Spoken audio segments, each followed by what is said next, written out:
tasty legs and crispy thighs on my mind. I'm so hungry now, I'm gonna chase 'em, grab 'em, fry 'em. So tasty, tasty legs. So tasty, tasty legs. So tasty, tasty legs. Find 'em in a dumpster or an alley. Shake, shake, shake 'em and bake 'em. Shake, shake, shake 'em and bake 'em. Grab 'em by the tail, they're tastier than snails. Grab 'em, stomp 'em, skin 'em, crunch 'em. Grab 'em, stomp 'em, skin 'em, crunch 'em.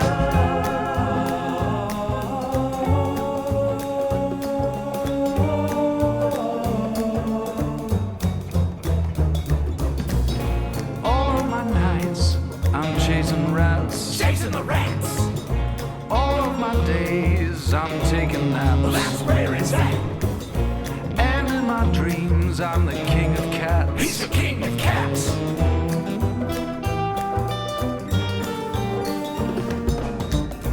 All of my nights I'm chasing rats. Chasing the rats. All of my days I'm taking naps. Well, that's where it's at. And in my dreams I'm the king of cats. He's the king of cats. I will hunt you down. There will be nowhere to hide. Bones littered at my feet. All I've got is rats to eat. Pile of bones at his feet. I'm not the cat you wanna meet. He's a bad, bad kitty. A bad, bad kitty. What's your business on my street? His street, you better believe.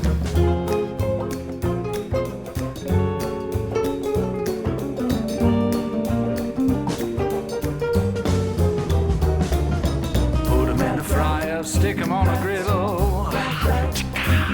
A couple slices of bread, stuff a rat in the middle.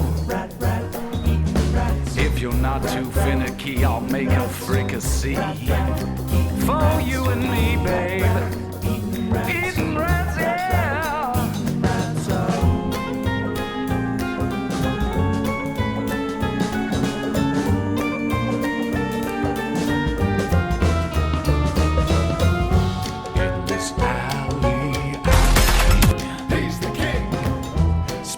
Salmon and onion rings. Onion rings.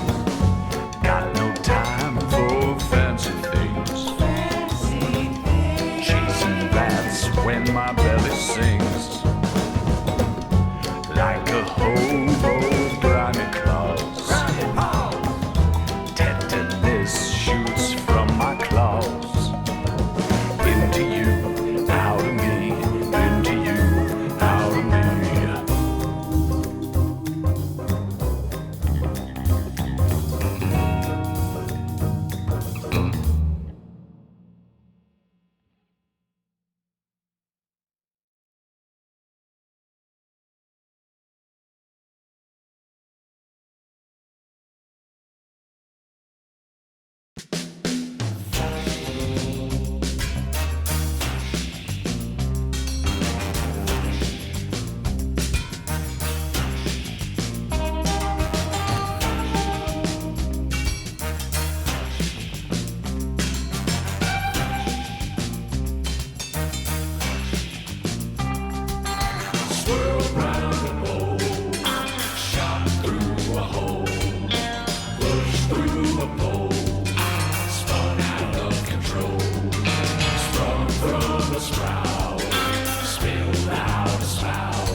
And start piling up the pool.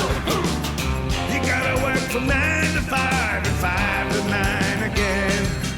It keeps on coming down the pipe and it never seems to end. When you're swirled round the pole, shot through a hole, pushed through a pole, spun out of control, sprung from a sprout, spilled out a spout.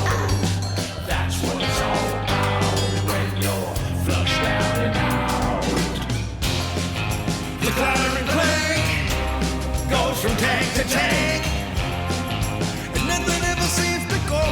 from whence it stands.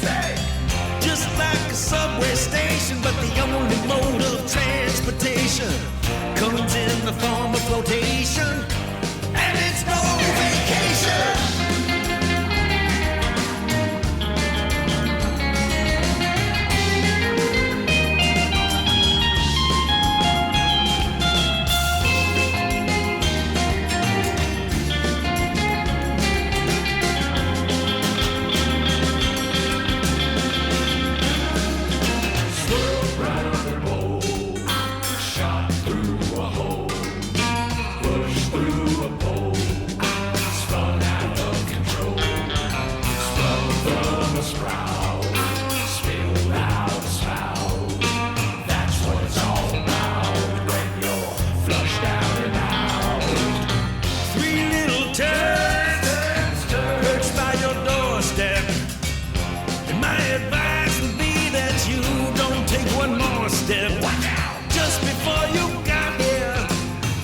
Everything was the same. You're just another number, and number 2 is your name.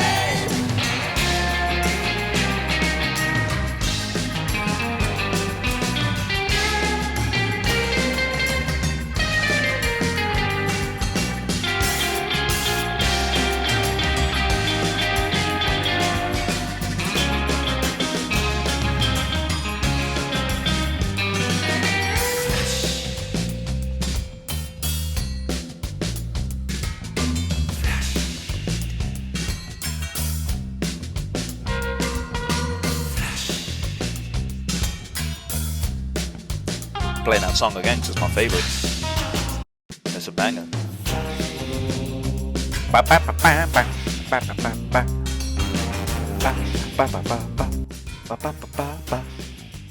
Hello,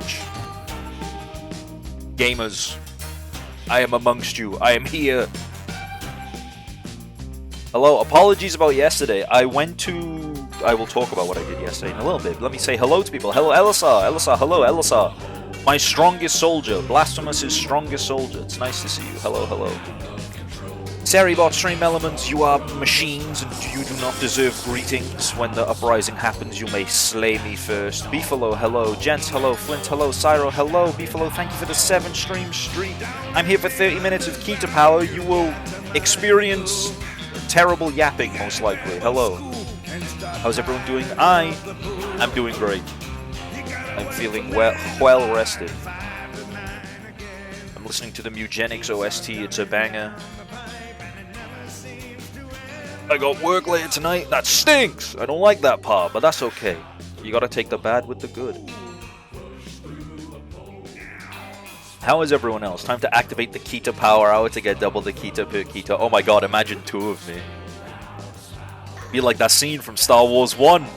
Things are getting out of hand. Now there are 2 of them. Goes from tank to tank, and nothing ever seems to go back from whence it stank. Okay, so, to start off, do you guys remember when I did that fucking cover? This is me trying to do bendy fingers, but I don't have hands. But do you remember when I did that cover of the Messenger OST? This was the song I was trying to do as a late April Fool's thing. Just listen to all the instrumental bits in the background. Just listen. They're all like so out of sync, they're in sync.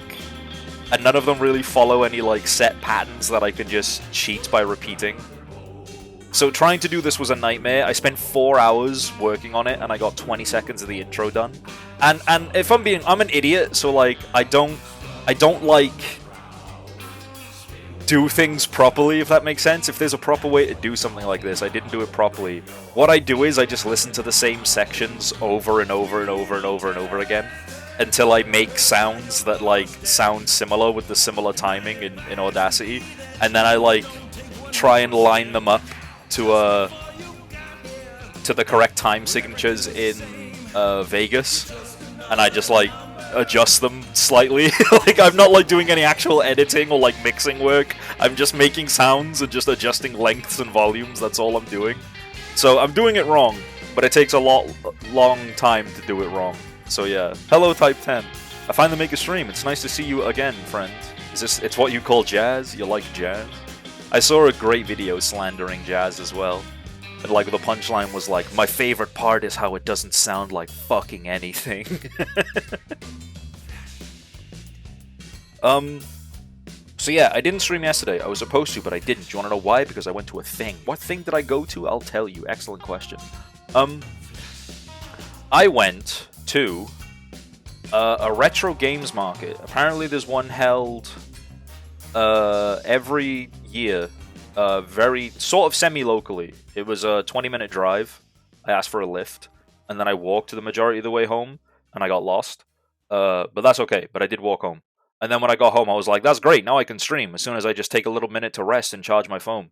And then I put my phone on charge, and I sat in bed to rest because my legs were hurting, and then I fell asleep. And then I woke up, and I was like, oh shit. Oopsie. Oh my god, Kita, oh my god, Nini, hi. You got lost, did you make it home, were you dead? Yes, I did die, but I lived. I lived, and I have treasures to tell you. I haven't taken photos yet. Because I called Myra. I called Myra on the phone. I did the thing. I actually like made a phone call rather than just message. I called Myra and I said, hi, there's a retro games market. You like those things. What do I buy? Is there anything you want? Would you like presents? I know it's your birthday soon. Would you like a present? I already bought you presents, but would you like another present? So she sent me a shopping list. They didn't have any of the things she actually wanted. And she gave me some advice. So I just went looking around again. I did another round of the hall. I was expecting it to be really small, but it was like a whole athletics hall. It was an athletics hall of at the university. It was being held on a university campus, and it was huge. Like it was like, okay, it wasn't a whole athletics hall. I would say it was like comfortably 60-70% of the athletics hall. The other 30% was dedicated to a Lego showcase and Lego stalls that were happening at the same time. And after a certain amount of time, they like deafened everybody with a tannoy announcement saying, hey, if you have a ticket to one, you're now free to go and look at the other. We've removed the barriers. So I looked at some cool Legos as well. That was cool. Myra being your retro games phone a friend is so on brand it hurts. Yeah, she's the very sleepy retromancer, dude. That's her like VTuber tag. What a dear friend. That's me. Hi, Cappy Barista. I wanted to impulsively buy consoles, if I'm honest, but I don't have a lot of storage. I have a lot of my storage space is held up by other stuff. The model is wigging out because I'm looking around my room at all my lack of storage space and all my nerd crap. So I didn't buy a console, but I did buy some games that I can't even play. I bought Halo 3 ODST and Halo Wars, only to come home and find that I already had my copy of Halo 3 ODST. I didn't get rid of it, so that's a plus. So now I have 2 copies of Halo 3 ODST. Those only cost me a $5 for the 2 of them, so that was kind of cool. I bought a copy of Wet, and that made me really happy. It was only £6. Wet is this third-person shooter by Ubisoft, and I don't know what they did. I don't know whether they lost the rights to something along the way, but Wet you can't get Wet anywhere now. It's only on 360 and I assume PS3. But it was a really good game. It's not on Steam anywhere. It's Bethesda, yeah. So they cocked something up, and it's difficult to get a hold of. But it was only £6. Like, I mean, it was difficult for me to get a hold of, and I'm not like into this whole game collecting thing. So I bought Wet. I saw a copy of Lollipop Chainsaw, which I considered buying, because the original Lollipop Chainsaw is from that beautiful time period where you could just get licensed music on any game you wanted because people who ran music licenses thought it's a video game. How much money could it possibly make, John? $10? Yeah, sure, we'll sign the rights to fucking You Spin Me Right Round by that one band. I don't know what it's called. But yeah, but that was £44, and I'm like, I'm not fucking spending £44 on a game. And then later on, I spent £65 on a game that I can't even play because it's for PS3, and I don't own that. I spent £65. I spent £65 on a copy of Yakuza Dead Souls. I was so fucking buzzing to see that. It's in mint condition. The case is perfect. The disc doesn't have a fucking scratch on it. And Yakuza Dead... I actually did research. I left the event to get phone signal, and I started... Dead or Alive, thank you. I left the event to go and get phone signal to research how much a copy of Yakuza Dead Souls costs. It costs anywhere between £50 and £125. A friend of mine who's actually into this, when I told him, he was like, that's a great price. The last time I saw that being sold locally at all my local shops was £150, and I spent £65 on it. So now I have one of the very few copies of an English copy of Yakuza Dead Souls, and I'm so fucking buzzing. It's like the one game they haven't remade and didn't put a lot of money into porting into the West because it was shit. But it's a Yakuza game, and so I have it. I own it now. I have it. It's great. I can't wait to eventually get a PS3 so I can play it. But I have it. It's cool. It's what if the Yakuza world was zombies, and Kiryu had like 40 giant assault rifles and killed people, but they're not people, they're zombies. Kiryu has never killed anyone. And I'm buzzing. I was so buzzing about it. If you can't tell, I was really excited. But yeah, they had all sorts of stuff there. There was a few Pokemon sellers there. Both games and cards. Because I think Pokemon cards is like, it's becoming the new collector scalper thing. My brother's got into it. My brother is older than me, he's an older brother. He's what some would consider a ball and gun gamer. But he's the British ball and gun gamer. He loves FIFA. He loves FIFA. He plays the occasional Call of Duty. He doesn't really actually play like real video games. The only real video The only real video game he plays, and the one he's obsessed with since we were kids, was Fable 2. He loves Fable. So he's been getting into Pokemon cards because he's actually like, you know, an adult and like has a family and stuff. So he's been getting Pokemon cards for my niece and himself, and he's like been cracking stuff and looking for big pulls like every other person who's into Pokemon cards. Except he actually got one. So now I'm like, fuck, the gambling paid off. Now I can't tell him it's all stupid. Now I can't tell him he's a moron for gambling. He actually won. Shit. He opened a £400 Mewtwo card, so props to him, I guess. But yeah, it does look good, to be fair. I'm so shocked because like when he was asking for advice on like what shops are good locally, what shops are good online. He starts yoinking his kid's cards. No, the kid gets all the bulk. Apparently, my niece loves Coughing, who she calls Puffy, and she loves Clefairy. The Coughing was a shock, if I'm being honest. But yeah. I have an adorable story to tell you guys, by the way, about that. My brother's bought all the gear. Fair play to him. He asked for advice. I gave advice, and he listened. So he went and got binders. He got a binder for his daughter. He got sleeves. He got all sorts.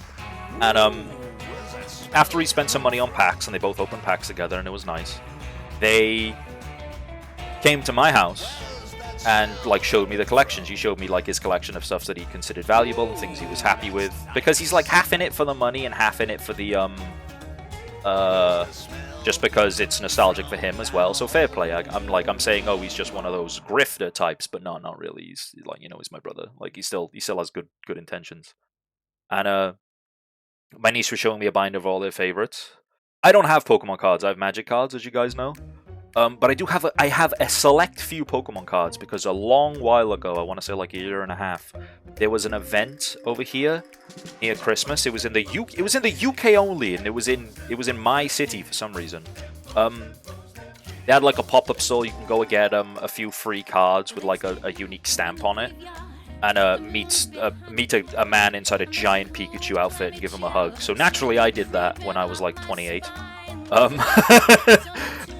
So I went there because I knew people who were into Pokemon, namely Cressida. You guys know Cressida, right? So I said, hey Cressida, there's this thing, it's really close, I'm gonna go get the cards, would you like them? And he was like, well, yeah, if you're offering. So I went and got them, and in return, Cressida sent me every Corphish card he owns with different art. So I have a collection of Corphish cards. So I said to my niece, I said, hey, like, I have a gift for you. I have a present. I'd like, oh, this is the cutest thing ever. I cried. And she was like, no, we have to trade. We have to trade. And I'm like, no. I said, look, this one is my favorite Pokemon ever of all time. It's my favorite. This is a present. You put it in a sleeve and you keep it safe for me, okay? You put it somewhere in your book and you keep it safe. That's from Uncle Kita. And she's like, okay, thank you. Later on, I get a text from my brother and she says,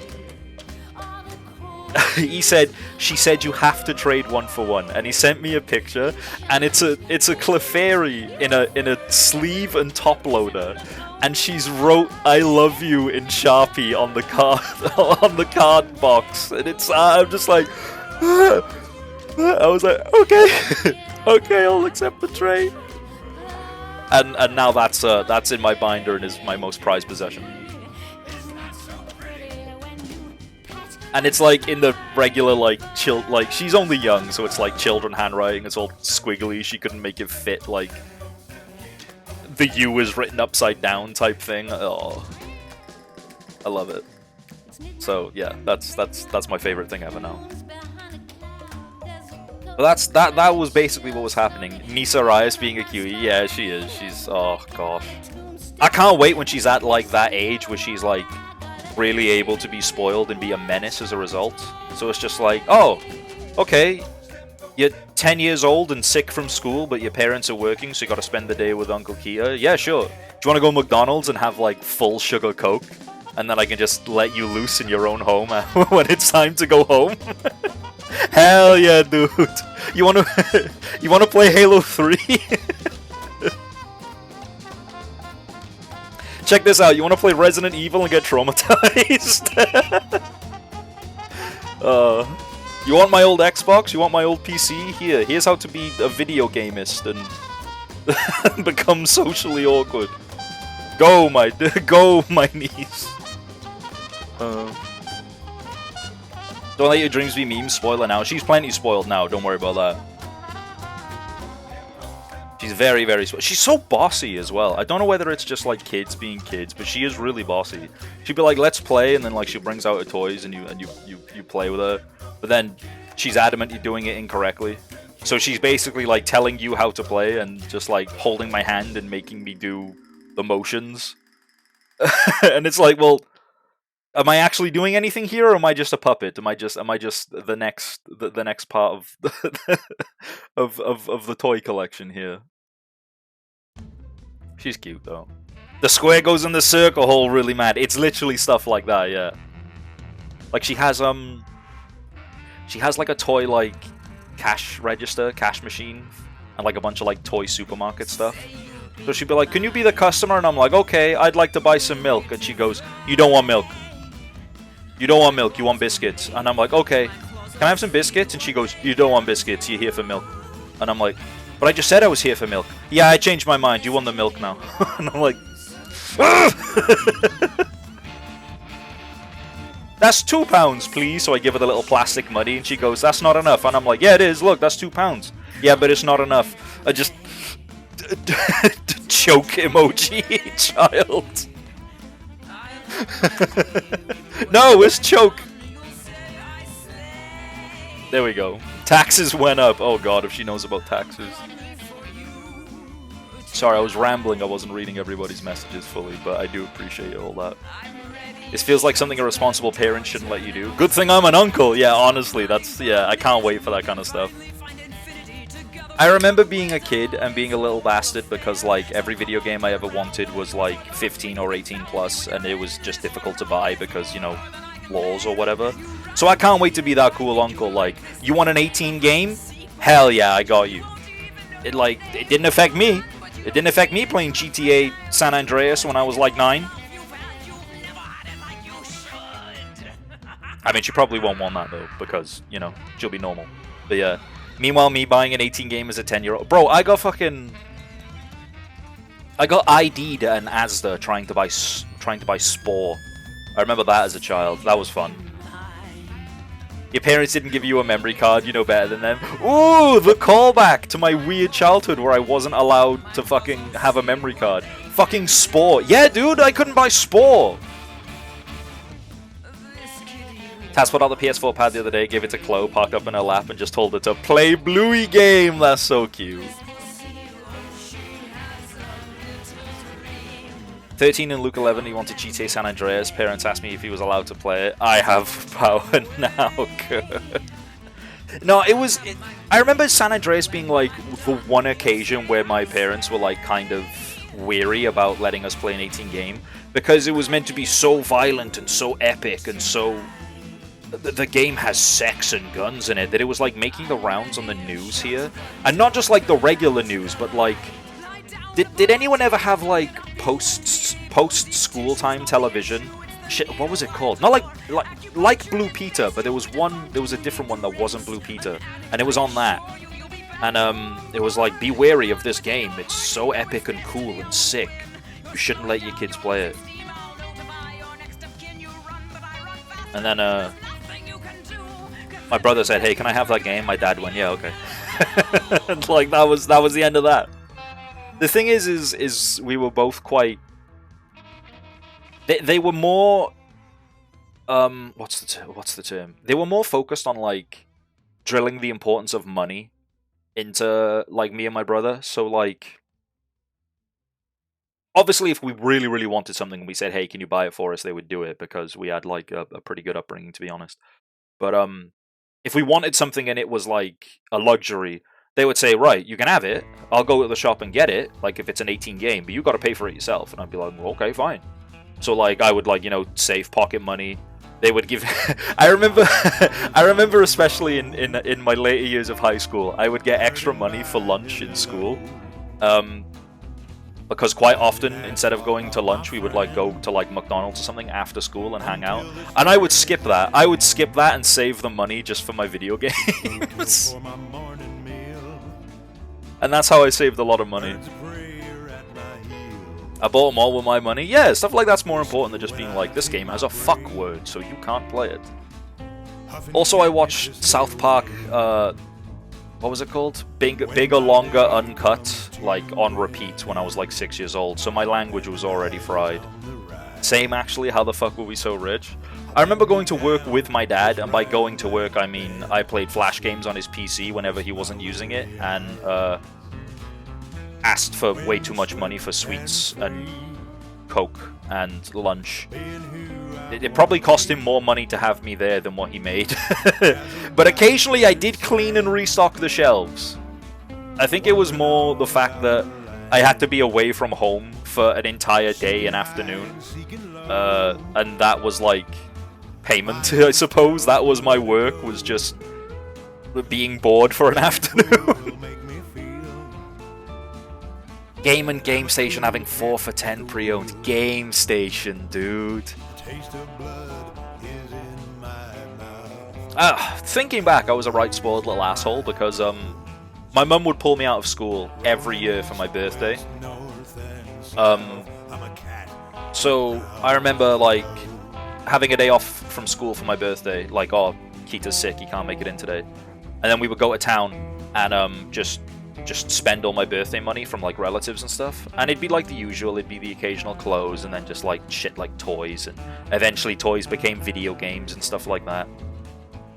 And I remember basically frog marching my mum to and from Game and Game Station because I want this game. It's in game for £20, but it might be cheaper in Game Station. We go to Game Station, it's £25. Okay, we gotta go back to Game. I'm not spending £25.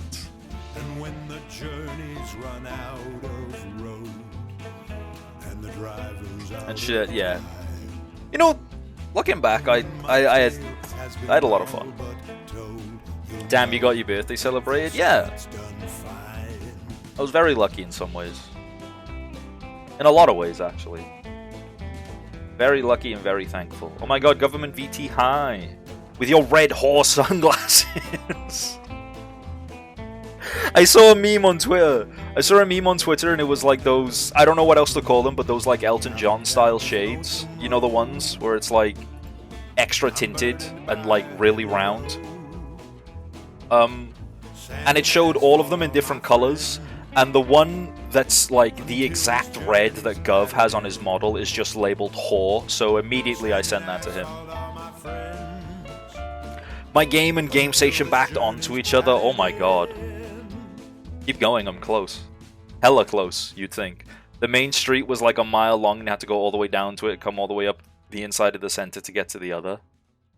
Oh. I didn't get mine celebrated at all. My family had to celebrate my friends if they had time. I'm sorry to hear that. No, don't expose my whore nature. I know I'm talking like gosh golly gee of like what a great fucking childhood I had, but like it's all swings and roundabouts. There were things that were difficult, there were things that were fun.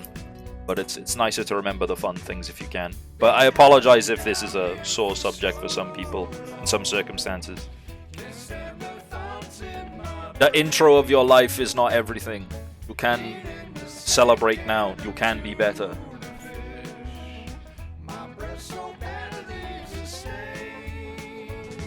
Break the cycle. Never stop gambling.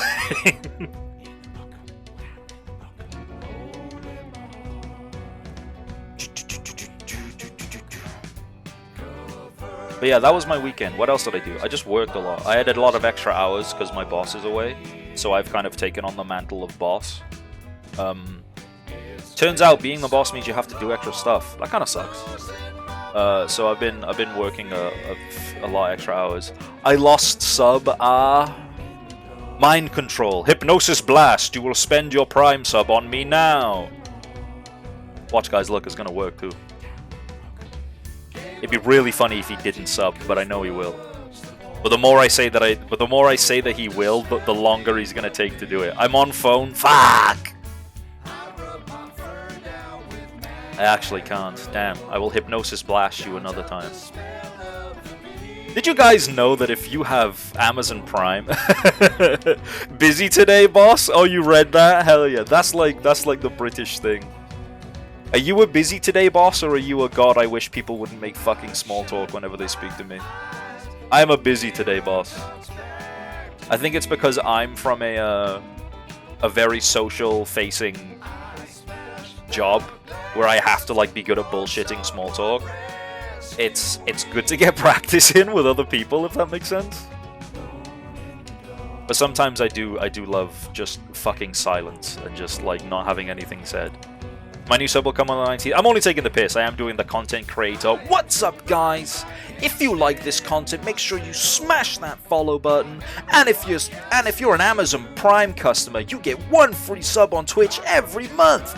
Whoa, that could go to your favorite content creator, like me. My go-tos are Monday, Tuesday. Oh, how was the weekend? Thursday, Friday, any plans? All bets are off on Wednesday. Wednesday is weather. If my box talks to me, I wait until 10 minutes before I clock out to say what. He talks to you at 9:15 in the morning, and you're just there frozen like a fucking PS1 NPC. What? You're saying if I won't sub with Prime, you'll brand me? That's okay. It's true, I will. If you guys have Prime and you're not using it on me, I will slay you. Where you stand. The reckoning will come. Like Papa John when he had that insane interview at the Super Bowl. Remember that? I remember that. I've moved downstairs to do this. Give me time. The reckoning will come.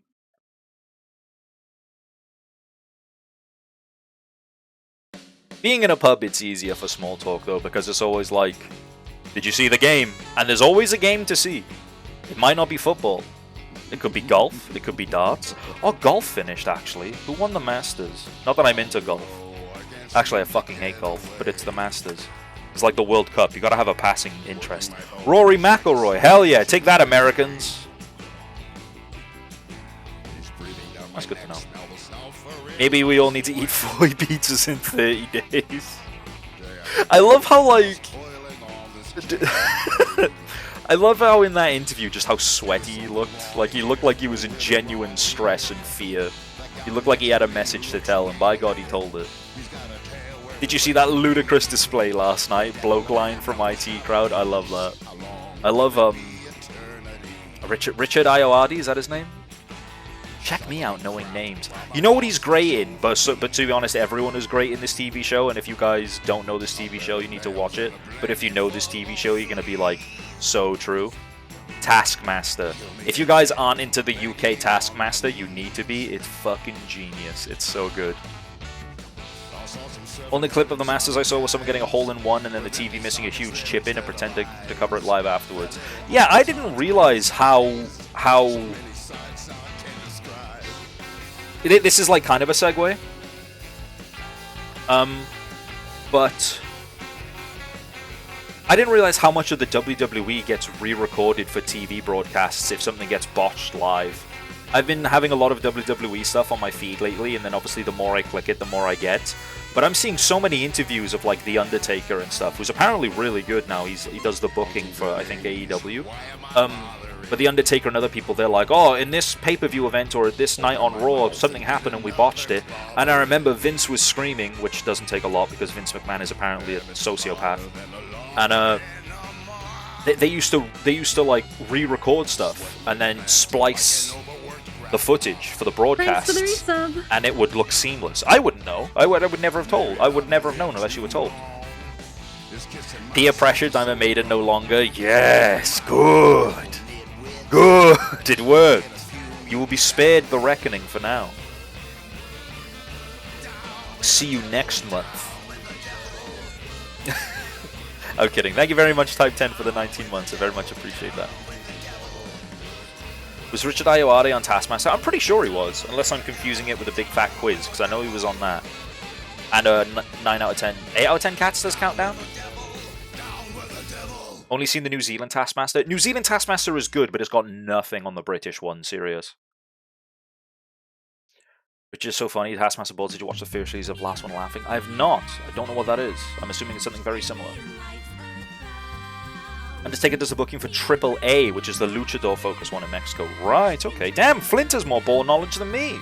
But I do have a very passing ball knowledge. He hasn't been on Taskmaster. Damn, I am getting all my shows confused.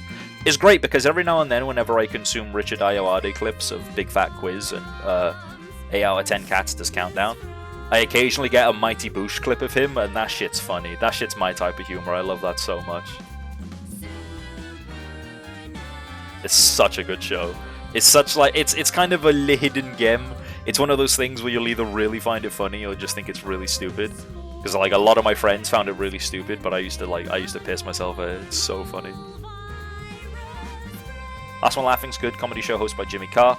First season had Richard and Bob Mortimer as the funniest weird off I've ever watched at times. You know what he was in though? The Crystal Maze. Dude, the Crystal Maze.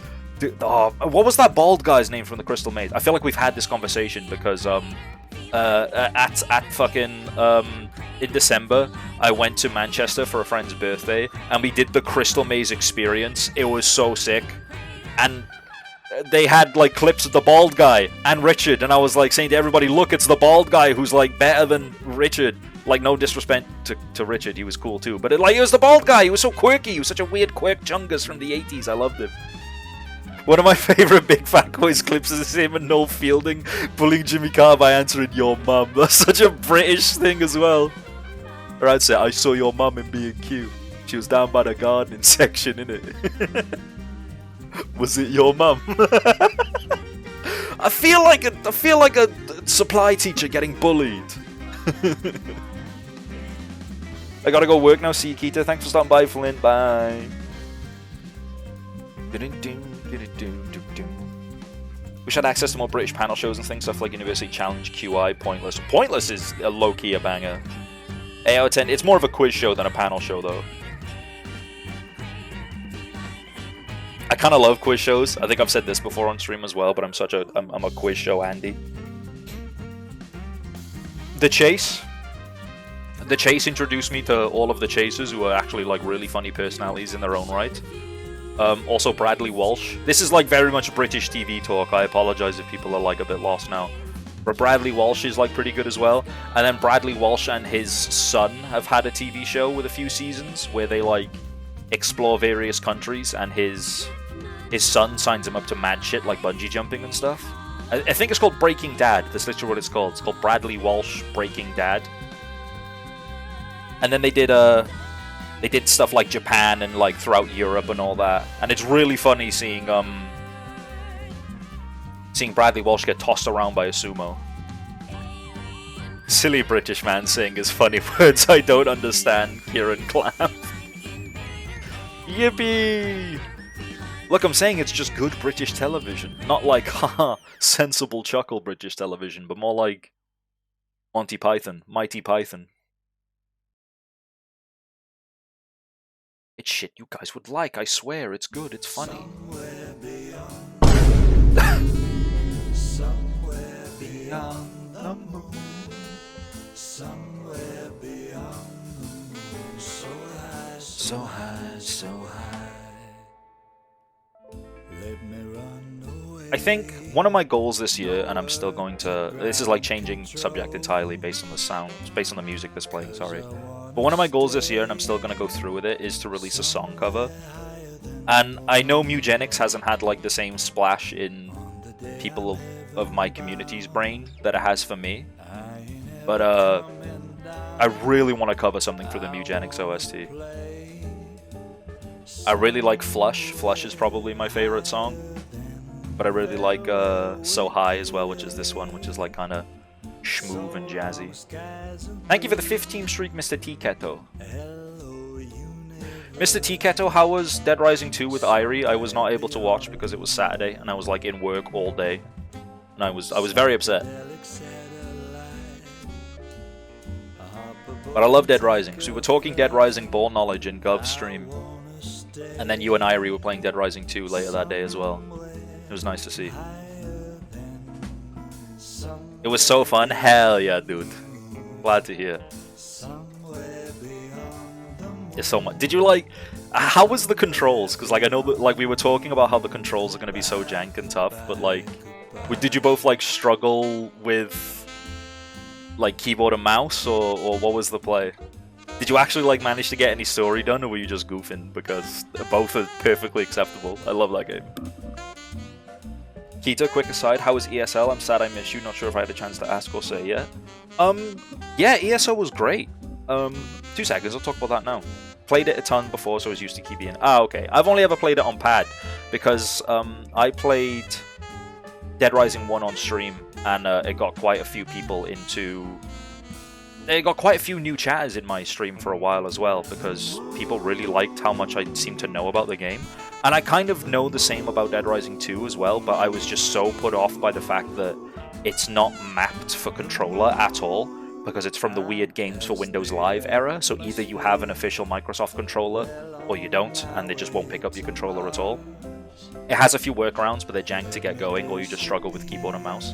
And I'm not sure which one I want to go with. But I do want to stream Dead Rising 2.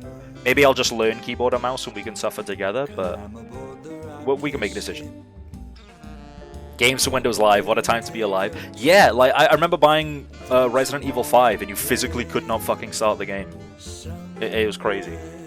Anyway, ESL. I'm not sure if I discussed it before, but a few weeks ago I went to ESL 1 or ESL Birmingham, a Dota 2 tournament. I watched the Dota 2 tournament live. I didn't get to meet any of the talent, but I did see them, and I was like, oh my god, that's so-and-so from the Dota scene, and I did a big soy face. But it was really good. It was really fun. The games were great.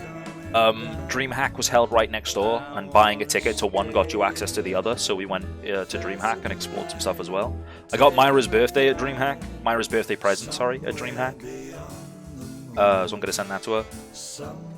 And yeah, just a great time just watching Dota, just talking and hanging with friends. There's not really much to say. It's like saying I went to a sports event.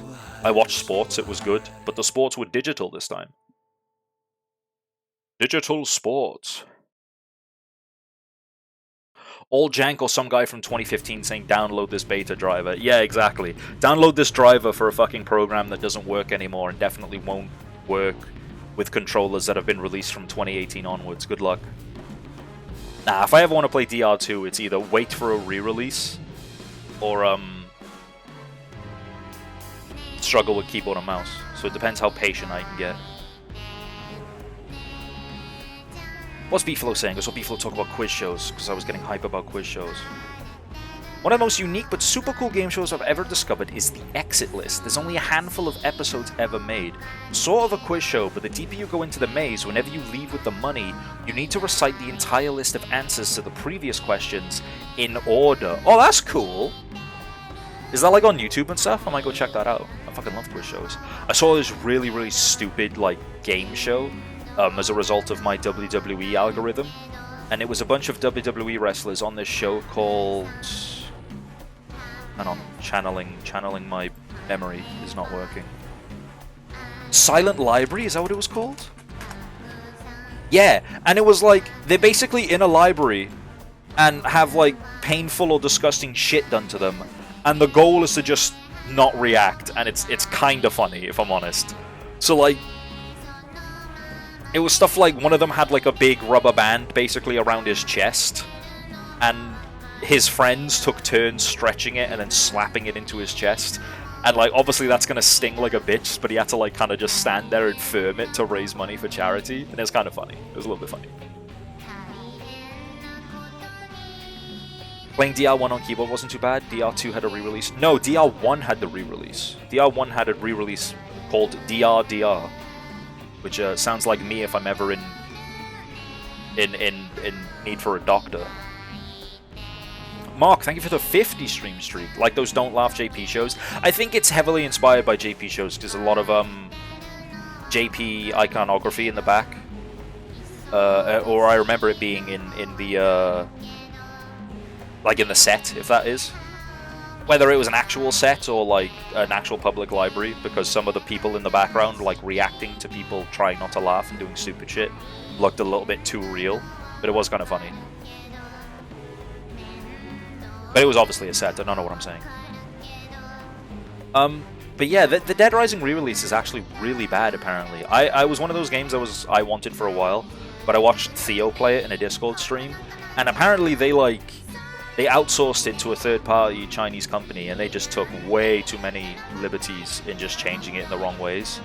Like, all the voice actors have been changed, like, which is understandable if you can't get the originals back. But some of them are really fucking bad. Frank's model is bad. Frank looks like he's 65.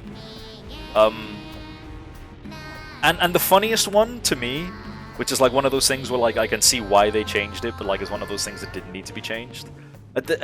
Towards the end of the Dead Rising 1 story, you have a mandatory psychopath fight against a butcher. I forgot his name, but he's like a really big fat Chinese guy. And like, he's psycho because he has an NPC hanging on a meat hook and he's gonna kill him unless you kill him first. And they changed the fat Chinese butcher to be like a fat white guy instead, and I'm like, come on! Like, you're just kind of mad that the big butcher was Chinese. You didn't have to change that.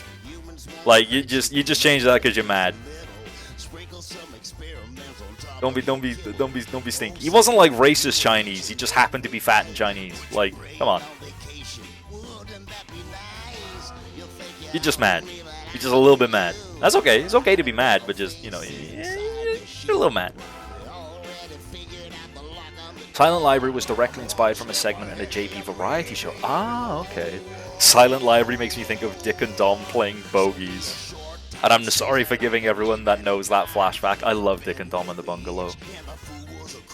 Was he voiced by a white dude doing Chinese voice? As far as I know, no. Wait, shit, now I need to go look that up. I don't even know his name. And I don't want to, like, try and guess his name, because it's just going to sound like I'm doing a stereotypical Chinese guy name. And then I'm the racist. Butcher Psychopath. DR1. Larry Chiang. Okay, his name's Larry. Larry Chiang, voice actor. No! It was voiced by a Chinese guy! So they were just mad! Fat Chinese is rare too. It is! And it's not like, yeah, like I said, it's not like he was just like a bad stereotype. He just happened to be a guy. Like Carlito was obviously South American, but that's not, like, you know, they didn't change him to be a white guy. Not in Sleeping Dogs, what a fucking game. Yeah, Sleeping Dogs is a good ass game. Buy my pork bun! I remember that from Sleeping Dogs. That's a good game. Also, because you mentioned Dick and Dom and we're going back to British TV land, do you know the Stoke-on-Trent song from Dick and Dom in the Bungalow? Where the little cat puppet comes through the letterbox and they go, "Oh, pussycat, where have you been?" And he goes, "You know where I've been. I've been to Stoke-on-Trent. Stoke-on-Trent. Exciting times on the River Trent." This is very peak British TV. If you're lost, don't worry. It's on YouTube. I recommend you go and watch it because it's really funny. But apparently, neither Dick or Dom knew that the cat was gonna do that. It was gonna burst into a song about Stoke-on-Trent. So the clip of it happening on YouTube, they're just pissing themselves laughing. They just cannot stop laughing at all. And it's all real because they didn't know the fucking cat was gonna do it.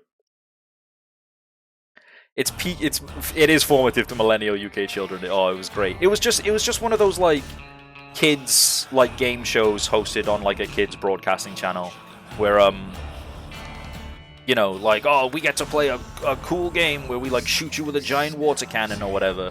But the premise was they're in this bungalow and they're just totally fucking it up for game shows and making a big mess. You know, just typical kid stuff.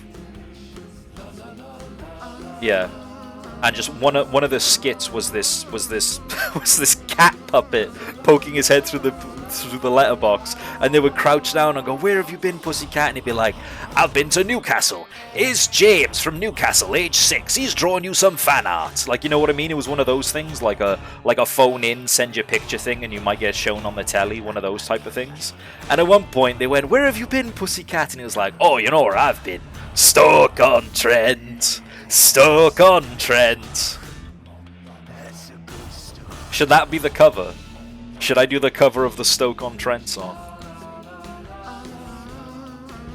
Stoke-on-Trent song.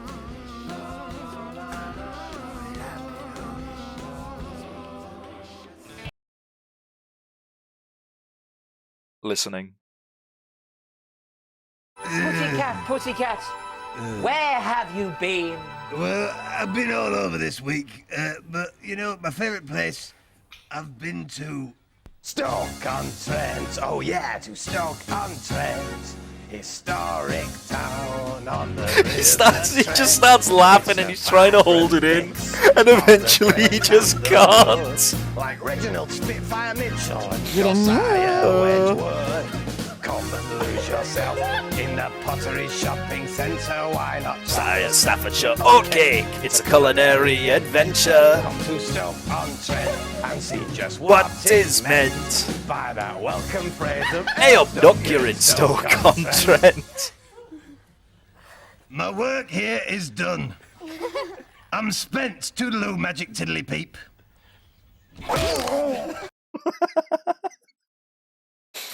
Oh, so good. But then, yeah, I done. Stoke-on-Trent mentioned. Yeah, we're mentioning peak music today. Why? I have a text. Is that something important? No, it's not. Okay, we can ignore that. Right, with that bombshell, I think let's start gaming. Today we're playing Blasphemous. We played a little bit of it last week. It's great. It's another Metroidvania. I'm so Metroidvania-pilled right now. I have 2 on the docket. Isn't that great? However, they have different controls, and I like to brute force things. So let's take a guess. How many health potions will I waste trying to fucking open the map using the Silk Song button and instead throwing a health potion in my face in this game instead? I love Metroidvanias, buggies. Me too. None? Okay. I'm just gonna do one intentionally just to fuck you up in that case. That means you lose. You get nothing. Blasphemous, play, cool. Transition screen here. I am large now. I'm over here now. Splendid. It's a city in England? It is. Is it a city or is it a town? One of the two. Stoke-on-Trent. Yeah, Blasphemous isn't actually a fictional place, it just happens to take place in Stoke. Appear on OBS, you swine. There we go, thank you. Did I do the stupid thing my controller requires? No. Great, okay.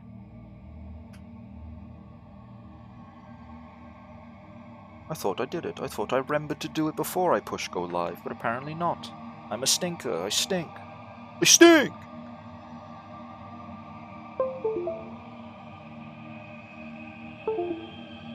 Come on. Come on. There we go. Yeah, so last time What do you have to do? Oh, I have to... for some reason, I have to unplug and replug my controller whenever I actually want to use it. So, like, let's say, like, I go to bed, I turn my PC off, I turn my PC on the next day. If I want to use my controller, I have to unplug and replug it, for some reason. It just... I don't know why.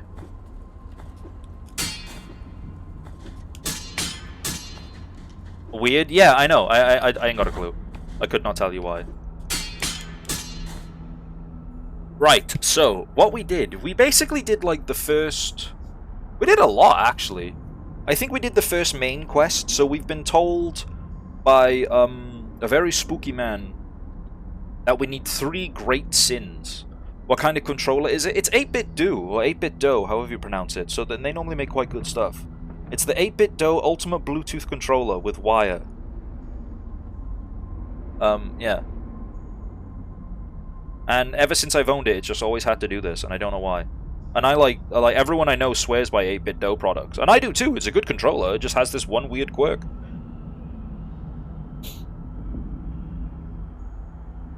It's a bit grimy. You could do with a clean. Got gamer gunk all over it. What was I saying? Stuff. We were saying stuff. Okay, Blasphemous. Does it have a menu power button? I always gotta hit the Xbox button like on Xbox controller to power it on after reboot. No, there's like a light on it that shows that it works, if that makes sense. That shows that it's powered on. And the light turns off when I turn my turn my PC off, as it should. But then it turns back on when I boot it up. And if I were to take the plug out, the light would go off, showing it's not powered. But then I plug it in and the light's on. But it just doesn't read any button inputs until I do the unplug replug thing. Weird, yeah. Oh my god, Errol, hi. Thank you for the 7-stream streak, Mr. Mirbadon, as well.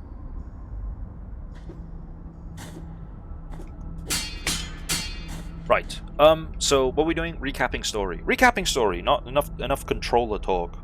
My tech issues are not your issues, they're just weird quirk chunkuses. That's okay. So basically, this game is very, like, man who's only ever played one strange narrative game. It's very Dark Souls-esque in the way that, I don't have the biggest grasp of what's going on. And it's being explained to me via, inventory pickups and their descriptions, which I think is kind of cool. Like, but I don't know why. It's cooler when this game does it than when Dark Souls does it. When Dark Souls does it, it's weird and confusing and I don't like it. When this game does it, I'm like, okay, that makes sense. So basically, at one point, there was a great miracle. The great miracle forced people to bear their sins on their bodies and souls. Sins such as, like, envy and beauty and malice or whatever. Some people turned to monsters, some people became pilgrims, some people became devout in other ways. We are the silent. We have a penitent sin which forces us to be unable to speak. Banger way of introducing the silent protagonist via your narrative, by the way. Like, +2 marks for that. And it is our job to do something with this great miracle. I haven't quite figured out what it is yet, but somebody told me to go and collect 3 great sins, which we have done. Which I think I can look at? Maybe? Yeah, 3 great sins. So we got the Holy Wound of Attrition. Reveals the cleanliness of attrition in the soul of the penitent one. And we got the Holy Wound of Contrition. We did this by, like, going to areas and doing big boss fights in typical Metroidvania fashion. From there, we discovered a lot of stuff. There's a lot of hidden walls and a lot of hidden goodies in this game, which is quite interesting, so we just did some exploration. We have one little side area to explore before we go and do the 3rd and final Great Wound. And then we'll move on to the next part of the story's main quest. I believe the Great Wound is up here, where olive trees wither, because one of my hints for where the Great Wounds are is to go north, where it is very cold, and this is a very north and very cold place. But we're not going north, we're going south, we're going into Echoes of Salt, the Salt Zone. And I swear to God, if this place actually is covered in salt, and I see one enemy type that is like bare flesh, I'm going to have a little be sick. We're going to Stoke-on-Trent. We are. Chalk Zone? Chalk's okay. Yeah, I remember the fucking the dash slice absolutely chins these dickheads. Go ahead, throw it. Oh, okay. Well, he threw it.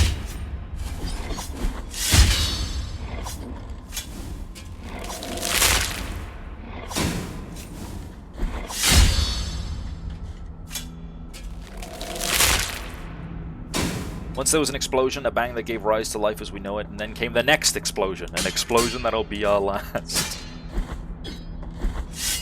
They sound crispy. Yeah, this game is like don't get me wrong, I am like indie game's strongest soldier, but like because indie games have a lot of people with passion and real designs like fueling their game dev rather than the man in suit said I must release this game by December or you'll kill my family.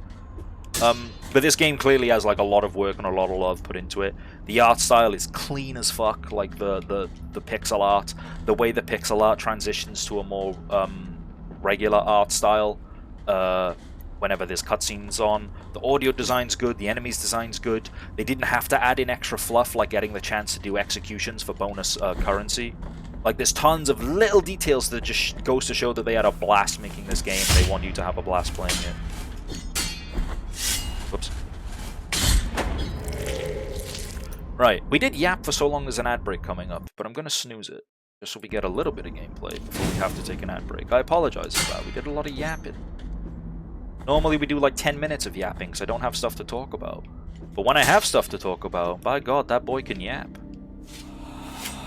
Beneath the earth the paths are misleading, this is the lie that haunts these tunnels. The howl of the wind and the roar of the waves could be heard, and yet there is no wind or sea.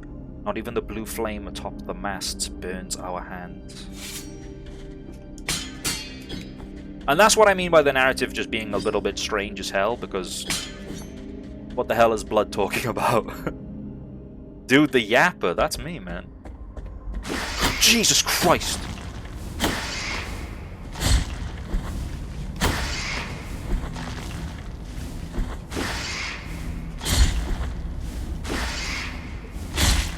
Yeah, but the game's been free of bullshit like that till now. I didn't like that. Don't do that again, please.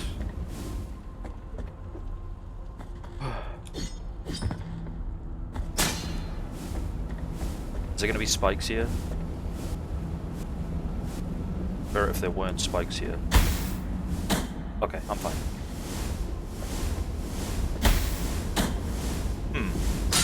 What's my ranged attack? D.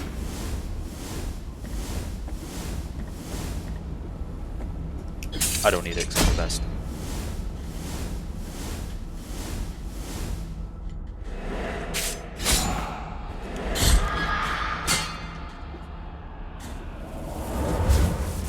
Ghosts are evil. A lot of the enemies in this game are evil in that like they do bullshit things. Like normally the ghosts are absolute snipers and just lock on to you.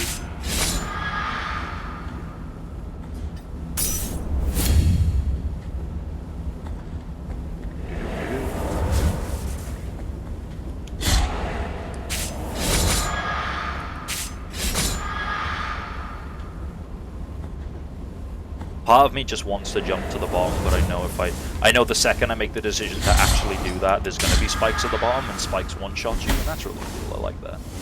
He said sarcastically. Loot. I love loot. I saw you that time. You can't jump scare me twice. I saw the lantern move.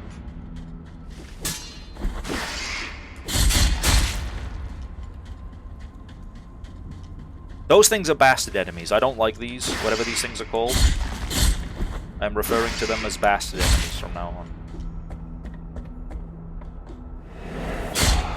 Be gone, ghost. Taste my blood blast. Ow, I need to hold the pogo button to do that. I can make that, I think.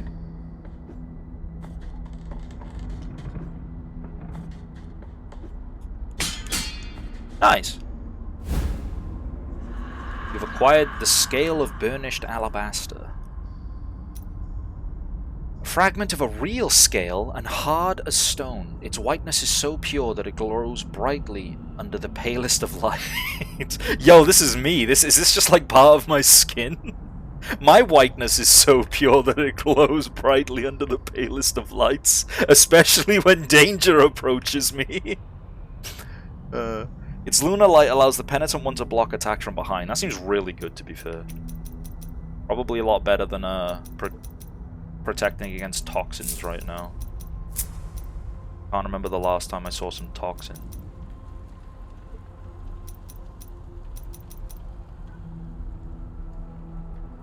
Can't remember the last time I saw lightning attacks either. Omni parry. Oh yeah, this game is a parry. I don't have to dodge. I pressed the wrong button. That's one. That's my spell. That doesn't count. This is the parry. I remember that. They want me to pogo off this thing too? Nope, there's just platforms here. Okay.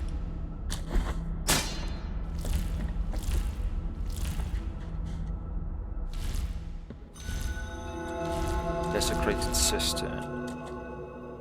So we are here, which is where I want to be because that means we're looking for loot.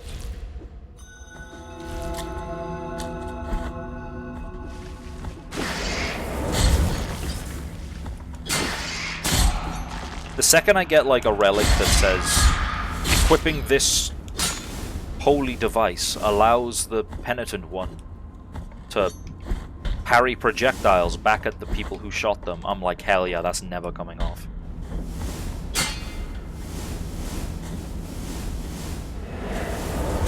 Take my blood blast.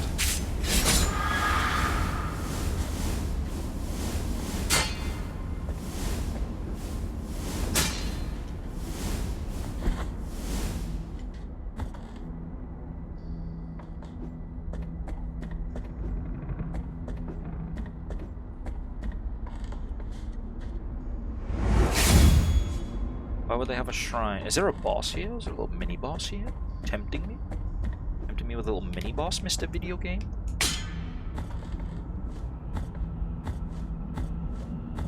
You wouldn't. You wouldn't tempt little old me with a mini boss of sorts, would you?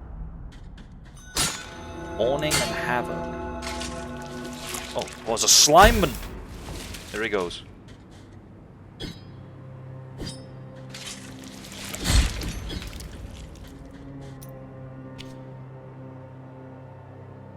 Okay, before we go into this new area, I'm gonna try and get like all the loot out of Salt Sanctuary, whatever it's called. Echoes of Salt. I remember being on Twitter when an artist I follow posted the very first of the grayscale silhouettes that what would eventually become this game.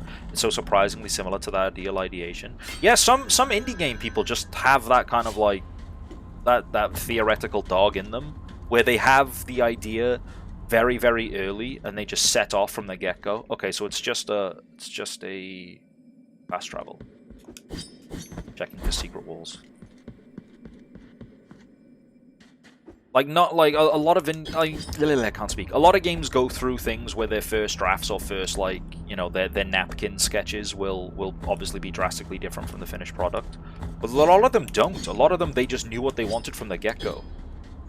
Like, I mean, like, the Penitent one is a very iconic design, just from, like, how he stands in his big-ass cone head hat.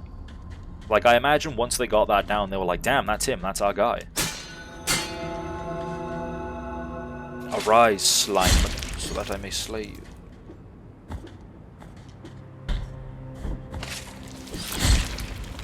Yeah, these guys always seem to get back up, so... Oh, no. I want to stay out the slime. There's going to be lots of slime men in the slime. Like Sonic, I gotta go the high road.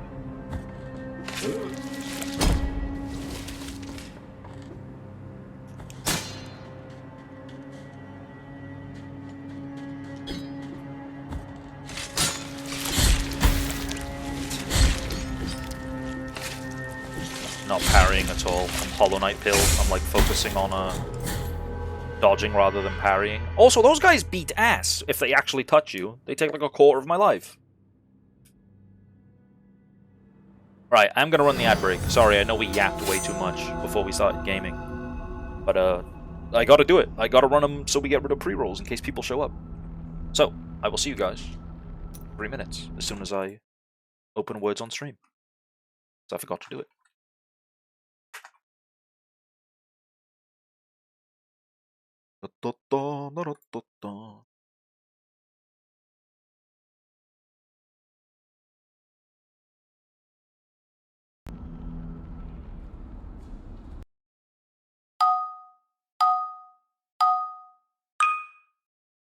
See you in 3.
I'm back.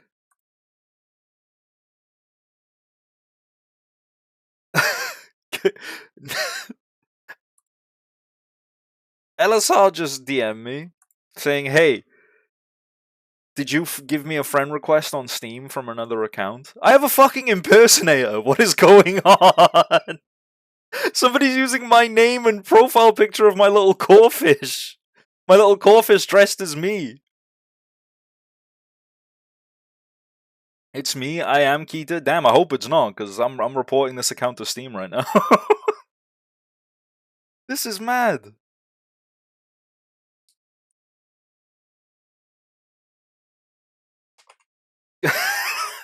Okay, well. That's fun. I've made it, guys. I got people pretending to be me.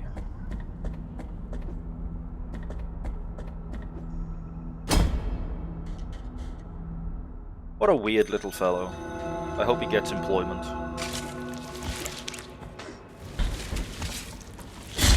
Also, anyway, I'm not giving that guy more time a day than what I have to. I thought it was really funny that I have an impersonator. But now I have to do the fucking oh shit. The what's it called? I have to do like the public service announcement of, hey guys, chances are we're not friends on Steam, but just in case we are, this isn't me. That's fucking wild. That's so crazy. Anyway, yeah, not giving him more attention than what I have to. Little fucking weirdo. talk about the video game. These guys have so much pushback that I have to dodge and not parry, is what I'm saying. So I gotta get the fuck out of here.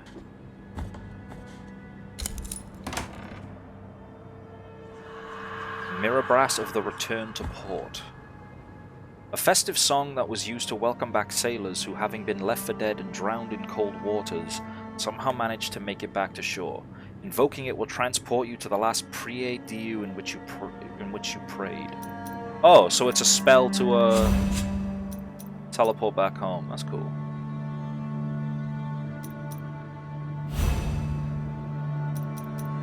Recall, yeah. Lady of the Blue Lights, cast out the shadows from my corner, take away the darkness from my looking glass, where the light has died. Lady, bring us warmth with your lamp of the sun, take away the cold, take away the ice from the sea of pain. Fast travel unlocked. Oh, but there's even more loot up there. You guys know how I feel about having loot. I like having loot. Go away, slime people. I don't have a double jump yet, do I? This feels like they want me to have a double jump. Okay, so we can mark this room with loot. So I think they want me to double jump on top of this thing. I don't think I can enter this room from a different room. No. I should probably use that spell, huh? I'm gonna use that spell.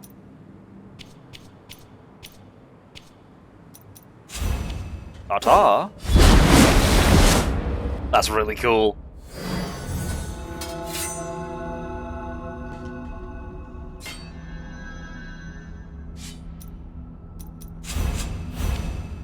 Having a map you can actually play custom markers on is actually fucking sick. Yeah, I like that these ones are a bit, what's the term? Like, they do the thinking for you, if that makes sense. Like, you know, like, there's the little cherub guys, you can very easily make that this thing, which is what I've done. I forgot what I made green to be. But all the treasure chests will loot. And other stuff.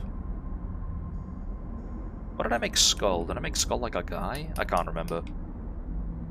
Because, like, in Hollow Knight you can do the same, but, like, you have to assign your own meaning to the coloured pin that you put down. I appear to have done half of that this time, but also forgotten, because I'm so good at video games.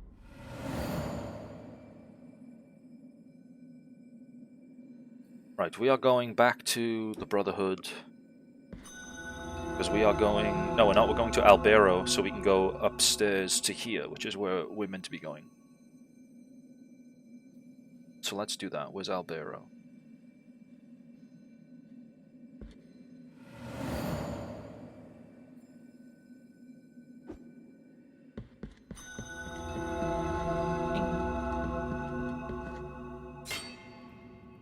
Can I unlock any more cool moves?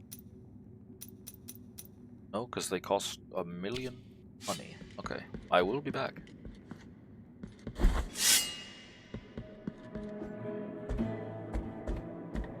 Have any more spices? This guy was like, oh, we need medical supplies, but every medical supply I've given to him is just a spice.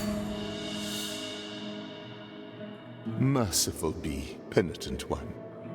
With your contribution, the work of this brotherhood carries on. Tears of Atonement, that's just money. The miracle is taking us away, one after... Just unlocked knowledge of herbal remedies. Also, like, rubbing a guy down with thyme, like, cures him being a little sick. Oh, I can range attack you now, because I have my Blood Blast. Come over here, I dare you. Blood Blast! Oh. Shit.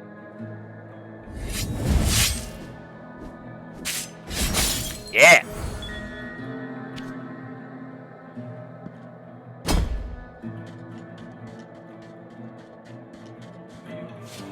What are those little ones that seem to hide up in the ceilings amongst the ornaments of the altars? When I call them, they do not appear to pay me any mind. They are covered in ribbons that give the impression of fluttering in an invisible, imperceptible, constant wind. At times I hear them cry, and at times I hear them laugh. What are you, O creatures of divine grace?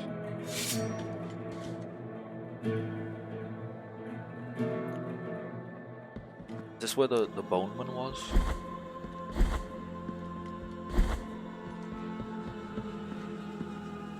Is this always open? This wasn't always open. Sure.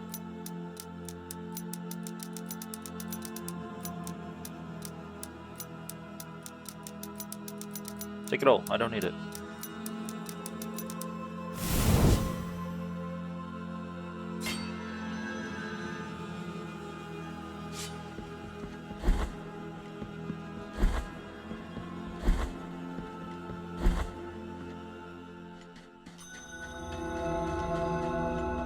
Look at that guy. That's me.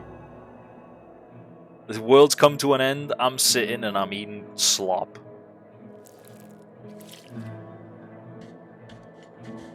Just a fat guy eating a big bag of slop. I like that guy.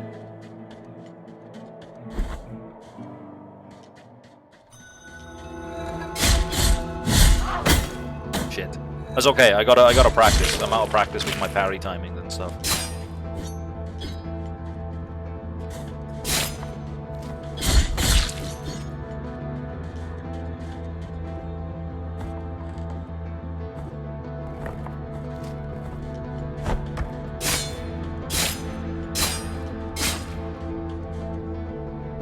Yeah, I can still go from here.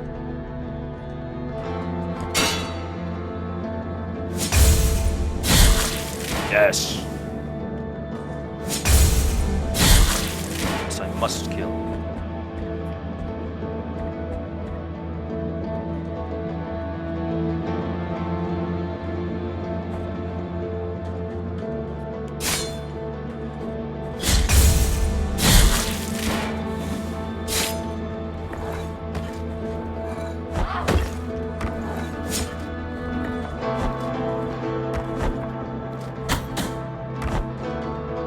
Kind of get shitted here by the statue building angel lady.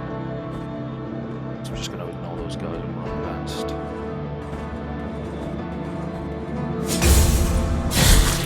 Chinned. Chinned.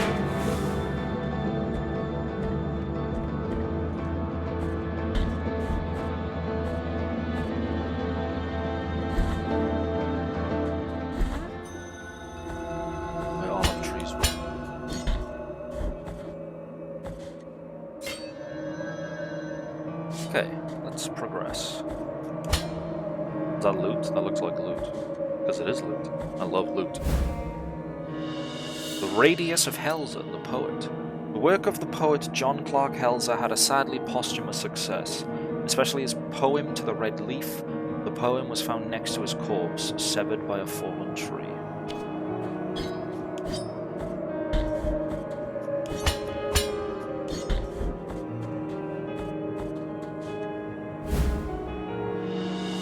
Golden thimble. Only cold gold can carry the redeeming oil. Number 1. A young villager named Aurea had such a beautiful and pious face that even as a child, statue sculptors took her as a model for their creations. Her face became so recognizable that, little by little, people took her as the living, breathing image of divinity, until it reached a point where they ended up taking her out on procession and even replacing their own images.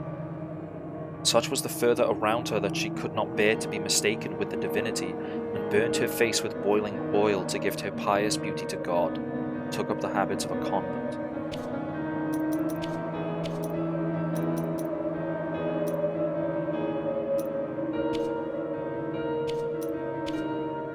How many? There was a big fucking creature down here. That's what this symbol is. I remember this guy. Did he need 3 or 5 sacrifices? I think it was 3, right? Should we go do that before we... Oh, well, I don't know why I'm asking. I'm gonna go do that before I progress. Hello. No answer. That's because it's a tree. They can't talk.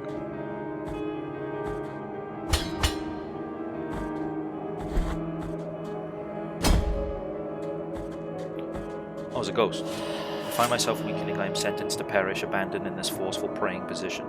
I can no longer hear the rest, only their rusted cages swaying in them. Can't you recall? I could, but no, it takes me back to the this thing. This pre-ADU is like the legally distinct bonfire name, which is that thing. The real fast travel is the hand symbol, which can take me there.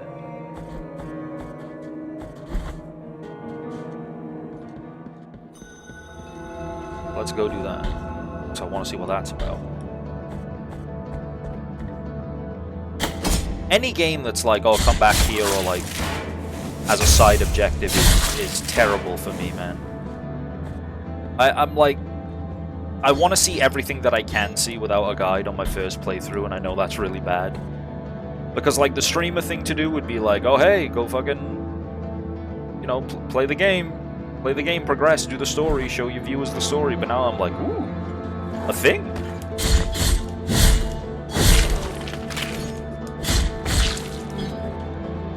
And I love things. I'm such a thing lover.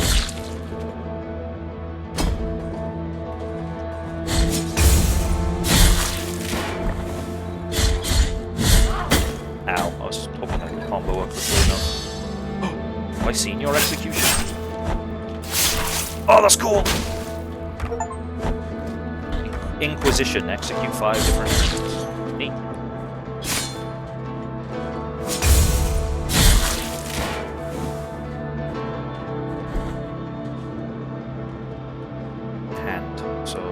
Down, across.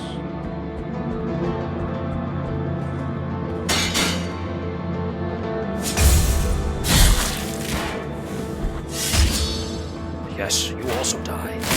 Yeah, crush him!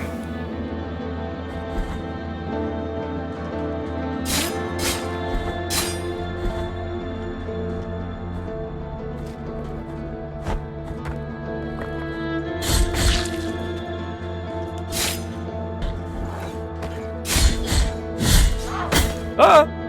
Ow.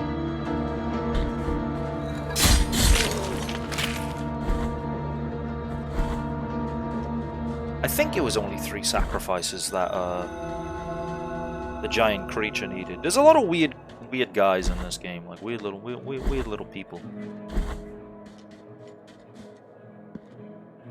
Hand is down here.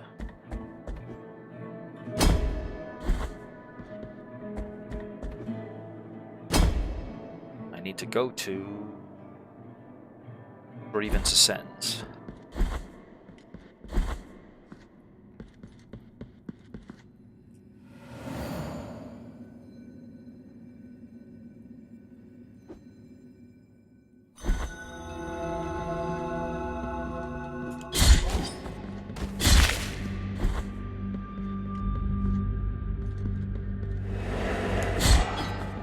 Just go full Dark Souls. You don't have to kill everything. Just kill enemies for money. You don't kill them for progression. You guys know how much I love having money. Ow. Down. Ooh.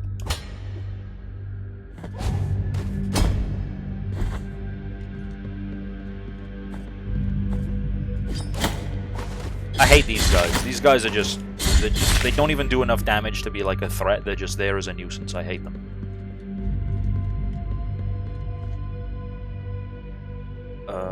Down again. I still have the thing on that makes me immune to this smoke, right?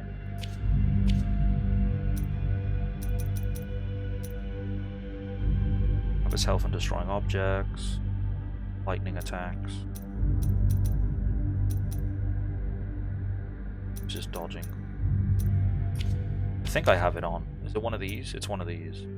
Yeah, from Poisonous Miasma. Oh god. Ow.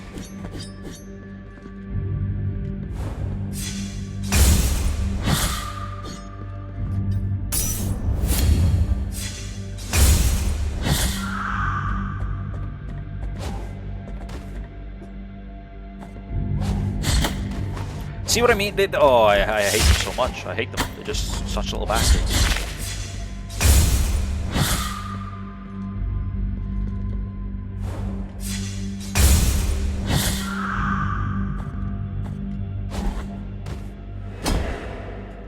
Hello, ghost.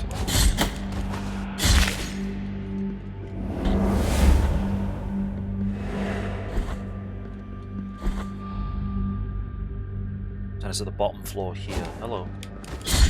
Go away. Thank you. Thank you.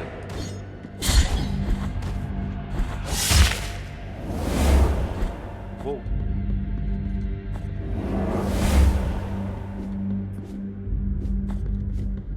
I think this one requires a double jump. I can't. Wait, can I like... No, okay, I can't get anywhere near that. Yeah, this is weird. Fuck. Oh, yeah, it was a nest of hair. That's what it was. It was a weird thing. It wasn't a guy. It was a nest of hair.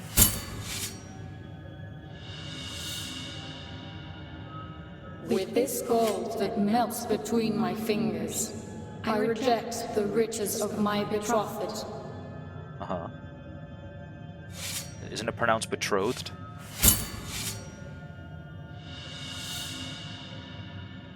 With this veil, I cover my face in mourning for the dead love for my betrothed. The egg isn't gonna hatch and there's gonna be like a demon inside that wants to like fuck my shit up, right? Oh, no available offerings.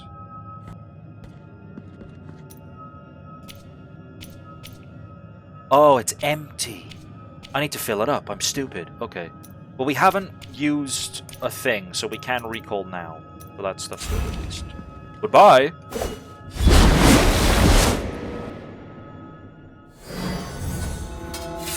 Back.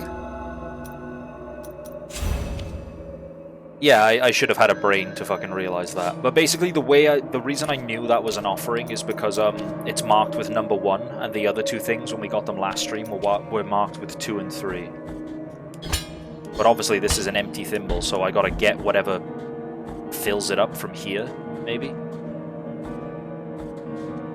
We can find out.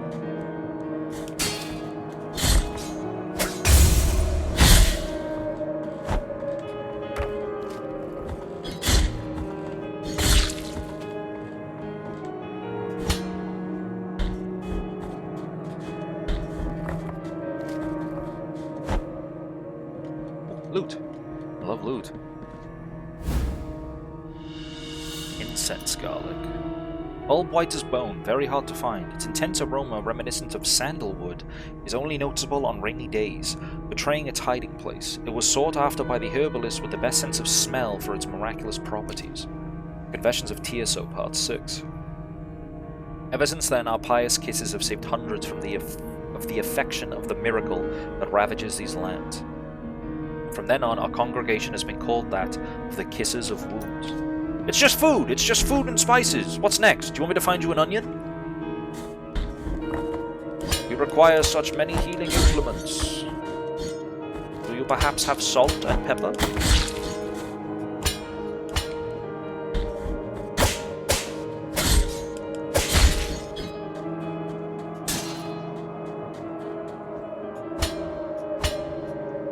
Knowing my luck, I'm going to flub one of these platforming things, and I'm just going to plunge straight down the death pit that was earlier in this level.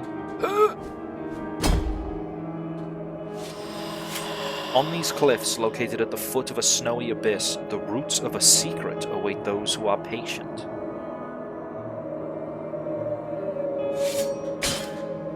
What the hell does that mean?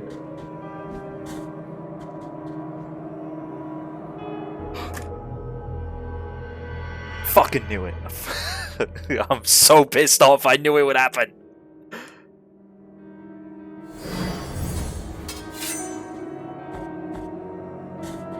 The foot of an abyss to those who are patient. Is that like a genuine hint for a secret of some kind?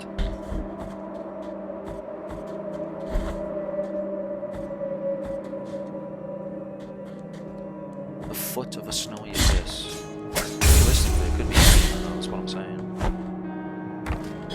You want me to answer that?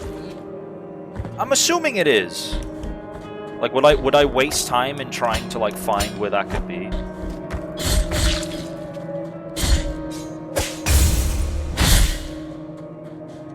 I could definitely get the cherub that's here though with a well-timed ranged attack.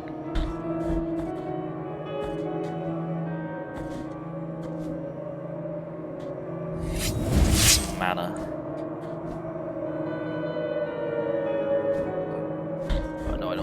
Do you want me to lie about that? Yeah, and answer it for me. Thank you, Alasar. I think it's just too high, actually. Frick.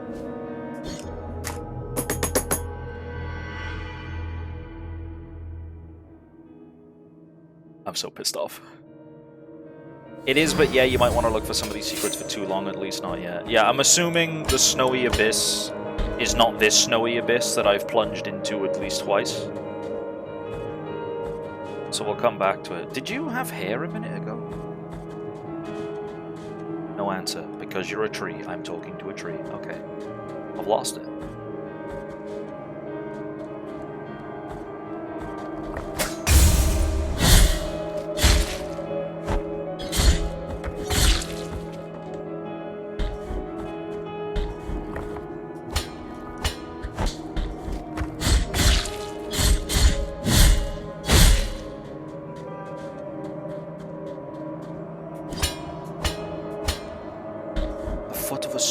This is like the only snowy location I've found so far.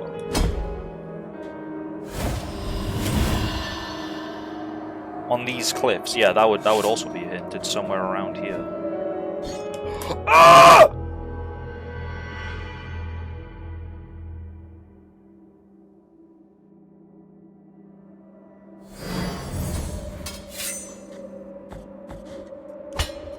It's fine. Fuck! It's fine. Fuck! It's fine.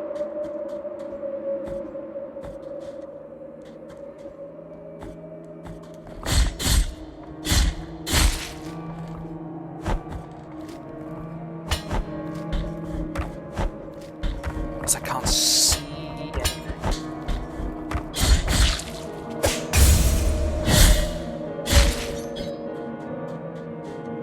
I can't make this jump, that's why. And then I keep fucking up, so what do I do?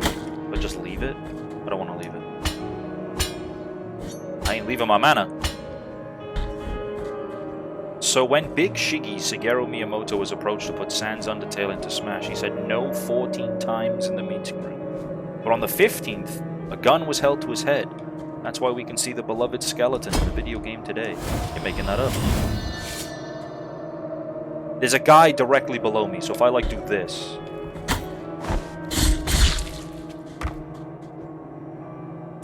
Ah, I'm the best! Finally. This minor platforming challenge has been solved. It's not even a real platforming challenge. I did that myself.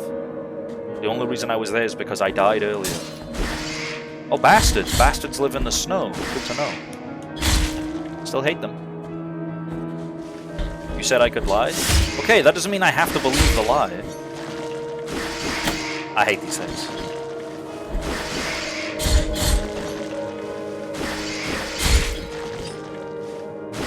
I hate them. I hate them a lot, in fact.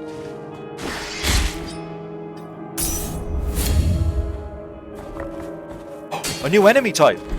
Oh, he's big, and he jumps. And he throws shit. And he immolates himself.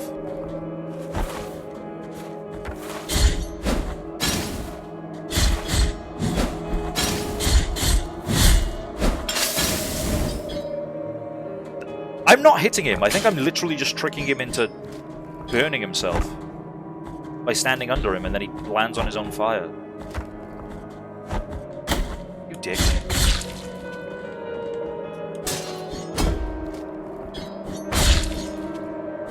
Okay, so I gotta make that jump. I would have had to have repeated this anyway, because he would have thrown a fucking rock at my head. The death animation can't play in midair. Oh, I shmee. Okay, right, never mind, I'm stupid.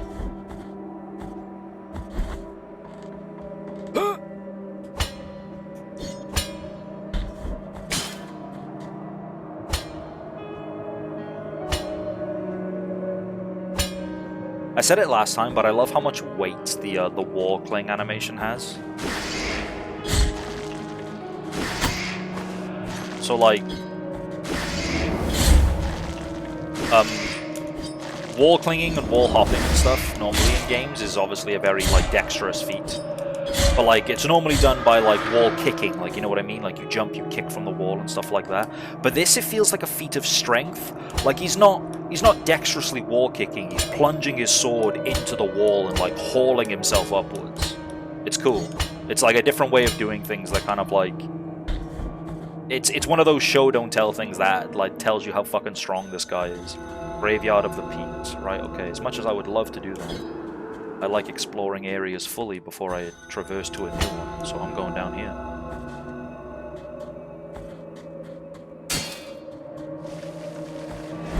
Hear the bastards. And there's ghosts. Bastards and ghosts. My favorites. None of these smells good. I am in trouble.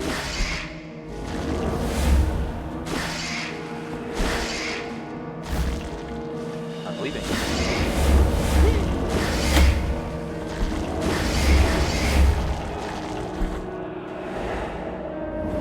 Don't want to fight ghosts? Just leave. You can just walk out. Remain of the thorned hairs of the novice Tentudia that was isolated from the rest so she could not receive a holy burial. Tetundia spent several years in that nunnery, and as she grew up it became harder and harder to hide her hair. It wouldn't stop twisting and growing thorns, and the blood from the wounds it caused her did not take long to stain her pure white habit. The nuns, upon realizing, were frightened by it and soon began considering her cursed and a heretic, just as the parents of the girl had feared would happen.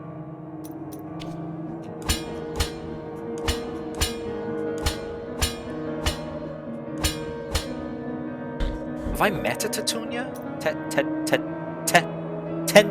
Tentudia. And have I met that lady? I think I have. Can't remember.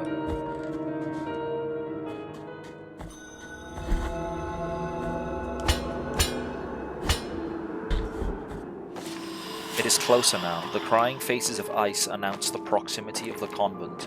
They presage the pain awaiting inside its walls. I ask the cold to be merciful and allow me to climb to the peaks, where I will be reborn as a sister of golden visage. Hopping out. Lovely to hear you, Nata. Love you. Bye. Bye-bye. Thanks, Type 10. Thanks for stopping by. Have a good time wherever it is you are going. Thank you.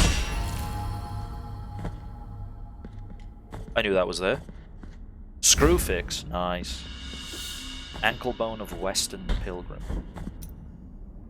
His traveling companion assured that he would wait for him at the next shelter, just a day away.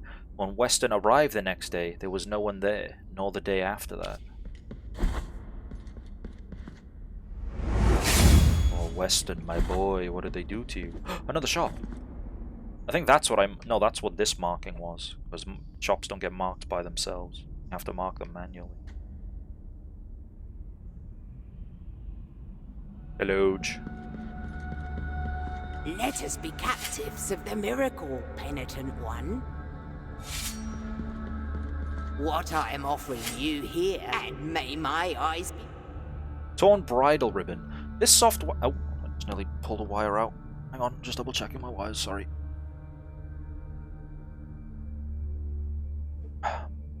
My apologies. This soft white ribbon used during marriage ceremonies has been torn, thus destroying its delicate embroideries, one of the 3 remains of an unfinished ceremony. The wounds inflicted by a broken oath rarely ever find healing. What I am offering, and may my...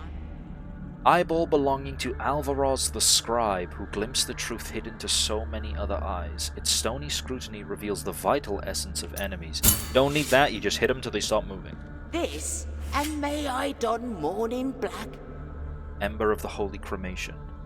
Ember crystallized through a long-forgotten ritual. It retains some of the heat of a bonfire lit on a different land. Tempers the heart, increasing the defenses of whoever carries it. 5,000 souls? I want to buy this, because it's part of one of 3. Oh my god, now hi! And I'm gonna be back for the other 2, because my ass loves 100% completion if I can reach it. I guess we're going across. We'll go up later. Ooh. Elevator. Ooh. Loot. Knot of rosary rope. That's good. That gives me another charm. I gotta take it to the lady in the cage. Yes, he accidentally did the correct thing. Going across. But there's fog here. Fog means death. There is a shrine there. Fuck it. Check this snipe. Be free!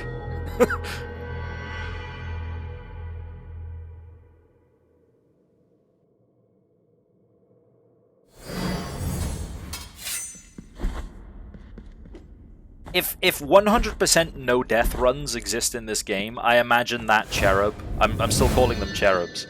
You could have used the wall-hugging magic. Shit!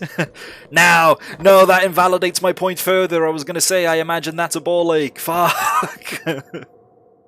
No, I could have done the smart thing. Now I just look stupid. Simple bead devoid of purpose. Its pristine surface has never been soiled by fervent fingers. Hello, pajamas. Or spookiest. Hello, folks. Hope you're all well. I'm doing well, thank you. I hope you're doing well. I have something for you, and for you alone, revealed the gypsy to a monk who had just stopped his donkey. As she uncovered a white stone possessing a strange beauty. It comes from the darkness of the ocean floor. Contemplate its purity. Look at its immaculate white, its virgin brilliance. What could be purer than this for your rosary, brother? It doesn't say what it does, and that scares me.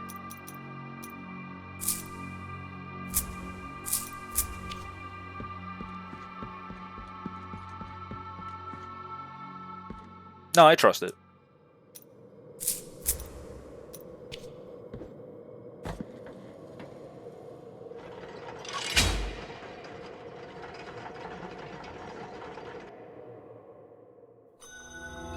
What about the lore of the item you just bought, though?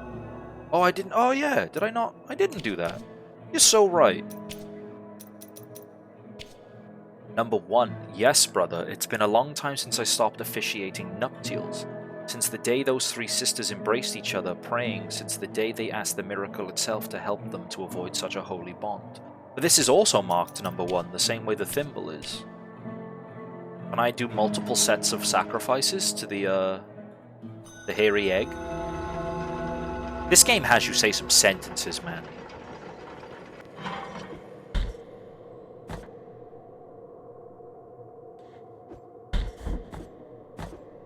I think this is a double jump requirement, but I don't need to mark it. There's no way I can make that jump, right?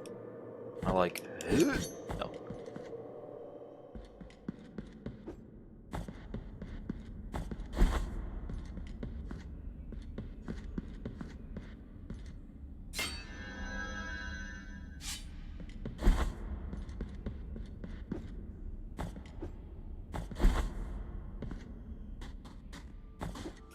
Okay, then we must ascend the mountain.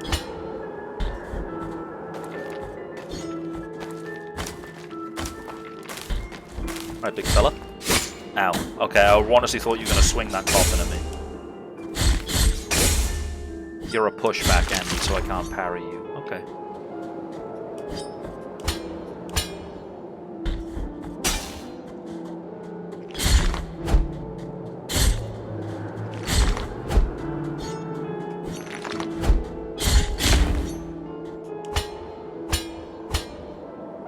Ah, yes, the windy jump king. This place better not have wind physics. No fucking way.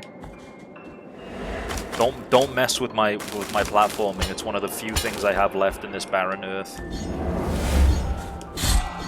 And my hatred of ghosts.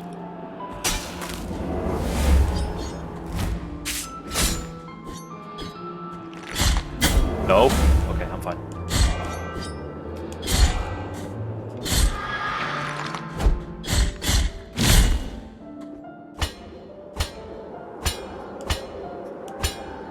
Like, this area is an excellent example of what I was talking about earlier, about how the... I think you want me to pogo up there.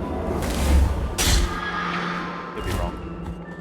Anyway, what was I saying? Yeah, I was saying earlier about how this game handles wall hopping compared to, like, other games that have it. How in this game it feels like a feat of strength rather than a feat of dexterity. I mean, you can just see by, like, the way he, like, plunges his sword into the wall and pulls himself up. That was fucking mean, by the way. What is this, Monster Hunter? Knocking me between scene transitions? God damn it.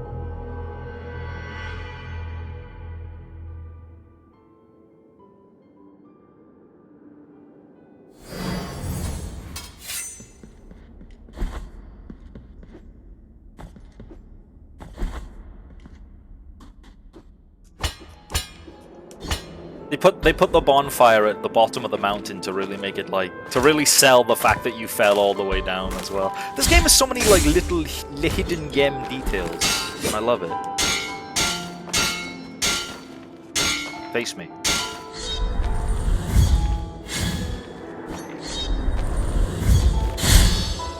Yes, die. I just okay. I love the executions. This game did not need to have executions. That is definitely the type of shit that's like, hey, what if we had this thing that's made this game infinitely cooler? The devs knew that they would do, and absolutely. Oh god. I get so stubborn and impatient against those fucking wall assholes.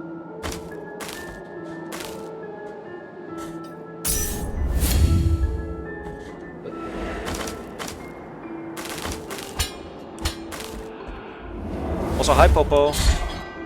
You fool, you left your first chat message, therefore I must greet you.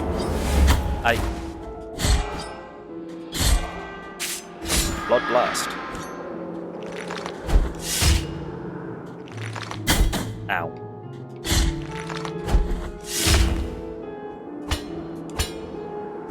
Now if the wall guys have an animation, I'd be shocked. There is wind!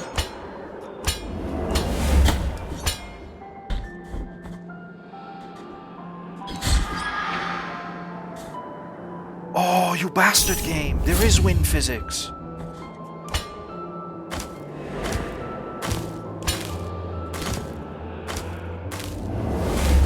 Oh, I don't like that. I don't like any of that.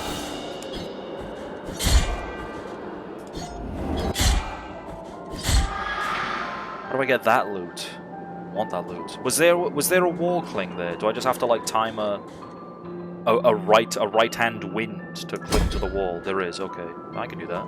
Is there a can't say it. Is there a right-hand wind or is it all left? Okay, there is a right-hand wind. I should probably take it from this wall though. No, not this wall. This platform here.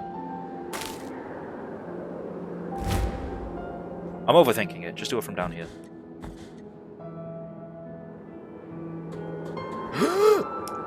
Yes.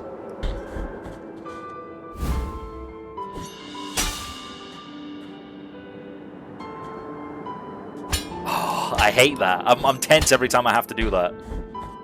Right. What did this? What did I pick up? I picked up a bone. I want to see the bones. Oxip. Eye bone of Tequila, the metalsmith. Tequila was not your everyday metalsmith. Skulls were the basis of his creations. With jeweled skulls his specialty. His last wish was to become the most beautiful piece in his collection. Oh, it's a skull. I'm thinking of the word optics for eye. Tequila, the metalsmith.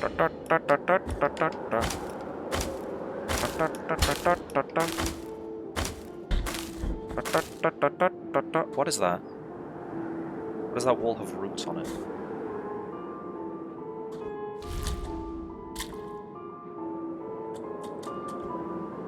No, no. Ah! I didn't see the wall.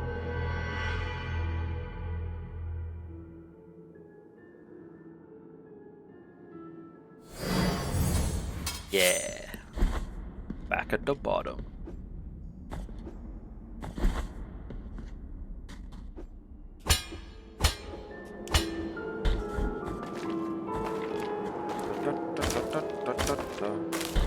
Tequila.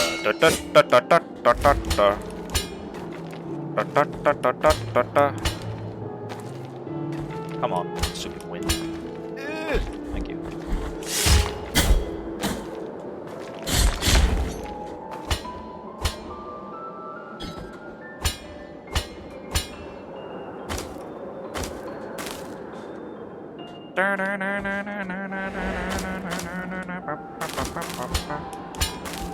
Bang a karaoke song, by the way, so I'm pretty sure it just says tequila once.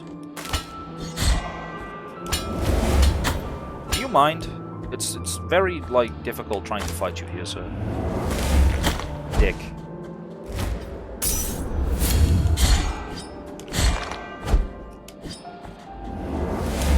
Oh, I tried hitting him as he swung across. Hate ghosts.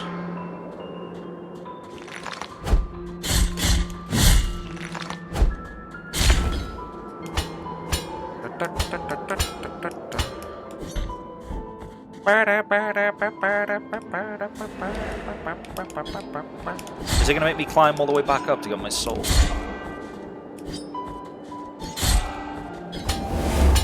Ow.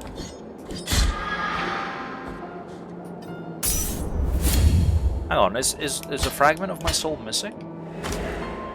It's not even a... My max mana bar is still full. I'm okay. Such a good game. Hi, Orchid Decay. Yeah, I'm playing it for the first time. I'm really enjoying it so far.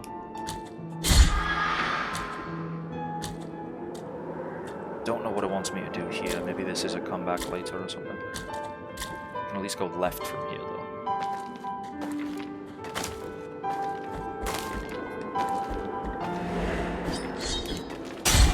The ghost.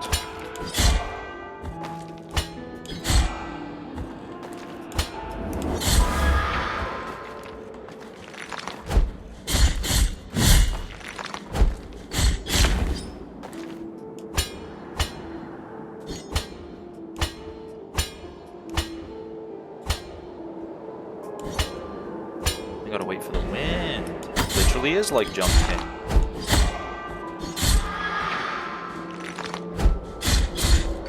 Except this game is less painful if you fall and die.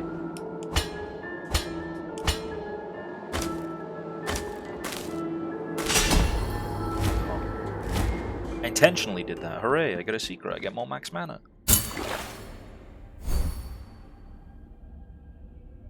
That was lucky. Thank you, wind.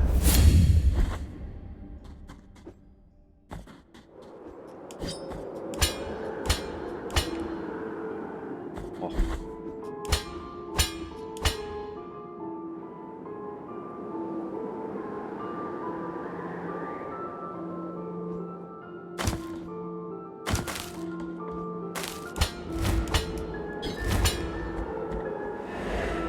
No! Oh. He didn't jump back on the ladder. I aggroed the ghosts at least. Will they come down here? It looks like they are. At least this one is.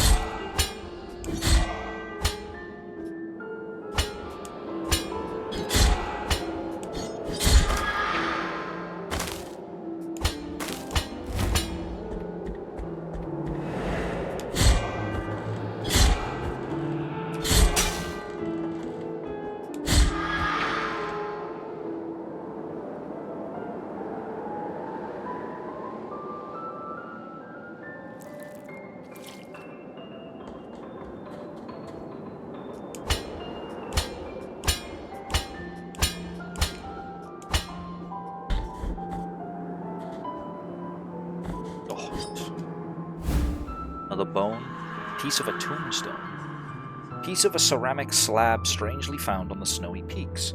Those from the village rarely left their arid lands to face the cold of the mountains, but this tombstone had undoubtedly belonged to someone from Albero. The fragment confers resistance to falls, eliminating recovery time. It is said that the Albero graveyard is even older than Albero itself. It was built even before the church was erected. It was a graveyard isolating from everything in this arid ochre land considered unholy. The church did not take long to find out about this and dug all the tombs up, scattering the remains across the fields. That's when the Brotherhood of the Genuine Sepulchre was formed, in charge of collecting the remains of the dead and giving them a second burial. I have kept this piece of clay tombstone since then. Do you know about the Easter egg in the main menu? It was told to me last stream, but yes, the bonus costume.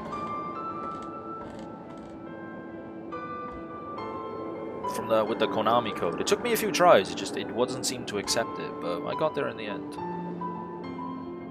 I think I prefer the original outfit for now. I'm kind of weird where, like, even if alternate outfits exist, I like doing my first playthrough with the base outfit, regardless of how many I unlock.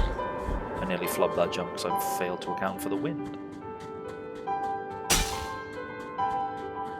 This would be an excellent place to bleed out. Imagine that. Imagine bleeding out here. I like DLC Gold and Purple. Ooh, this DLC, you say? This guy was hunting me. Indeed, sister of mine. Our encounter is approaching. The miracle will protect me. I do not need your protection this time. Leave me alone.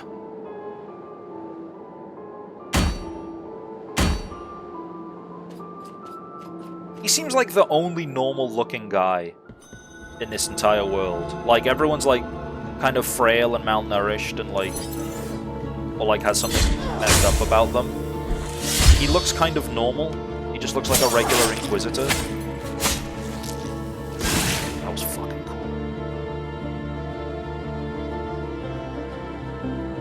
I was just checking to see if there was any alternate paths I missed. There's one lower left here. I need to mark that. You stabbed a nun? Oh, who hasn't?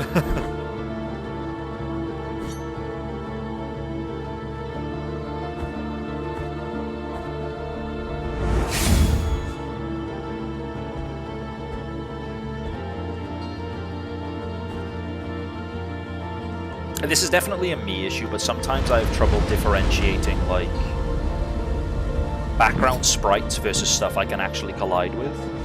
And I know that's like 100% a me issue, though. So, like, that's not me saying the game is bad for it. It's like a, damn, I really need to not have that problem. Ow.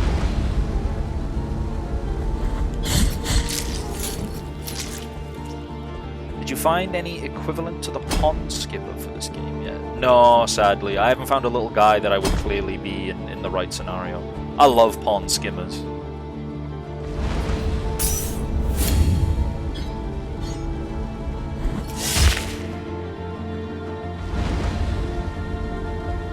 I love that lava sprite, that's so cool. The art style of this game is so nice. Like, all the artists did a real banging job.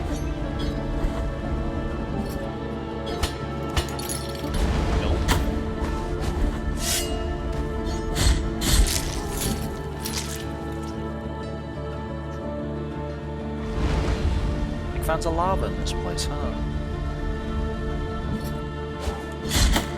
I hate those guys. I stand by my original opinion that they're just there to annoy me. I want that loot though.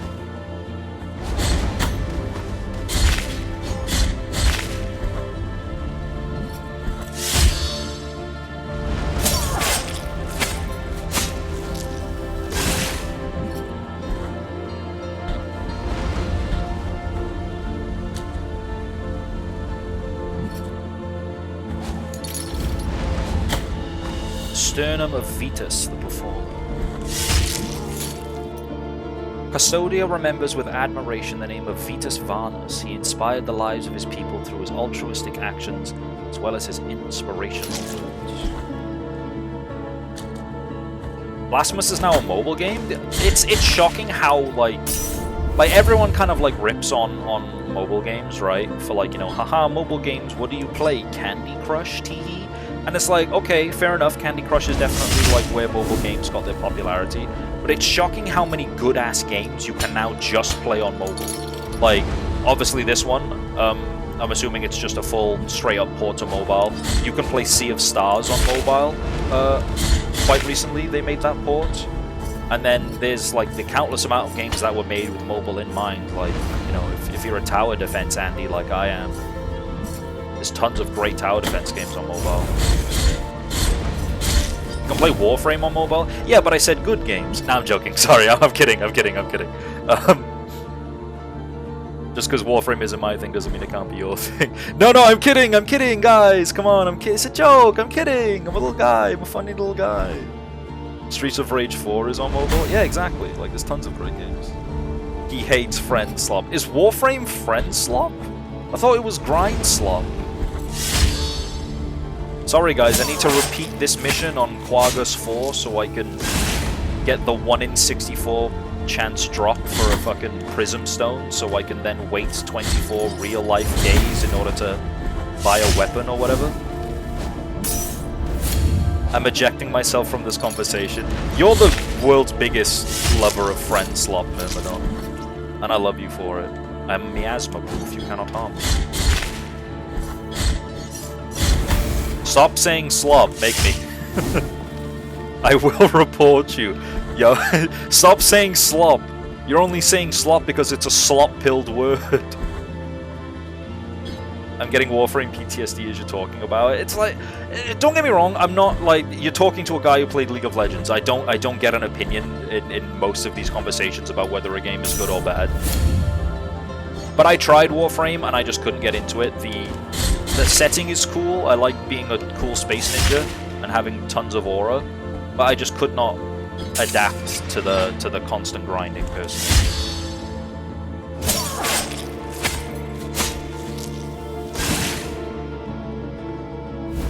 We got here. Piece of a golden mask. Piece of embossed gold, part of a mask broken years ago. The nuns of the convent of the charred village swear never to let the world see their burned faces, and the conviction of its old wearer has permeated the metal, grants some protection against flames. Okay, this is the game telling me, hey, you're in the flame zone, maybe take the flame charm, so I'm gonna do that. I'm gonna take off the lightning charm, I'm gonna put on the flame charm. SAS Rickroll, hello, welcome in. I need to pick back up playing this game again. Yeah, same. I'm picking it back up after taking a little break from it. I say a little break. It was like I tried playing it once a week, but I missed a stream. But it's really good. Number 2. Another thing that's marked with number 2. So you must be able to make multiple offerings to the egg, surely. That's just me thinking aloud, not a genuine question. Sorry guys, in case someone was going to type something. Number 2. The years passed and she started showing natural signs of aging, just like her companions, except for the burn, which remained as fresh as the moment the boiling oil had spilled. The wound was still smoking, scorching, and reeking. This was understood to be a miracle, and she was canonized in life by the church. She became known as Our Lady of the Charred Visage. An order was founded in her name, where all the existing nuns, as well as those who wanted to take up the habit, had to burn their faces in the same way as Aurea had. She wears a golden mask under which she hides the gauze that alleviates the eternal pain that the burns still inflict on them. Wow. And when he was but a wee lad, he burned his fingers and gives minor fire resist. I love it though, I love stuff like that. Between this and Ninja Gaiden Ragebound though, oh, excellent choices. Being spoiled for choice in a world of peak indie games, never a bad thing.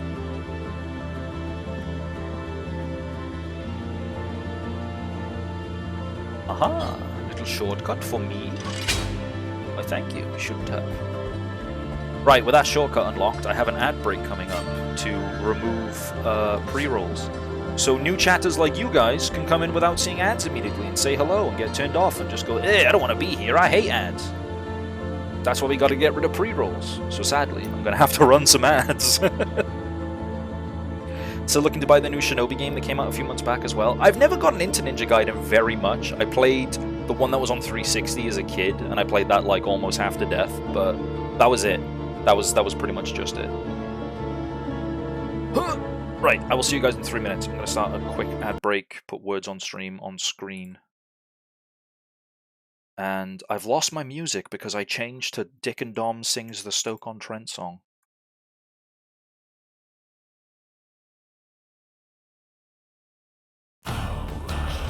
That'll do, sure, why not? Right, I will see you guys in 3 minutes.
Hello.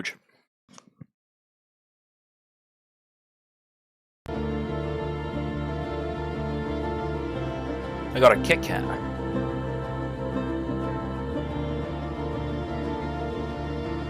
Do not ask me about the suspicious 12 tons of Kit Kat that have turned up in my home. If you know, you know. Oh, new ghost enemy, yay. I was just getting bored of the old ghost enemies.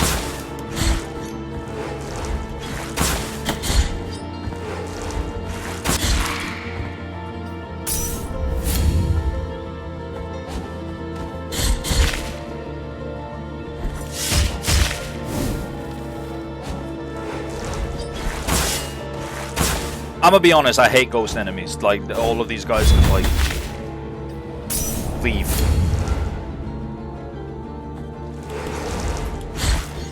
Oh, if I hit it first and it doesn't shoot its lasers, okay.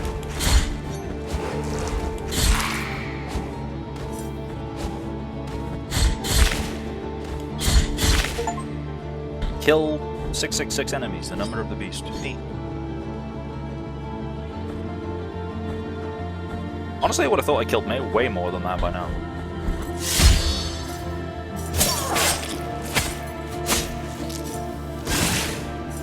I am such a fan of the dash slash as well. I love this thing. Oh, ow.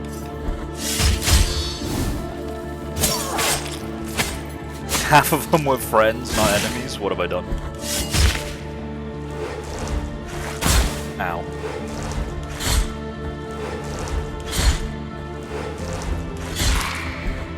Give me that loot. Give me that face bone. Phalanx of Miriam, the counselor. Miriam Bartow knew what it took to succeed, but fate is unpredictable. Though a terrible illness shortened her life, her legacy was eternal to those who loved her. Aww. I think I asked it last time, but are the bones like, are they like backers, like Kickstarter backers or something?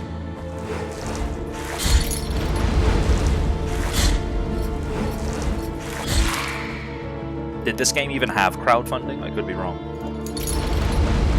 I think the dash slash is my favorite. Don't forget about the other moves. The only moves I've got, I think, are... I think I have the plunge.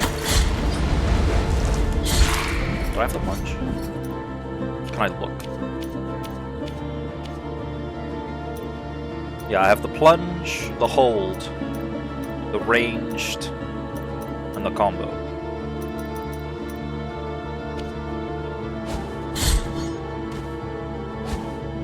The hold I'm not fond of because I have to stand still whilst doing it, and I don't even think I can, like, parry cancel out of it. Can I? Yes, I can. Okay, never mind. The hold might be goated. I need to use that more.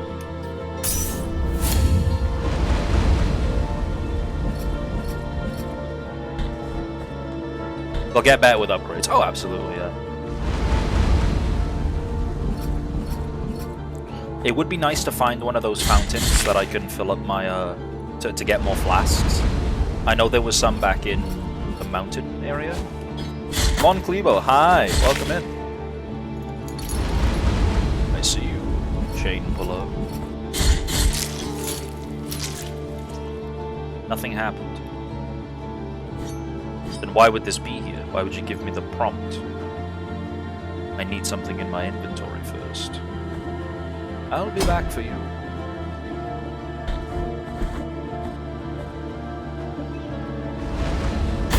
Ah! Hot.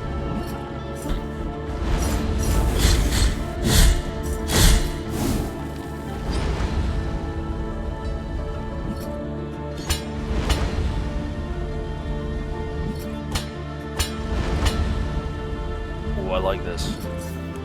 The stakes are high.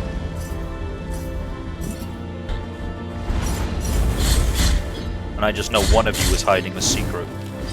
Probably, maybe. Statistically.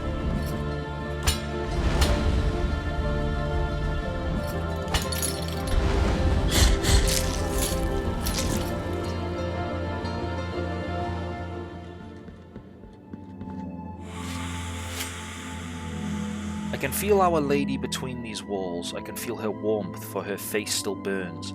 A reminder of her sacrifice and ours. The pain, the cold, and the burn are our rules. I do appreciate how most enemies don't do contact damage. Yeah, that's nice.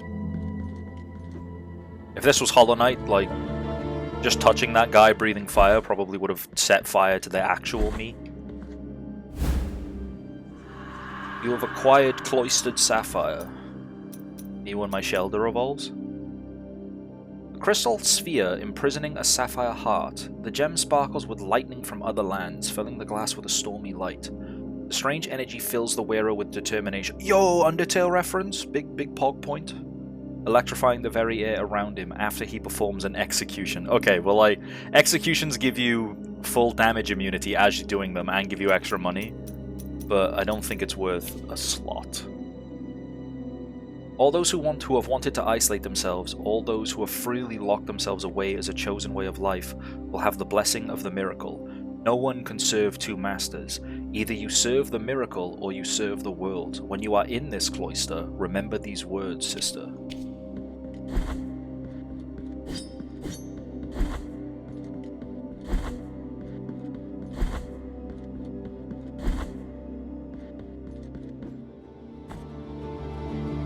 I'm checking the map for alternate paths I may have missed. We missed one down here, because I love exploring. I am the backtrack king.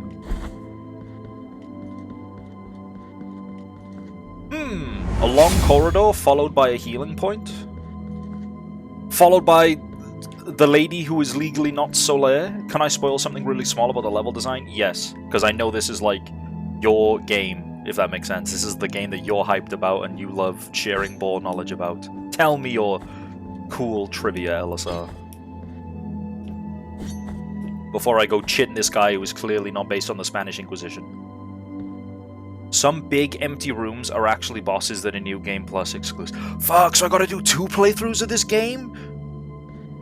You sly dog, you tricked me into playing a game you like twice.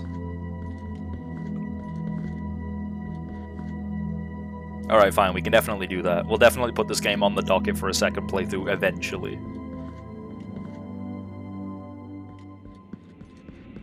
No time for that, Lady Solaire. I have to fight this Spaniard. Never mind, this isn't the Spaniard. That's just a big guy.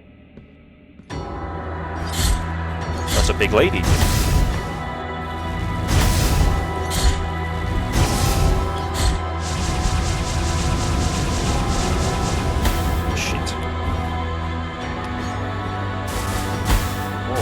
Wait, can I cling to the walls? I can. Oh, I don't... Oh, I'm struggling with this fight. I don't know where to go or what to do.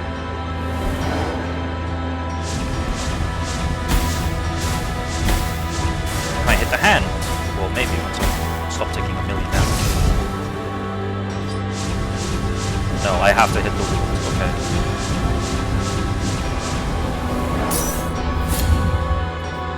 Our Lady of the Bullet Hell.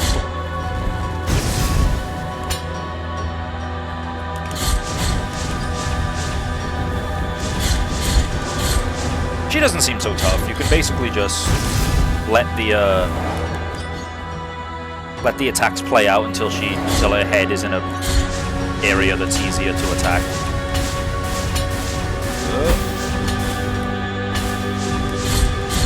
You don't have to greed moments like this where you have to climb up to hit her or jump to hit her, I think. You can just wait it out. This doesn't seem so bad. Unless there's a phase 2 that's gonna, like, spook me.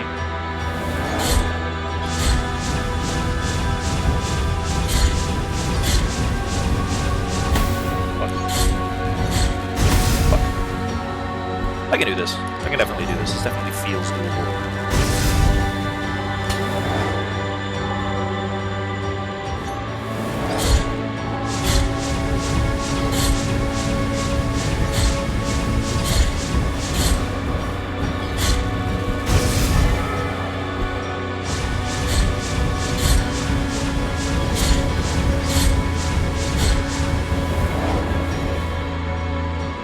Yeah, this is the good one. I don't like that attack because you really have to run from it. A second hand? Okay, cool.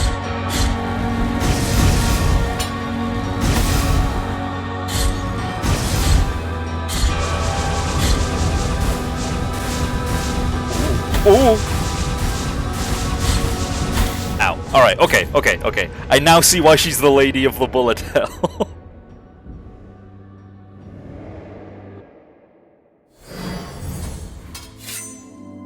Might need legally distinct Soleil for this one.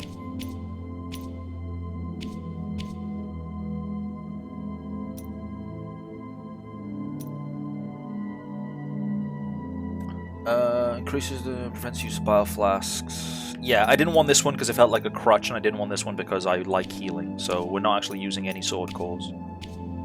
I want to change my prayer to a prayer that abuses the bounties of the miracle to sanctify the very air around whoever entoads it. Generates barrier divine lightning that damages any enemy trying to cross it. So will that give me contact damage if I jump into the wound?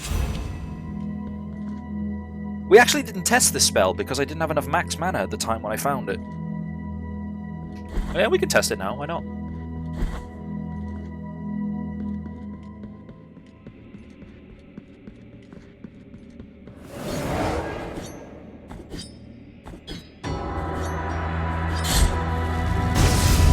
Okay, but like, all the lore was like, Our Lady of the Charred Visage, she was beautiful, that's why she burned her face. Why didn't any of the lore elect to mention that she's also like 35 feet tall?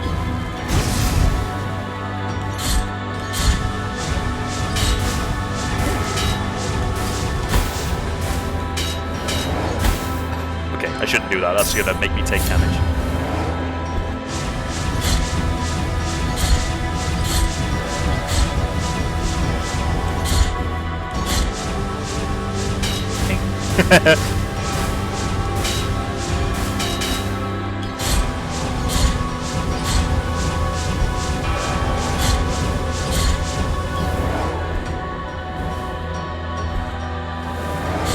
Yeah, this is the good one.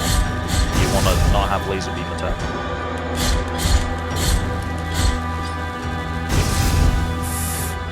Yeah, good.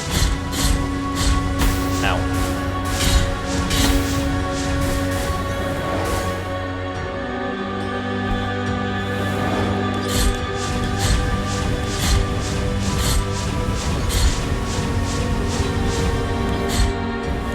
Give me that second hand.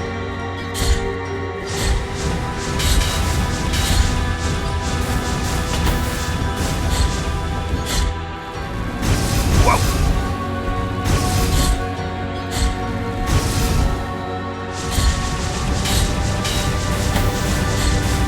Some damage just can't be avoided, that's okay, that's fine. She does low damage, she just does a lot of damage, if that makes sense. A lot of things to hit you, but not hit you very hard.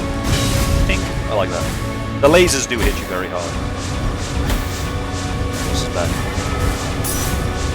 That's what I would say if I was a lesser gamer.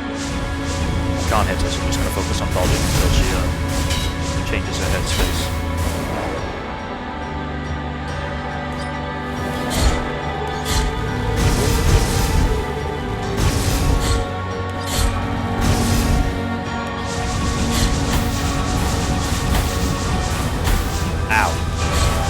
Ow! Alright.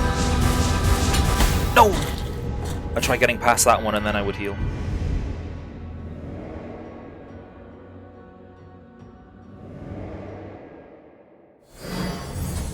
I don't think I generate enough mana to make use of this thing, so I'm just going to change to my sword is faster, because that might help my DPS. But this boss doesn't feel difficult. I think I'm just fumbling.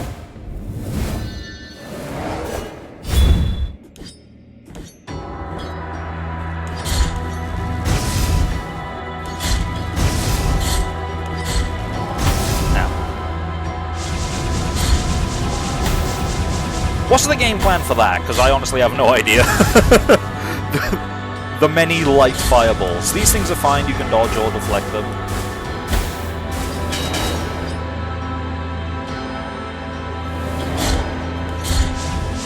These ones are fine, you can definitely dodge, you can go under, you can go over, you can go between. When it starts just spitting out shit tons of the little fireballs, I'm like, alright, what is the counterplay?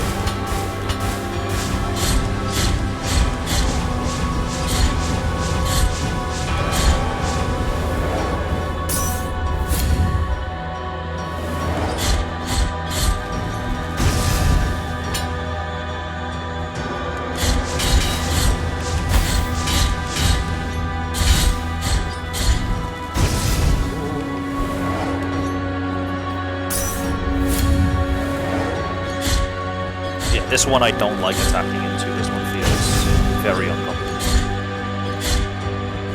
He says as he continues to attack into it, it starts phase 2.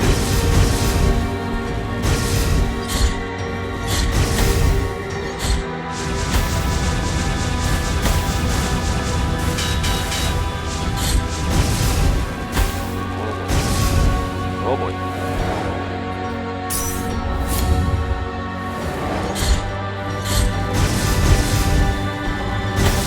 Oh, really? I thought I was ducking.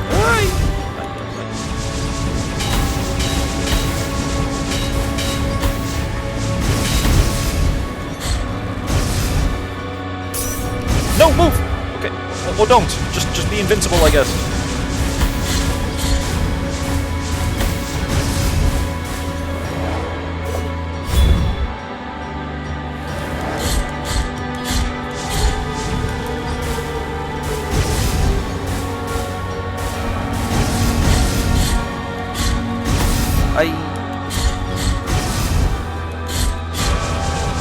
No! Oh, close. I think I should have committed.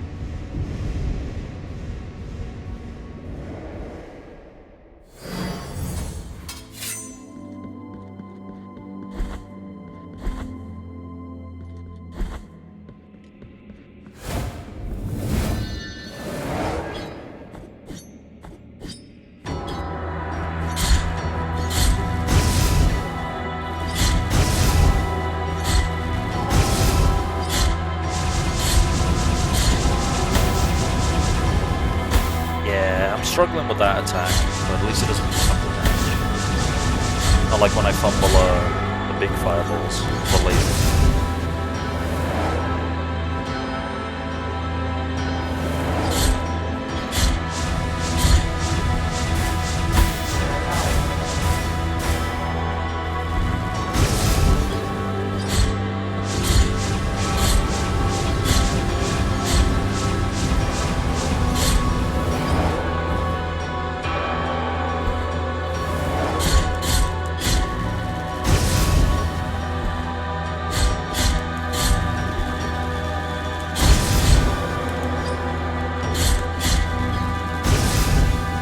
Lots of attacks that I can dodge easily and still get tons of damage on these. You know, if I was her, I would simply bring up both my hands immediately. Why am I waiting until I'm half dead?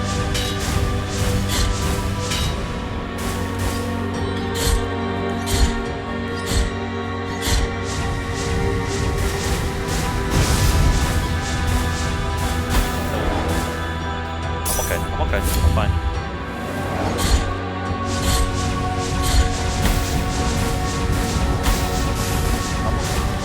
Better to tank a light one and use the iframes to go through the big one and vice versa. Ow.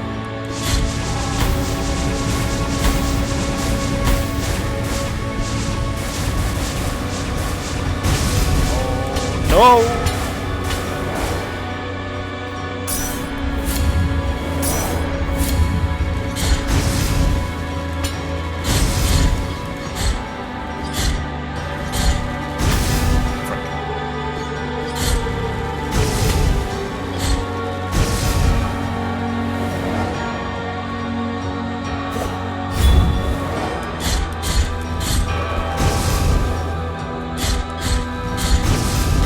Oh.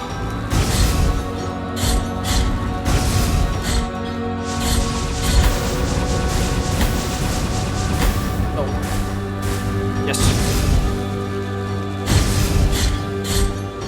Okay, okay, I got this, I got this, I got this.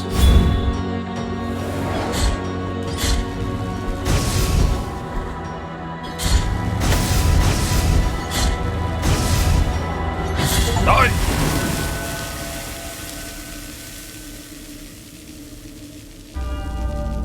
Why does she seem very not dead? Like she's gonna come back and have extra bullshit?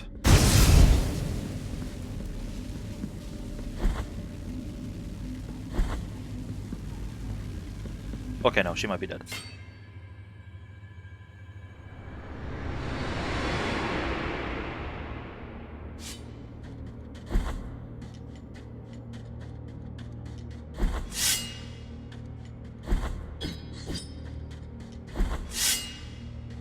In the name of the great ordeal and the sons of the miracle,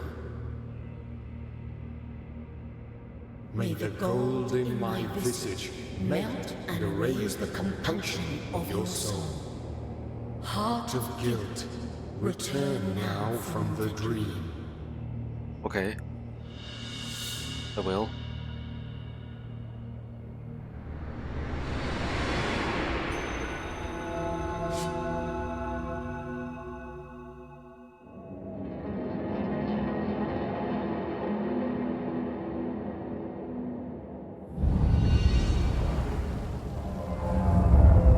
God, where the hell is that?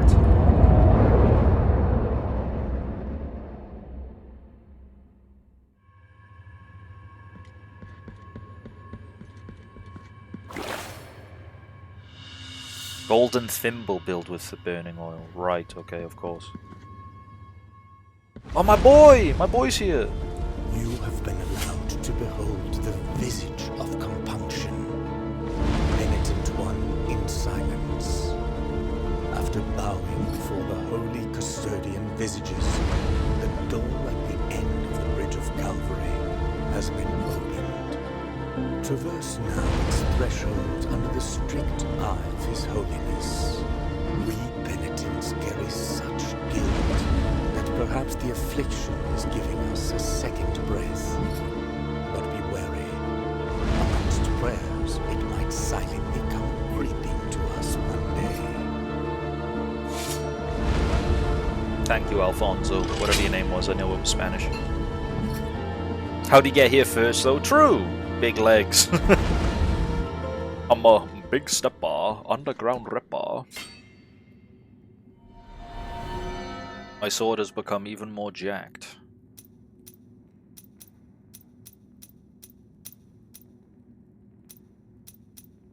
Which one's the level 3 one? Is it this one? Using its sharp thorns instead of the blade and allowing the penitent one... Oh, okay, yeah, it's this one. Weight of Justice. It upgraded weight. It upgraded the plunge and the hold.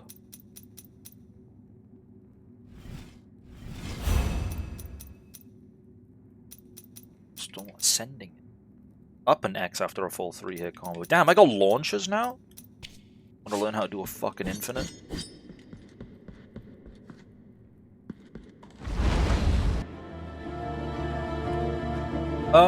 There's still one room to explore, so let's go and do that. By that I mean I'm probably gonna die trying to do that, so that'll be fun.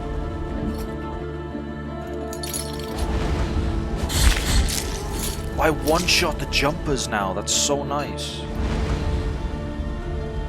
I don't want to die by having liquid hot magma poured all over me.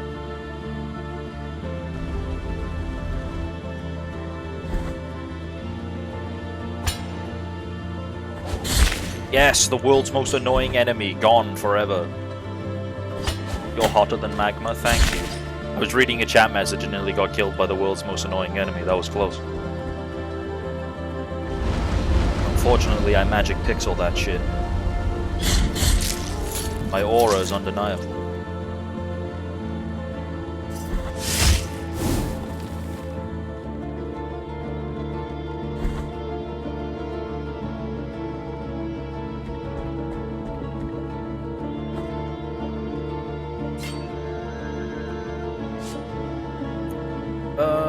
we go up here.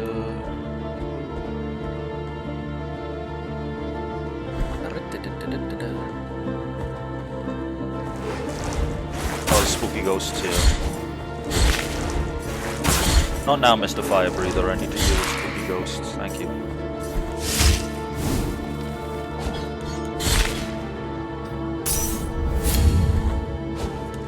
Oh, it's so good to just not have to deal with them now. I think the ghost having contact damage is bullshit. We were talking about not how every enemy has contact damage earlier. Like, it's an enemy that wants me to get hella close to it, but you harm me for touching you? How rude. Oh shit, there's two of them. Things are getting out of hand. Now there are two of them.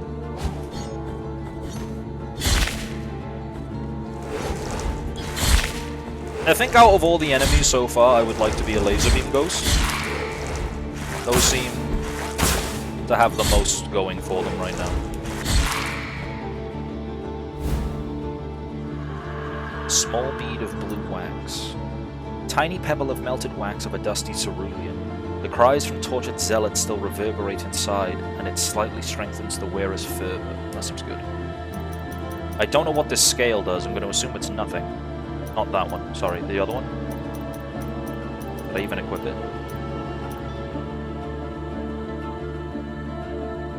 Bead completely... Oh, shit. My bead's been tainted. Bead completely tainted that has absorbed the sins of its wearer until completely filled. Encloses a storm of guilt and rumbles with the echoes of past mistakes. Statues of confessors used to carry beads like this, reaping guilt from repentant parishioners.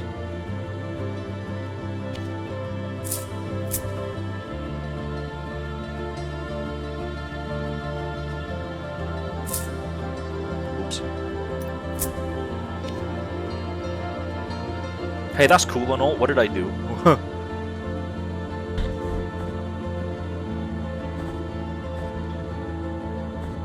Also, why is this candle out but the red candle wasn't, and I can't do anything with the red candle? Does this mean anything?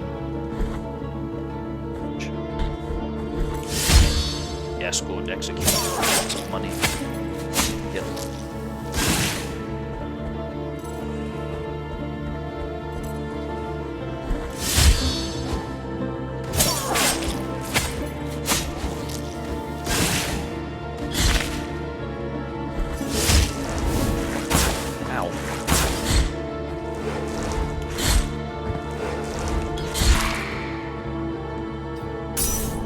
The red candle. I should have marked it when it said nothing happens. It was in here somewhere. There's the red candle.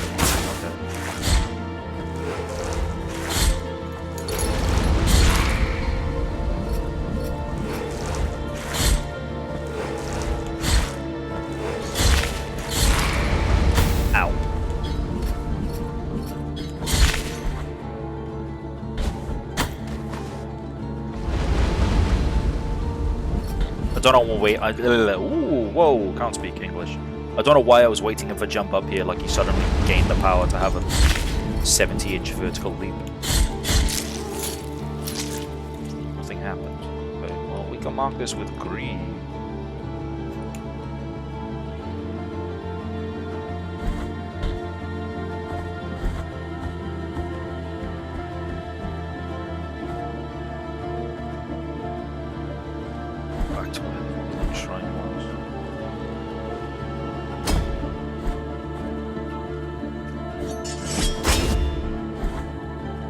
I wonder if I should have did that more against the boss. I mean, it doesn't matter, I killed it, so... Wrong button. Oh, that's 2. I did it twice now. I'm surprised it's only been 2. I was expecting like at least 10 by now.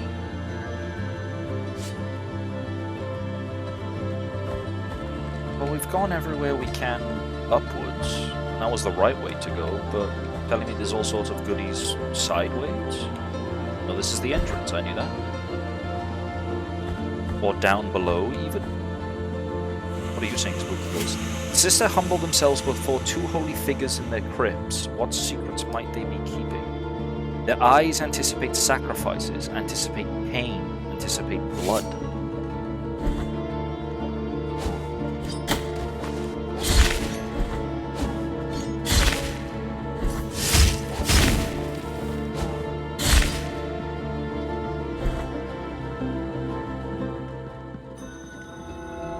Graveyard of the People. Another lift, that's nice at least.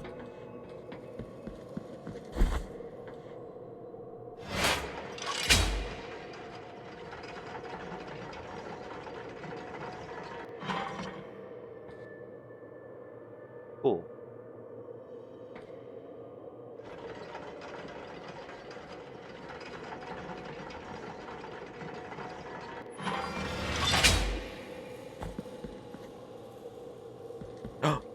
Loot. That's a soul core, isn't it? Sword core. How do I get to you then?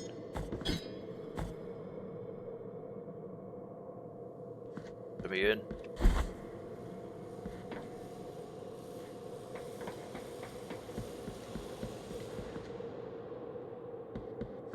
Grumble.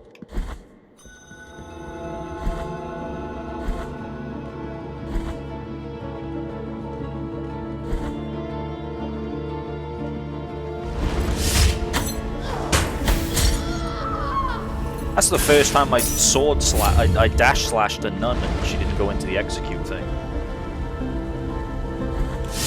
Yeah, like that.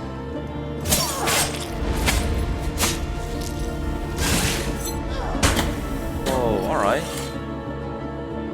Think you're so tough, eh? Well, how about you face my magic blast? I don't learn yet.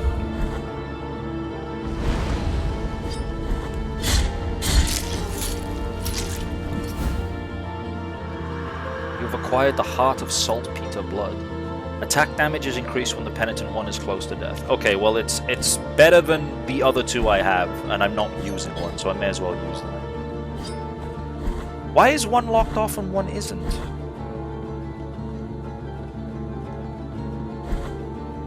Have I done something wrong? Have I done something? Have I made a choice without realizing? Nay, perish the thought. I couldn't have.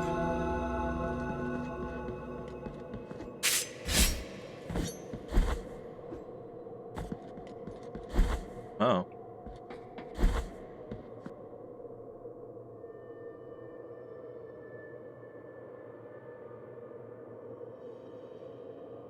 Right, well that's everything.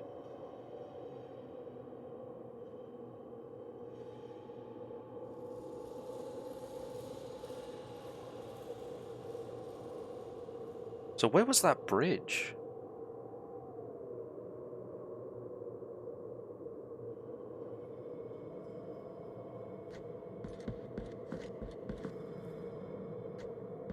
Let's go back out the way.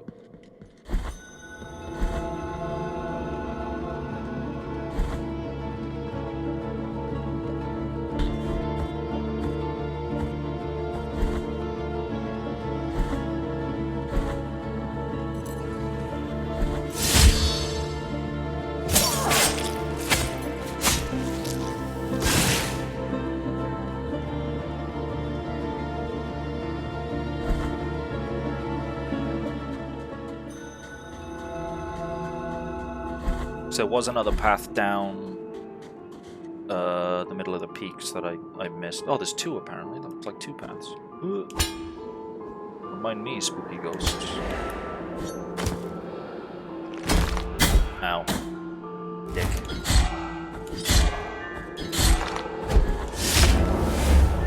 Ow.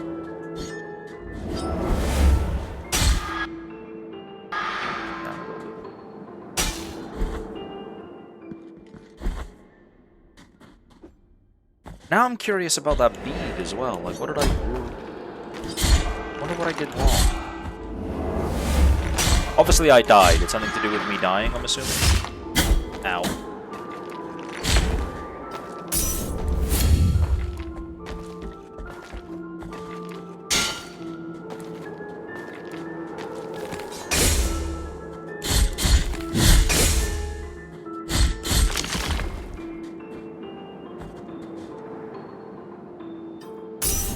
did it again. Wrong button, but that's okay. Quiet muted bell. Tin bell, now empty. Strangely, one could swear to hear its slight tinkling in the presence of strange energies. Slightly protects its wearer from attacks of magical nature. When he entered that room full of paintings and statues, he was surprised to find, under a dirty sheet, the marble figure of a man who seemed to offer him something. Something lustrous that he had held in his cold stone hands caught his attention. A shapeless fruit, the size of an apple, with a silvery glow and a delicious appearance. Hungry as he was, he took it, but when he tried to bite it, he had to hold back a yelp of pain, for the fruit turned out to be made of metal. Confused, he grabbed a nearby stone and smashed the fruit with all his might, managing to make a small crack in it, from which a dense reddish liquid poured. Without thinking it twice, he drank the liquid, which tasted salty like blood.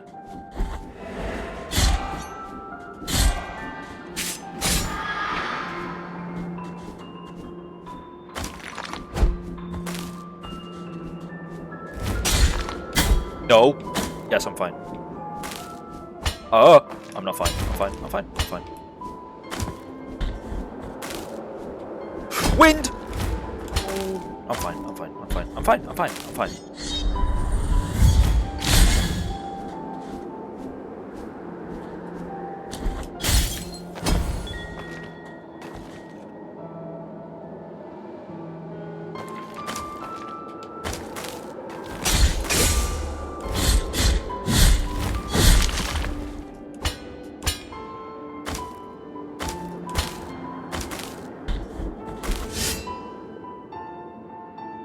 Another pathway up here.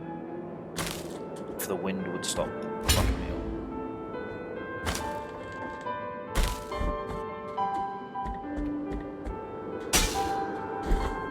What was this ghost saying? I can bear it no longer, that sound. That ringing will follow me forever, no matter where I go.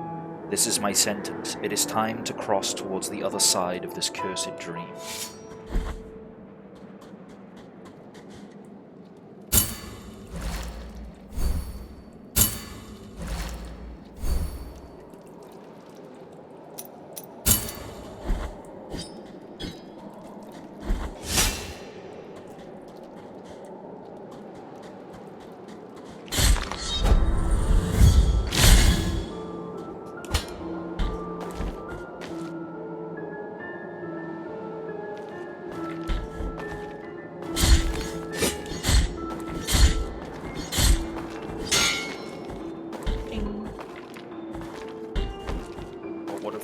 My magic blast. The blast that reduces your frame rate. Parietal bone of Lassa the Inquisitor. Unlike other Inquisitors, Lassa showed an unusual amount of indulgence towards the accused, even to the point of stopping executions. His weakness led him to excommunication and exile. Sucks to be him.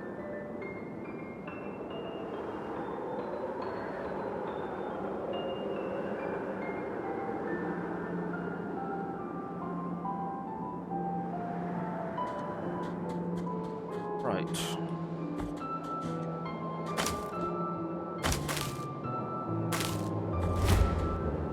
Where do I go now, then?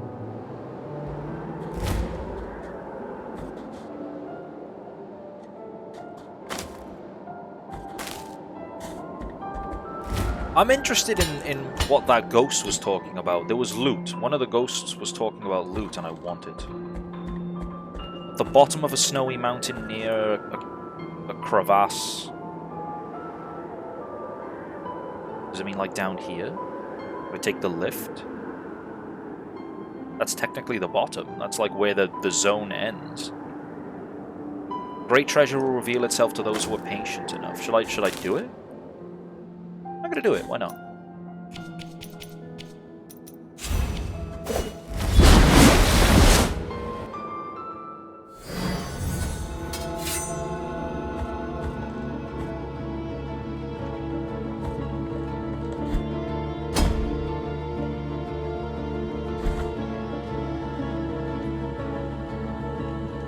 Does it mean the gate?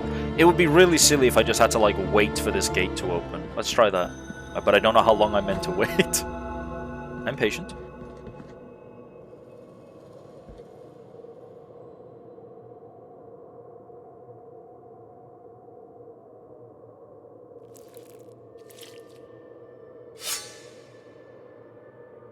God, his pose is unreal.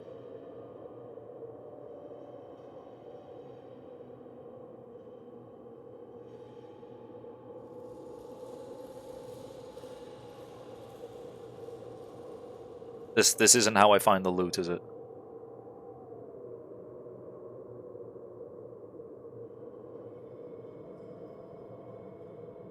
Certainly doesn't feel that way. Oh. Okay. My next guess was I saw the bloodstains on the floor and thought, well, the only way I can cut myself is by gaining magic. But yeah, that works. I'm a genius. Heart of the Unnamed Minstrel. Sword... Oh, I didn't... Did I check the sword core? No, I didn't. It wasn't long before he was beastified. This is the other one, the saltpeter blood. The miracle bestowed a gift upon that humble parish priest and confessor, the visions of all sin, future and past, of thought and deed, of every person who approached him. He did not need to hear our confessions because he already knew them all. He knew the penance. He knew the sincerity of our repentance. He knew everything. When there was no more intimacy between sins and sinners, we were all naked before him, and the miracle. Such grace came to be feared. He asked us to cover his head with a thick burlap cloth in order to try and stop his constant visions of sin, and begged us to take him far, far away. Sword core, forged amidst ballads of forbidden verses, can be inserted into mea culpa, reduces the duration of the parry, but eases the execution of a righteous riposte. Eases the execution. So what, is like my parry window shorter, but my time to push X is longer? That doesn't seem that good, if that's what it is. Sing for me, Cantor, and may your song relieve my pain. These were the words written on the tombstone. There lay the one who prayed by singing, creator of verses that one fateful day reached the wrong hearts. And even if we no longer hear his voice and no one calls his name, his singing will remain with us forever. The corpse in the next room gives you a hint for this. It just said two things in a spooky crypt. Let's take the lift. I think this has to be a faster way to go to a fast travel spot, right? Yeah, this hand's down there.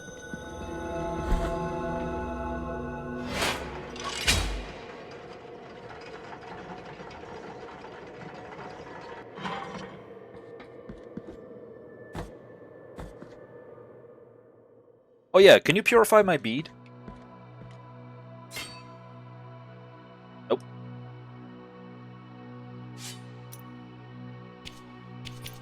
Do I need to equip my evil bead? Can you purify? Can you purify my bead? Nope. LSR, why is my bead evil? Is it because I died whilst wearing the bead?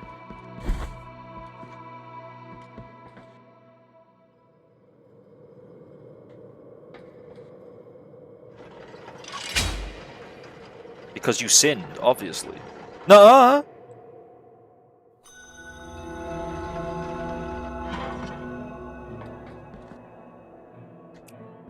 Hi, Arcade. Alright, let's go give this guy another fucking spice. Hey man, want some garlic? Merciful be, penitent one. With your contribution, the work of this brotherhood carries on. I'm really aura farming this dying man whenever I give him some rosemary or whatever.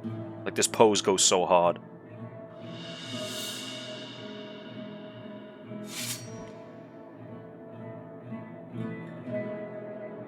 Okay,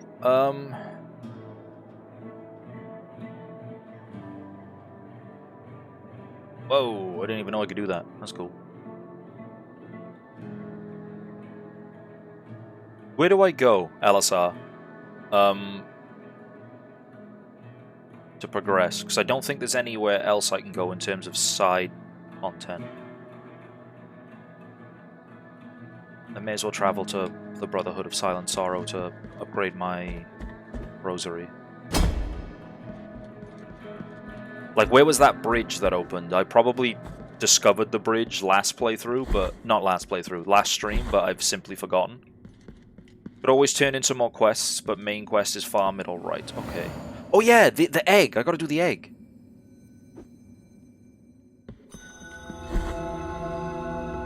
What other quest items does it have? Does it tell me? Quest items. Thorn. It's the one from Dios Gracias. I did that. The holy wounds are the thorn is the thing that allows me to do the main quest. The holy wounds are the main quest. The key to the chamber of the eldest brother, I did that.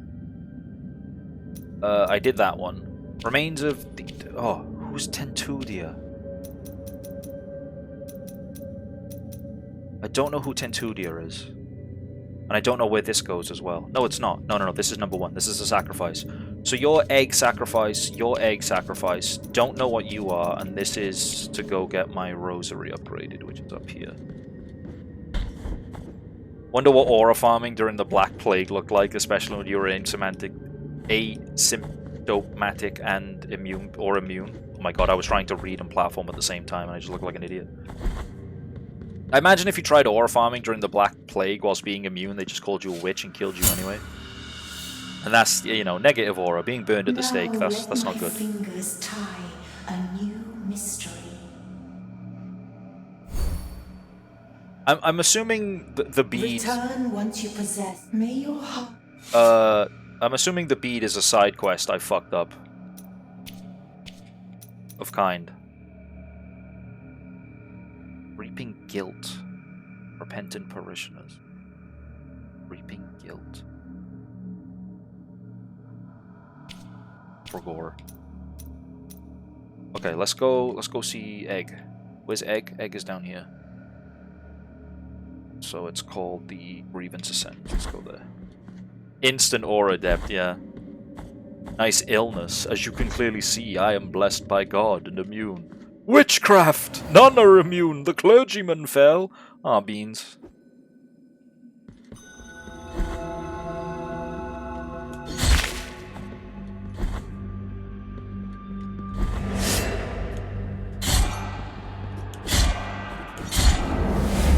It still takes 3 hits to kill ghosts. Oh no, it still takes 4 hits to kill ghosts, rather. Die, foul spectre. I have to go give my thing. I have to go give my weird trinkets to a big hairy egg.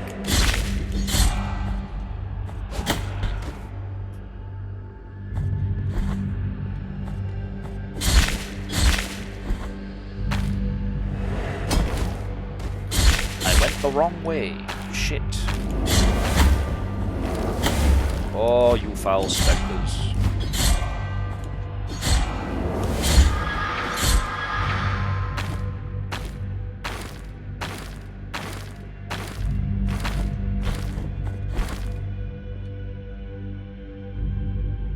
So, next room, all the way down, and then to the right, and then all the way down. Hello, parrying ghost. I don't want to fight you, actually. Ow.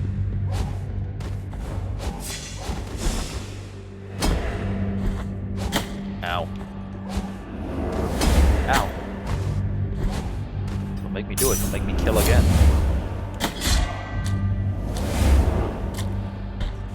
I think I went too far down. No, I didn't. Yes, I did. Shit.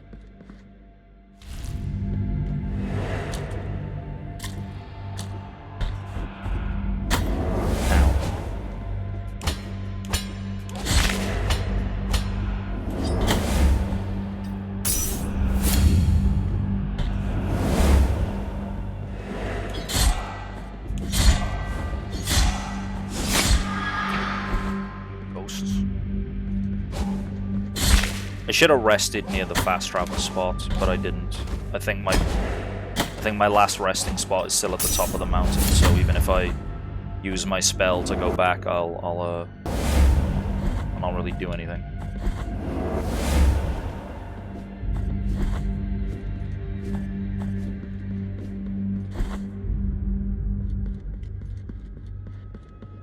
Hello, large egg.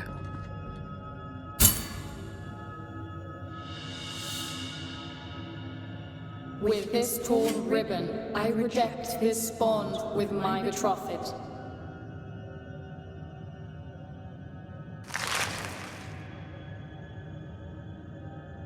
I. Ooh. Penitent one in silence, who summons my 3 voices. 3 sisters became as one, thus birthing a grievous miracle called Altus Gracias. Isn't the other fella called something Gracias? She wasn't betrothed to him, was she? This egg conceals something of ours that still remains immaculate. You have acquired the egg of deformity. Her shoot egg born of abomination, its hairy shell hides unfathomable mysteries from prying eyes. The cruelty of a broken promise shaped Altus Gracias, and the affliction made her sorrows into flesh. We will enclose our voices inside this egg, our tongues that endlessly twist and grow in order to escape, knots of a freedom we never had. Our hair will cover this ovum with cold until the heat of embers makes it hatch.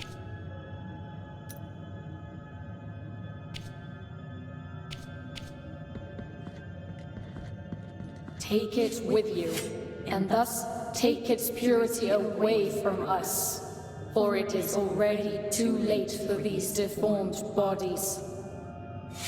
Okay. Take it with you. I will.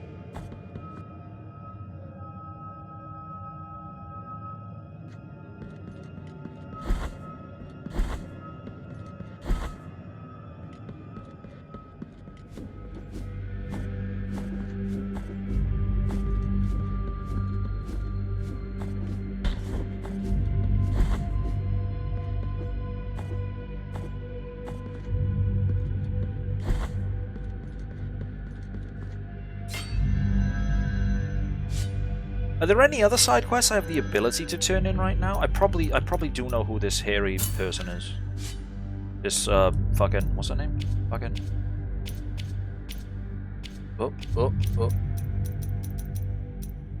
Tentudia.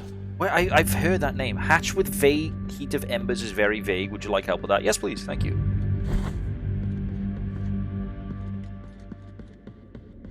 I think this has been one of my favorite bosses so far. I really like these 3, especially when I hit the tech of using the spell to blast all 3 of them at once. I think that was really fun.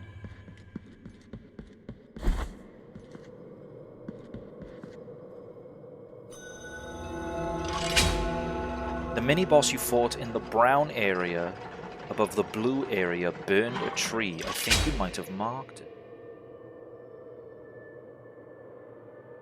Brown area above a blue... This area here, the Mountains of Endless Dusk. Let's go find out. Oh, there's loot there. I still don't know how to get that one. Because... Oh, what the fuck? There's lots of loot in this stupid fucking... I hate this elevator, by the way. Because it tries saying to me, oh, you should jump down and get the loot, but you jump down and you die because there's fog, and that means if you fall into the fog, you die. Because game design.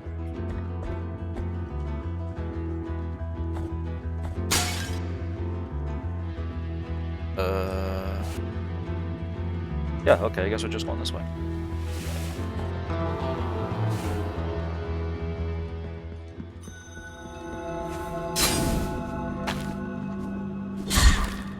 Yeah, this was the lady who did like lightning blasts.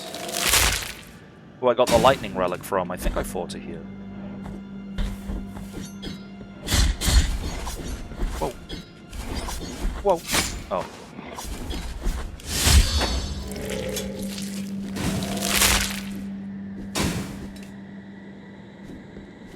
Okay, I'm gonna reach that save spot and then go take the ad break.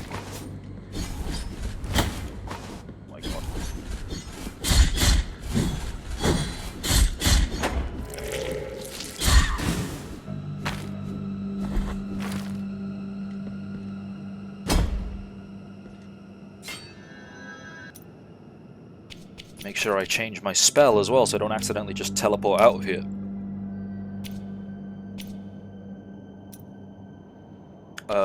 My spell. Where's my spells? Prayers. That's my spell. I like Magic Blast. Magic Blast is still my favorite. Bro is rolling like he's from Dark Souls, yeah.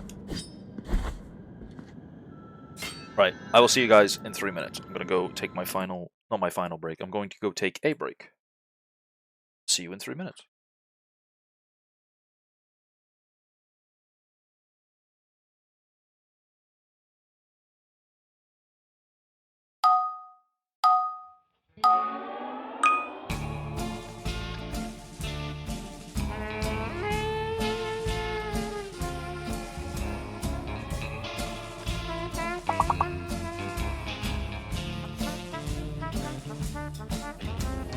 Once upon a time there was a boy born with a silver spoon for a toy.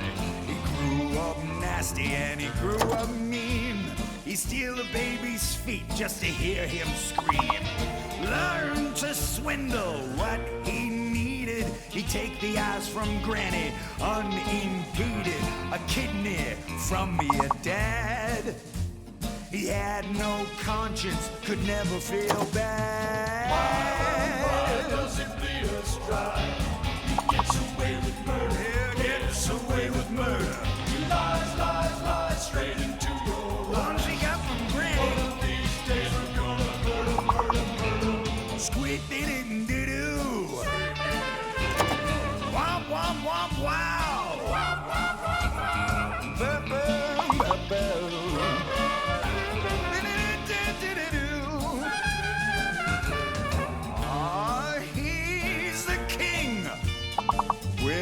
Expected to kiss the ring, sitting on his throne, laughing about how he made it his home. Stepped on you and he stepped on me.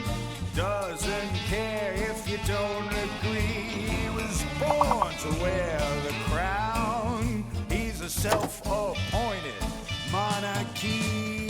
Why, oh, why does he lead us dry? He gets away with murder. Gets away with murder. In this one horse town, he wears the crown. This is fun. Yes, there you are. He's got no soul.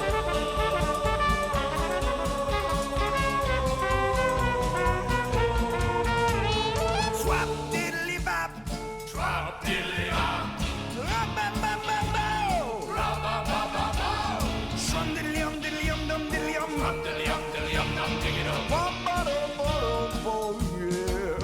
Thought he had it made in the shade, taking the best parts of us with a rusty blade. It's a royal work of art, searching for a brain to make him smart. Nothing worked as it should. The heart pumped backwards, and that's no good. You know it served him right, thieving around in the dark of night. Sweet beep, shabba-doo-doo. Scrum-diddly-yum, dum-diddly-yum, wow!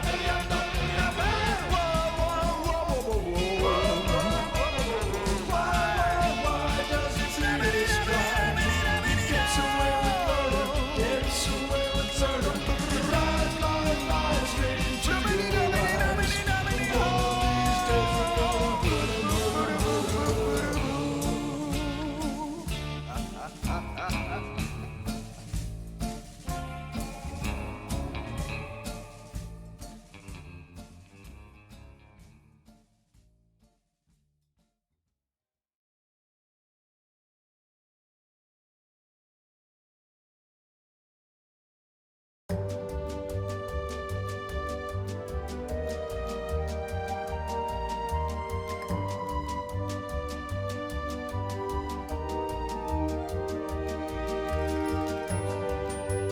How many cages?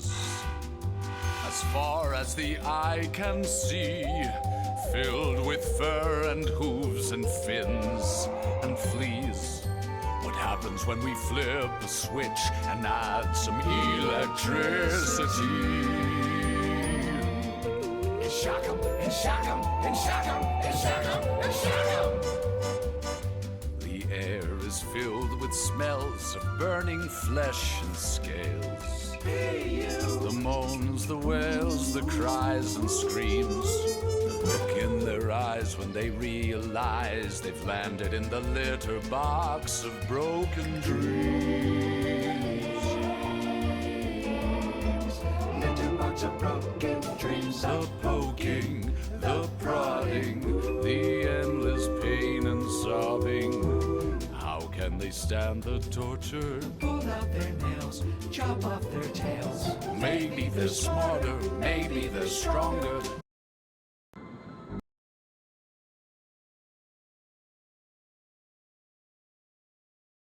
Oh, that took a bit longer than expected. Sorry, gamers. I'm back. Oh my god, Fel, hi! How are you? My apologies, gamers. I like this guy. This guy's my favorite guy. Here he comes.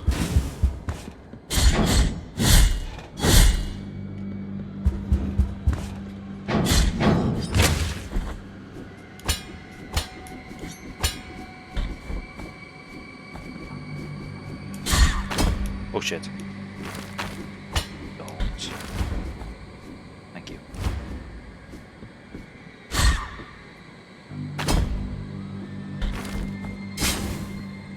Panic then. For some reason I thought I couldn't make that jump. But no, I'm fine.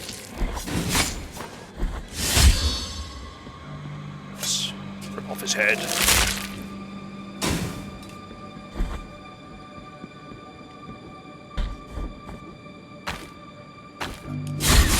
I wonder how Myra's doing. I wonder if she's been like crying her eyes out yet.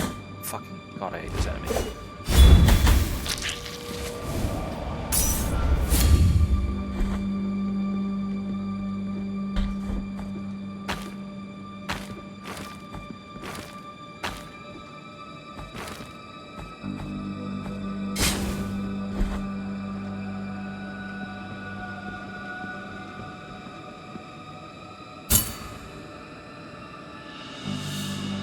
Given the egg of deformity. She was crying earlier. I knew it.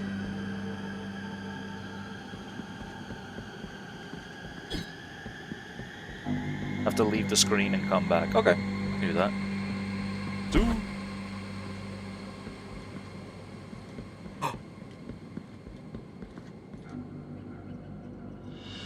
Hatched egg of deformity. Hatch the egg of Altus Gracias. Hirsute egg born of abomination, its hairy shell hides unfathomable mysteries from prying eyes. The cruelty of a broken promise shaped Altus Gracias, and the affliction made her sorrows into flesh.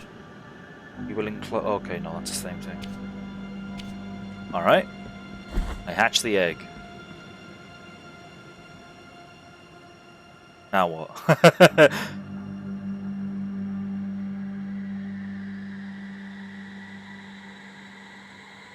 Egg hatched.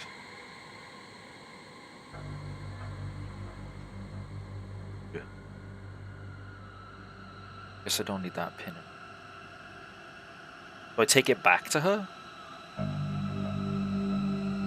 Told me to take it far away.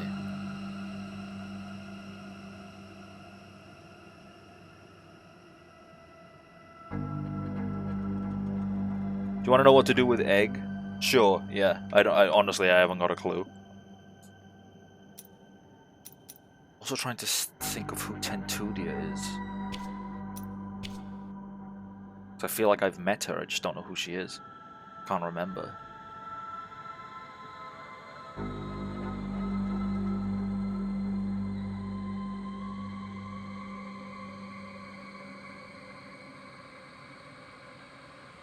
If I recall, you take it to the fountain next to town. Okay, I could do that.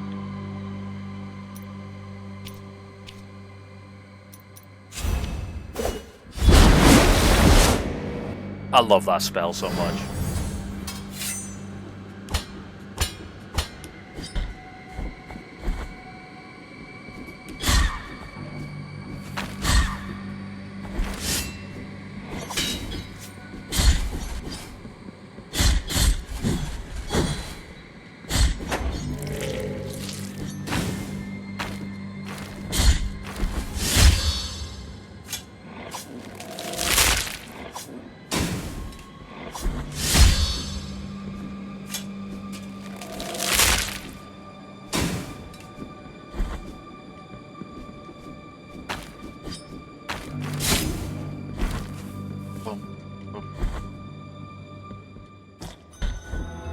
cistern, I can just go up, right? This is the town. This is the town. This is the...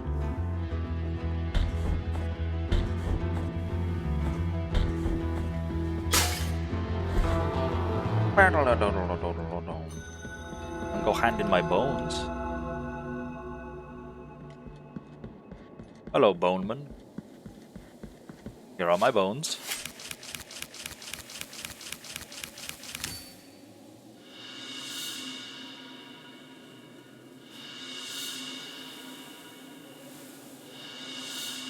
That's a lot of tears. Look, see how the ash rises up beneath our feet. From the other side of the door, the bones long for the voice to awaken and sing to us once more. Oh, her sweet voice.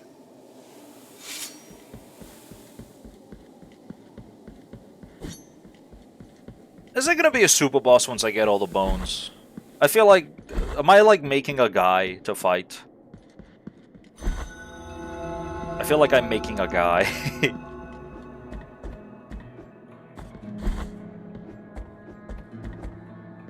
Hey man, what do I do with all this hair? The miracle is taking us away. Alright, never mind. You know, help.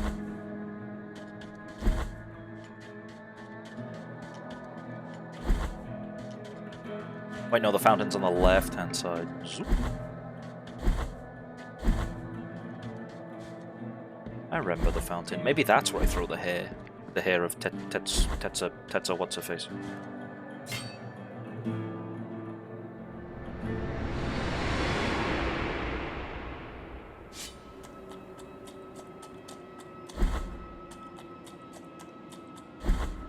Fort. The deformity has opened up. You have been granted 3 knotted tongues, able to grow deep roots that will twist and wring, copying the pain of their 3 mothers. In the name of the High Wills, I bless this relic. Watch over it, for it is now pure and sacred. 3 gnarled tongues. Bring me anything that can be blessed, so you... Oh, okay. Oh, it's a relic. Tied together by a broken oath, these tongues speak words that only the foundations of Custodia can hear. Their pleas awaken the sleeping roots from their lethargy, creating footbridges and climbable ledges for their wearers.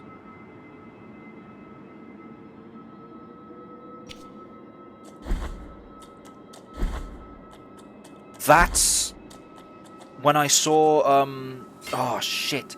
I saw like little roots growing on the side of the mountain. On one of the walls of the mountain, I saw like little roots growing. I think the tongues would give me a thing there. A good thing we marked all the roots on our map. Fuck!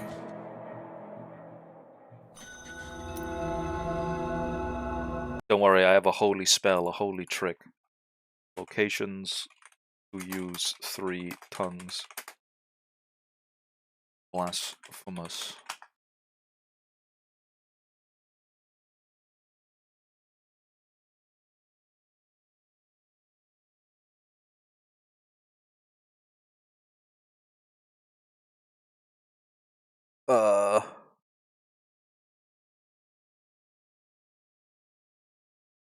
Shit. Keep it on you always, usually same for the blood relic. Okay. Fuck. Alright, I'll take off the miasma and I'll put this on.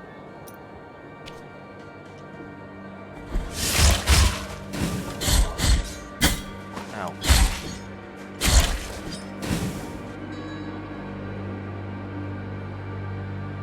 I think this had one. I'm pretty sure this had one. My Google search took me to a map that I don't know how to read, and I don't want to read in case it has spoilers. So I guess I'm just fucked.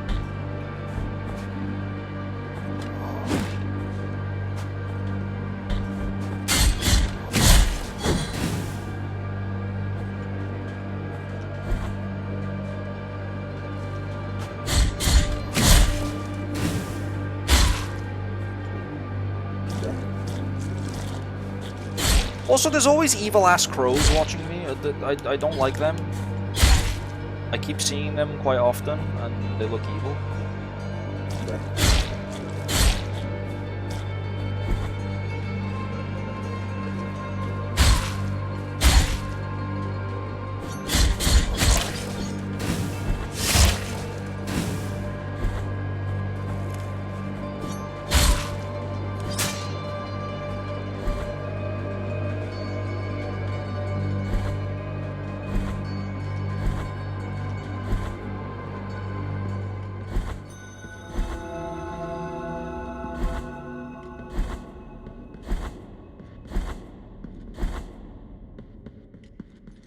I know there's another chest. Fuck. I know there's another chest.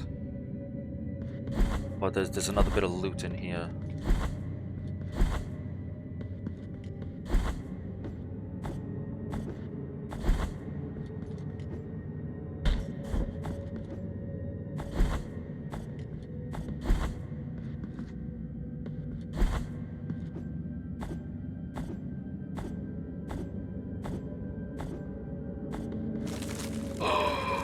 I was right.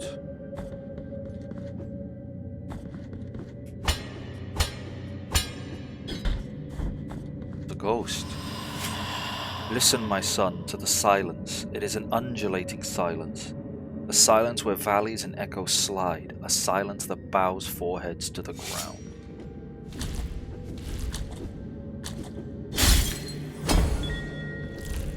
Just a cherub. I don't know why I marked it with a treasure chest then.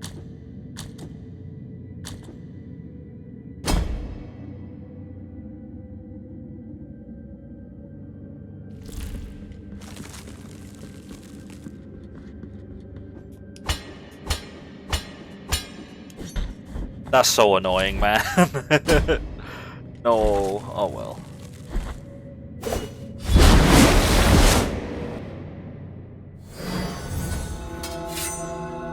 What can you do? What can you do? I made a mistake. I should have marked the roots and I didn't. Oopsie. Tihiato.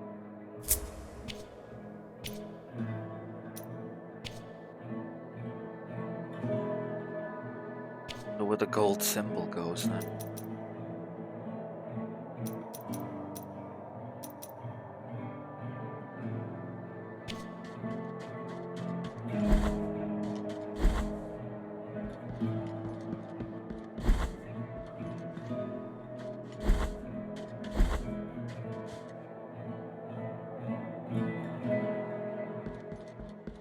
Does donating tears in here do anything? I'm assuming it does, but I just have to meet a threshold. I just don't know what that threshold is.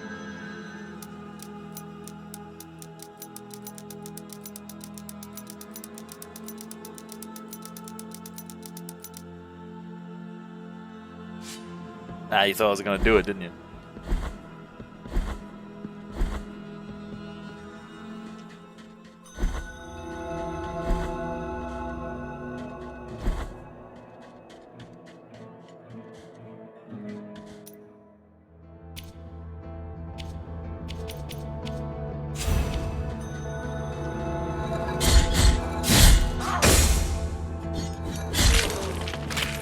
You want to know about donations? Yeah, let me know.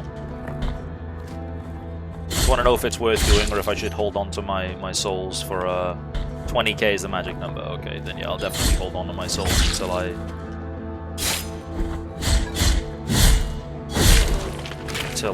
get some upgrades.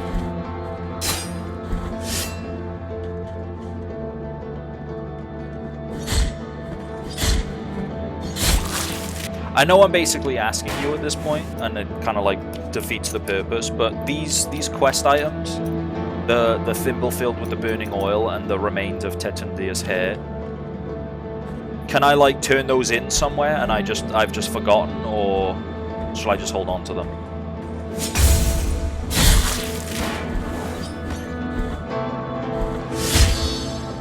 Yes, die.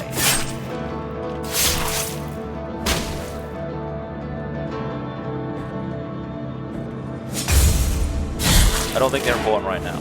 Excellent, splendid. And we will progress the story. because I don't know where any roots are without searching. I don't want to search.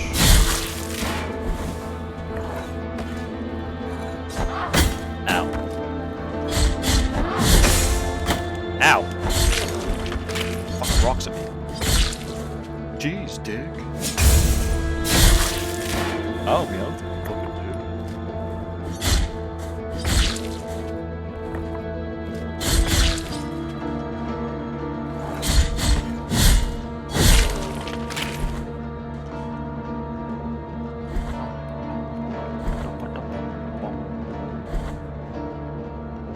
It's my guy, my fella. What's up, man? On the path lies the solace and the life. Prithee heed my prayers, O Lord of the bare feet. Oh, forgive me, penitent one. Without my knowing, amidst prayers, our roads and faults become intertwined once more. What can I do to avoid the difficulties that the miracle layeth in front of my bare feet? Hey, don't worry, man. You needed a miracle arrived. I'm gonna deal with that giant dickhead and then knock down that tree.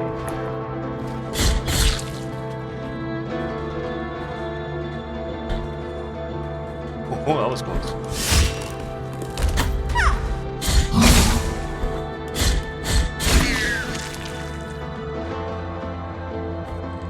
Don't worry, man, there's another spike pit at the end of this. On the other side, I'll go get that one too.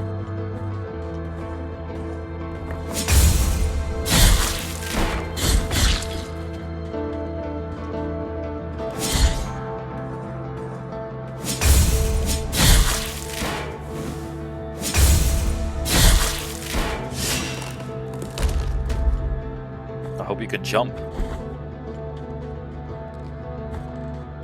O penitent one, is it true that the roads are free? Wondrous vision thou allowest me to behold. Blessed be our encounter. Little toe made of limestone. I don't know how I feel about the barefoot god. What if I assemble all of his toes? Do I get like something cool? Toe from the statue of the first barefoot pilgrim. The vestigial little toe pushed the stones out of his path, increasing dodging distance. A master gathered us all together like every morning and said, a genuine genuflecting pilgrim must never divert their eyes from the earth they walk on, for this is our rule.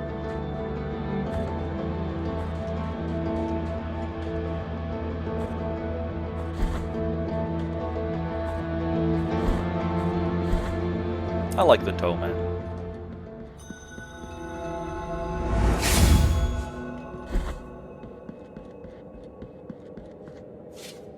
It's you. Sister, I know you are there. Even if I can't see you, hear my plea. Oh my god, aura farm off. After your departure, it is now my turn to prove I'm deserving of our captain's trust.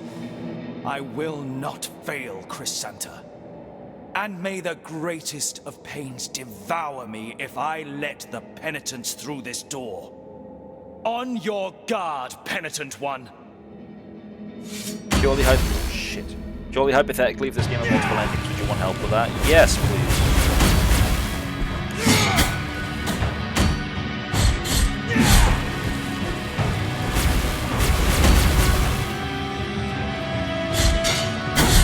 Does he have a parry too? No, not quite.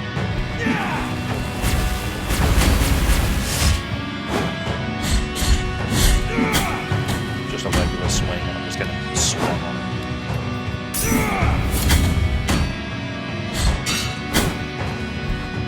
If you kill this guy, you get locked out of an ending.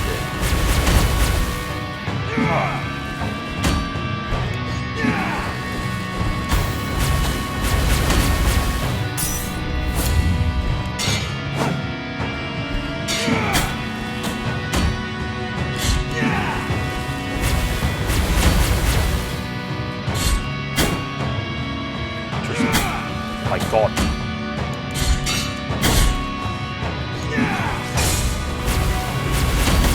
Like, dash into the fucking, like... So what, do I need to, like, intentionally let him kill me? Or do I have to, like, beat him and then I get a choice to spare him or something? Probably.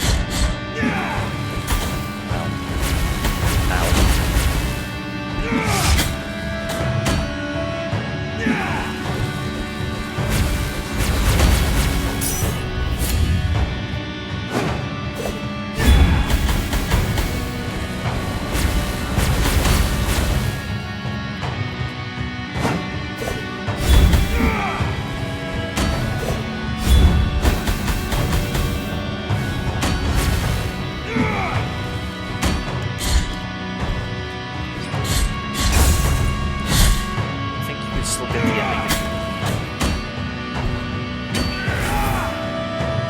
like a better ending. Oh fuck! No, I don't want to like metagame too much, if that makes sense. My first playthrough, I should just do whatever comes naturally. What comes naturally is trying to fight this guy. Ow.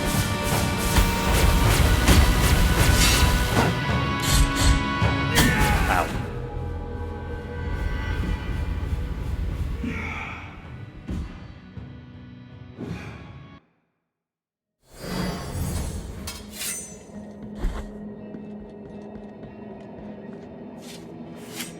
Sister, after your departure, and may the on your...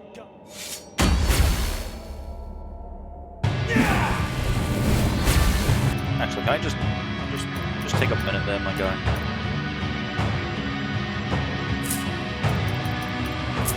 Okay, go ahead.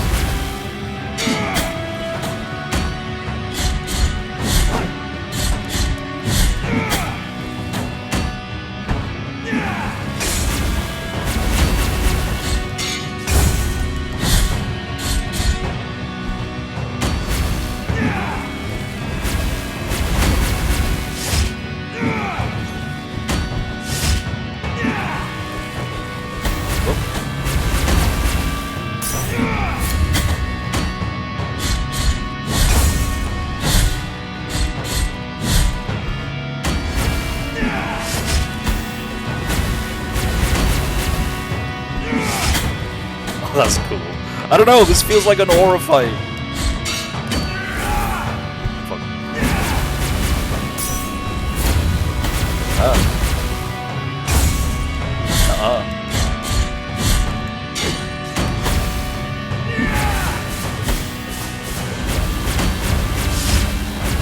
Sonic Boom.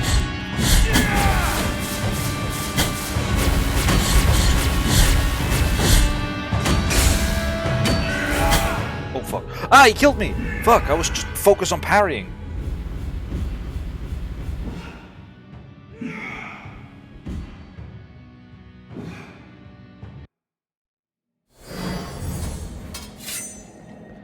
He does feel like, I said this before, but he does feel like one of the few people in this world that are just Sister, normal. after your and may on your...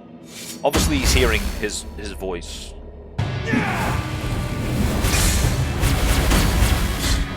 He's hearing his sister's voice. But like, you know, he's not like dying like everyone else in this world. Or weird and fucked up.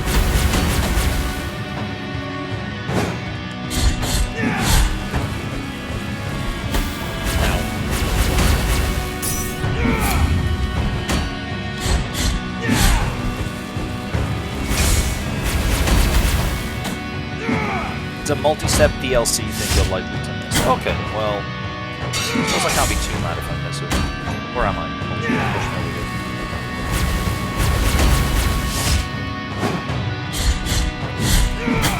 Oh fuck, try dashing again.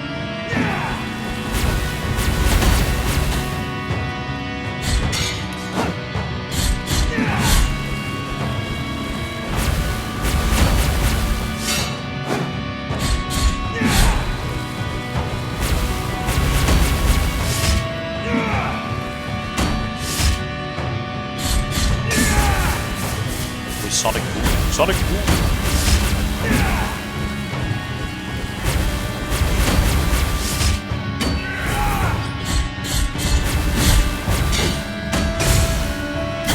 Oh, my parry.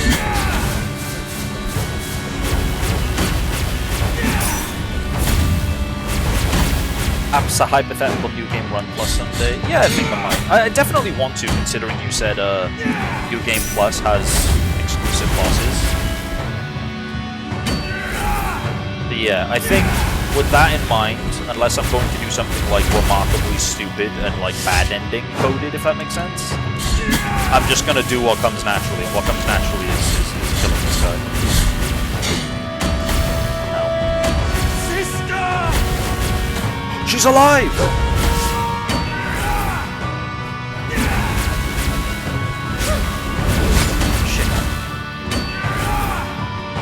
So I can't heal. Why can't I heal? I still have one potion, why can't I heal? I also can't dash?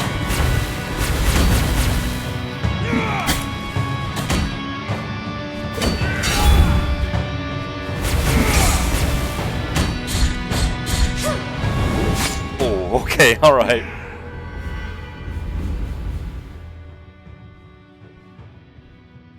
Sister! But now I don't want to kill him because he looks so cool. Sister, after your departure, and may the on your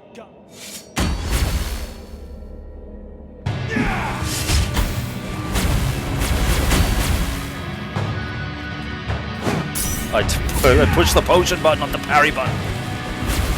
He just walked up to me and I was like, behold.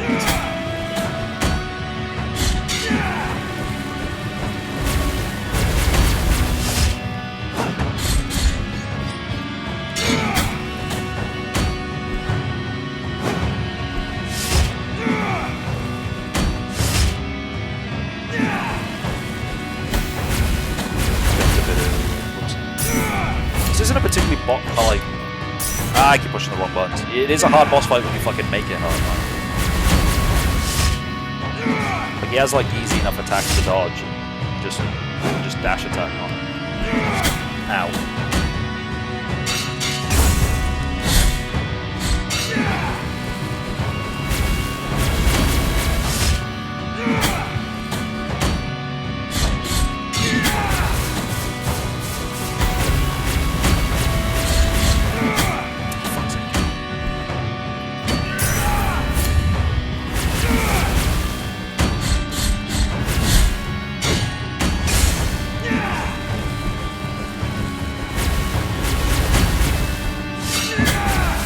That's cool.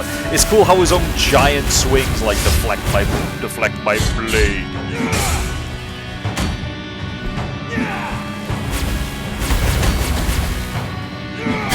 Fuck. Always want to kill him. It's peak fair boss fight. Like none of his moves particularly bullshit. I'm just being stupid.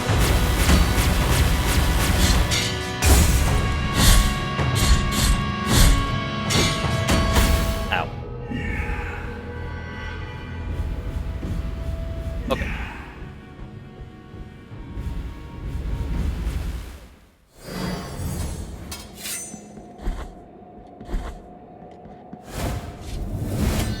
Sister, after your and may the on your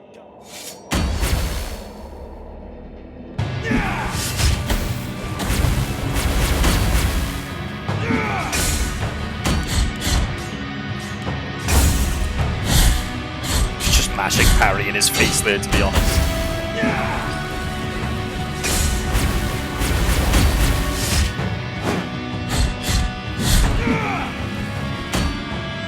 Yeah, then over. Jump. That lightning kind of mean me, to be honest, but that's okay.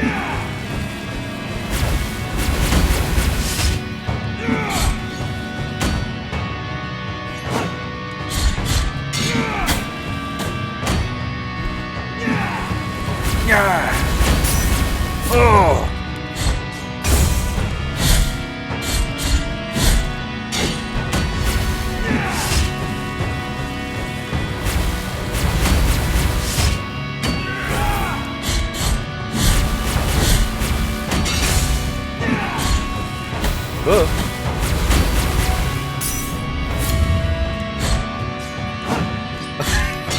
Brother, you missed! Where are you aiming at? I'm trying to parry you for big damages and you just straight up missing me. Okay, well I can't parry Sonic Boots. This is Street Fighter 5. I mean 6.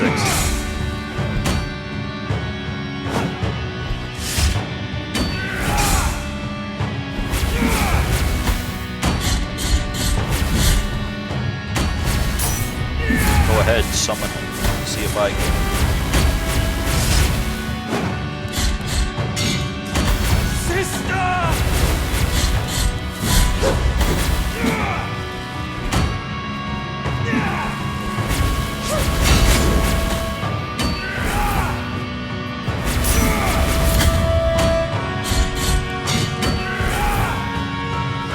Yeah, when I got to this part last time, something bugged out. It just would not let me, like, dash or heal at all. I still had a flask.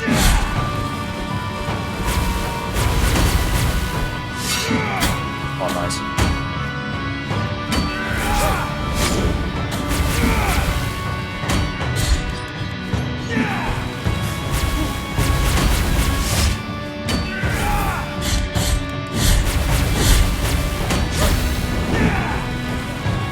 You fought well, Estus.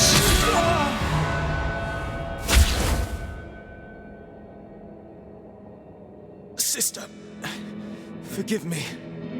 Now I will cross over to the other side of the dream and return to your side. It didn't give me a chance to, like, spare him or anything. Toronto to my sister. Flee to the storms intoned by dry throats and shaking voices, calls forth blazing rays that pierce the clouds, striking down nearby enemies.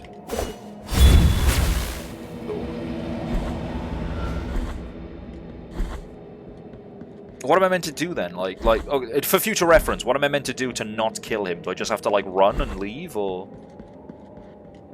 like run past him to the gate?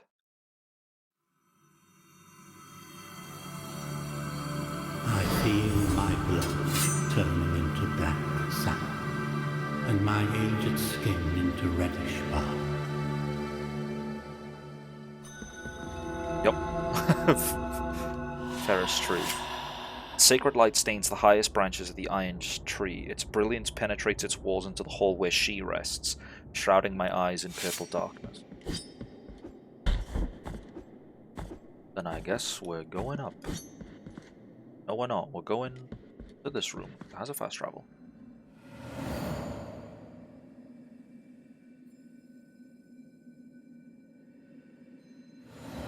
You meant to find a secret before finding him. It's a visible passage on your map somewhere. Oh, okay.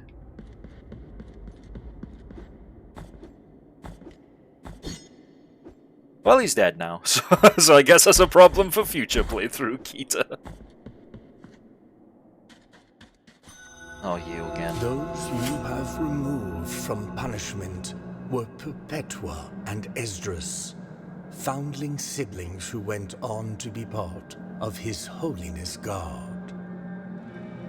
It was said that Perpetua could speak to her brother even after death, for twisted are the paths of the miracle. Sorrowful be the...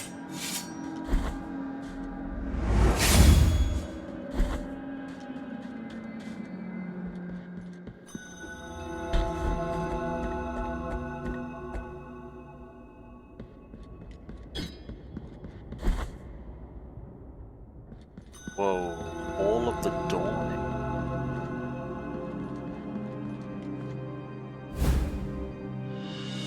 Quicksilver. Oh, that turns... I can sacrifice a flask to get better flasks from a weird guy. I think he's...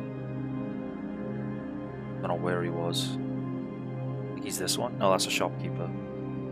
Not sure where he was then.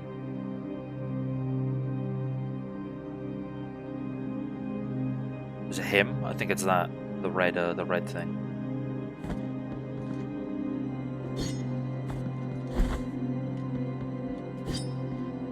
Cloud under the town. Ah. That's what it is. It looks like a little Among Us. I thought it was like a little guy. It looks like a little guy. The red thing is where you get new flasks, as long as you have an empty one. I remember now.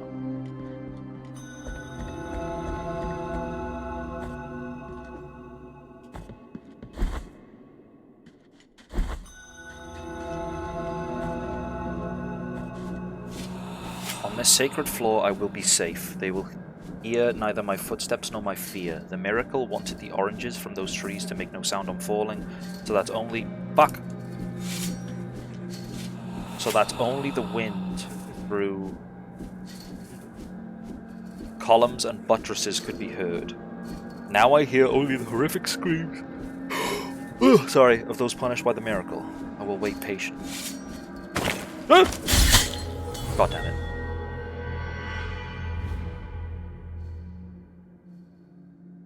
I thought, yay, I can swing at the cherub, but no, there were spikes there, and then I just died. Cool, thanks. This is bastard game. That was a bastard move, but for bastards.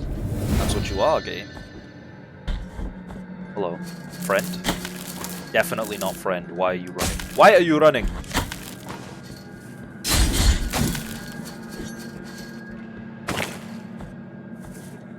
Almost got me again, huh?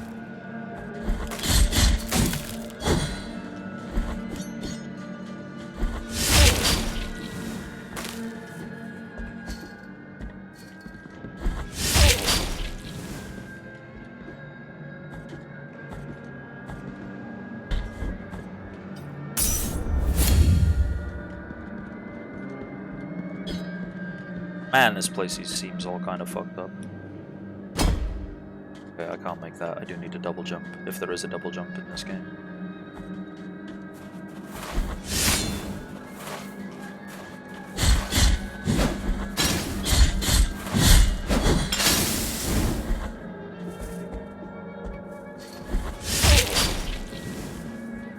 That's gonna crumble.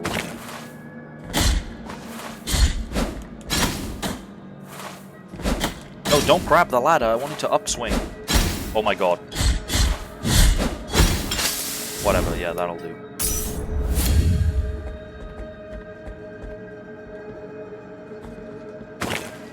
Yeah, you can't trick me. I see that it's cell shaded differently now.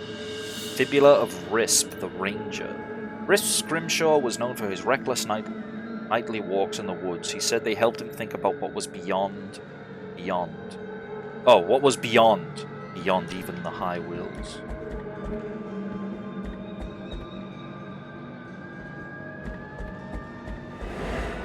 Hooray, a ghost. Just a regular ghost. Been a while since I've seen one of you fellas. Come down here so I can kill you.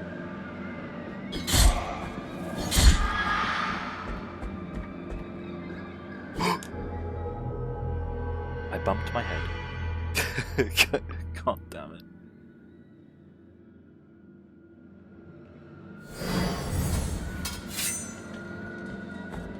I want that loot though. You know how I feel about having loot.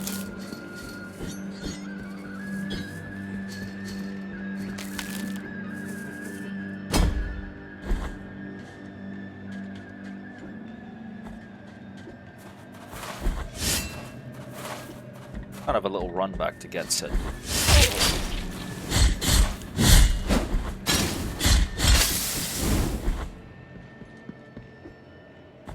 Only a little one. Not an unmanageable one. Let's see what's at the top. Let's see.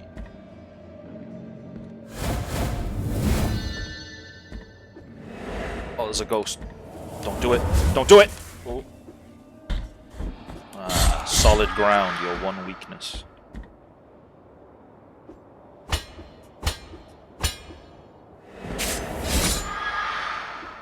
Can't grab blood.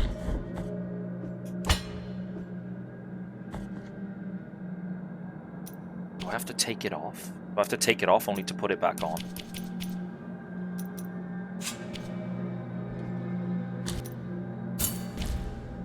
That's cool. Well, I didn't have to put it back on, but that's kind of cool. I could have made the choice to do so and then climbed up the wall. Oh, another Quicksilver, cool. And then at the top of the tower on the inside, I can activate this and use it as a way to get back down. Okie dokie. You know what else is a way back down?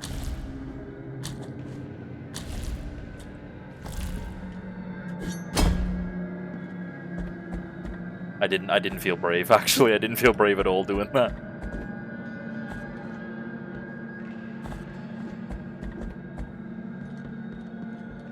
There's spike traps afoot that could be anywhere. Ow.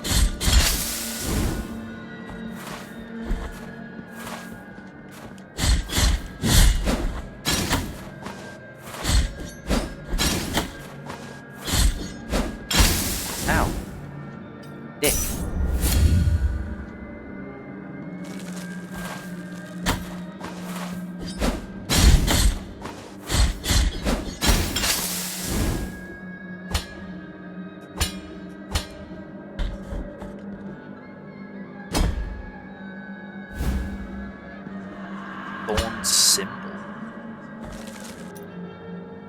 Thorns braided with enormous patience by calloused hands, creating a protective symbol.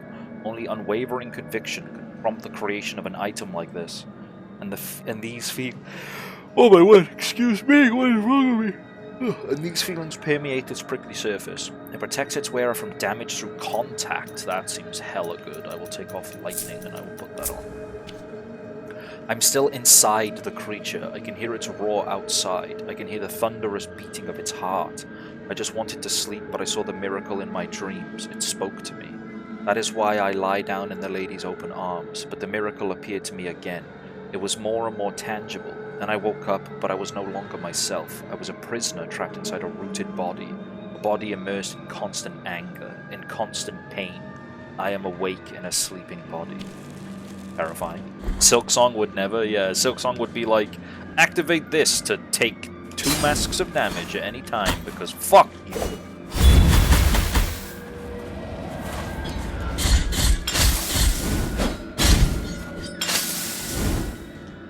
And it's true, they would do that. I was there, they said it. I missed. Okay. I panicked, but there was no cause for alarm. Fine.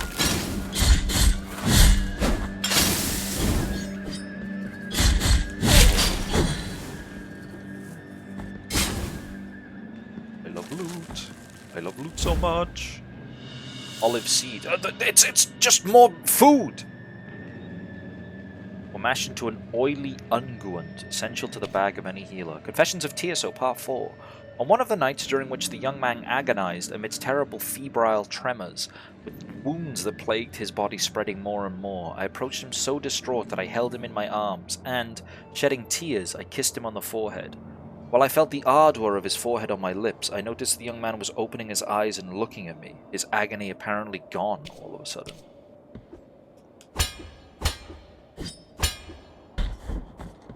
Is this a bone?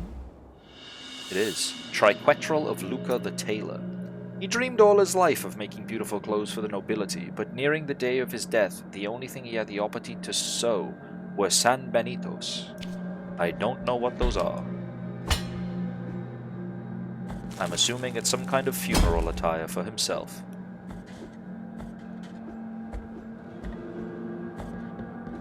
It also sounds like a delicious food. San Benitos.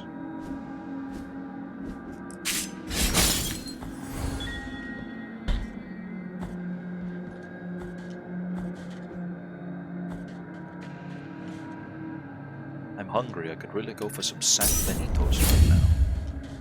Penitent one, heed my confession.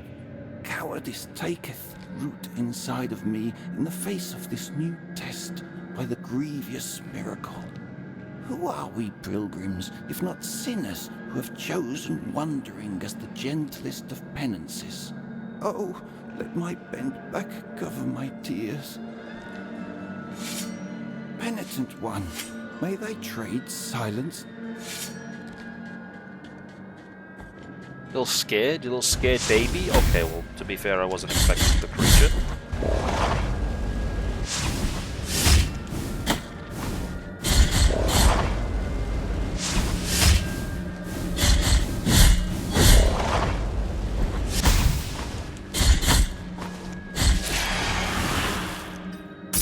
Is that what he was afraid of? The creature? I killed the creature. Those screams filled my soul with fright. Thou hast purged my fears and helped this poor pilgrim again. We have chosen different roads, but still, absolution awaits at the end of the path for thee and this sinner. Wherever it is, near or far, in this life or on the other side of the dream, merciful be the heart, penitent one. Big toe.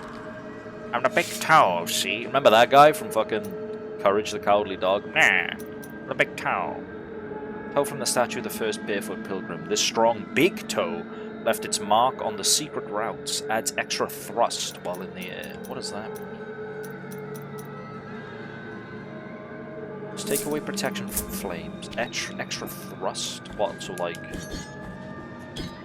do I get like an extra attack on my combo? I don't get it. Actually, definitely looks that way. I'm doing like Something like swish, swish. That seems pretty good. Mother of mothers. I see you up there. Will this work? Lightning blast! It worked. I'm the best.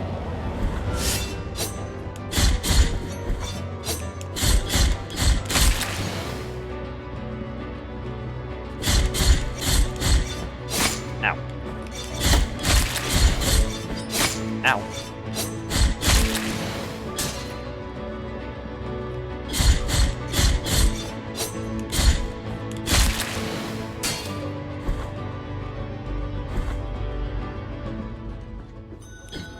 Not of the 3 words. Well, if it's not of the 3 words, which word is it of? We have fun here. Hello. The knot of the 3 words. Here is where the first miracle took place. One devout and tormented youngster asked the High Will for punishment. He placed a wooden log where he sat and prayed. He prayed hoping to be heard. He prayed for pain, so he could ease the guilt that sharply pierced his soul. Then, the miracle manifested itself. This is all because of one guy? It made roots grow and twist over his arms and legs, but not a cry nor a complaint came out from his mouth. Every inhabitant of this land bore witness to it, and all of them prayed before the besought eternal joy of that youngster. This triune tree that sprouted years after his death was named the Knot of the 3 Words. For 3 are its twisted trunks, and 3 were the words spoken by that youngster before he died. My great guilt. Every year from its core flows a golden, burning liquid, perpetuating his memory and perhaps to remind us that the first miracle has not abandoned us. For twisted are, were, and will be the paths of the miracle.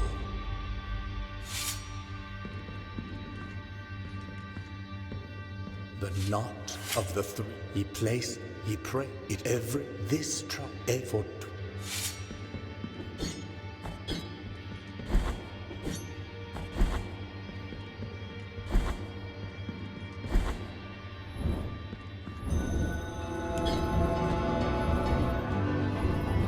These hazards, they look like they are. They look like you can swing and hit me.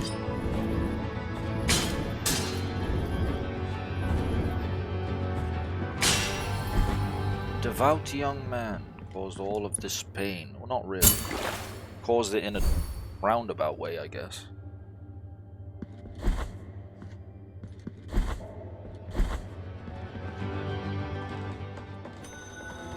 Library of the Negated Word.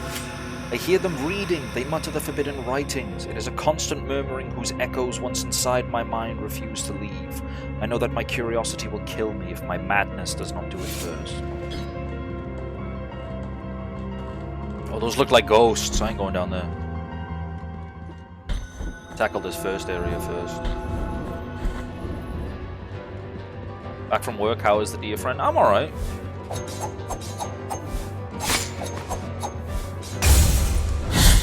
Just doing stuff in funny religion land.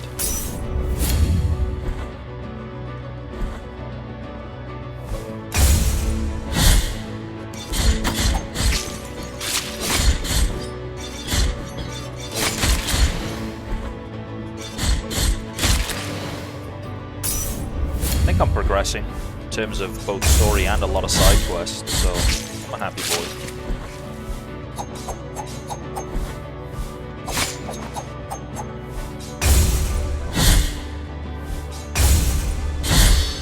Yes.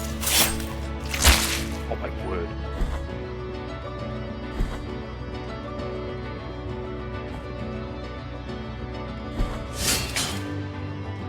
big man! It's been a while. Last I saw you, you were on the mountain.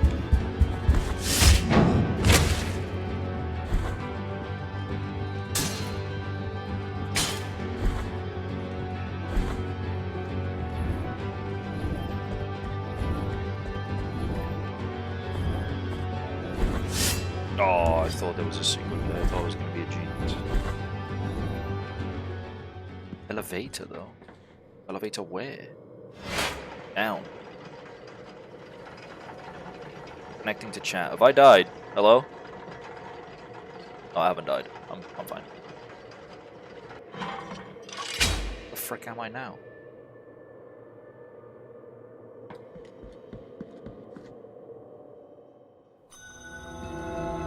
Morning and Havoc. We're back here?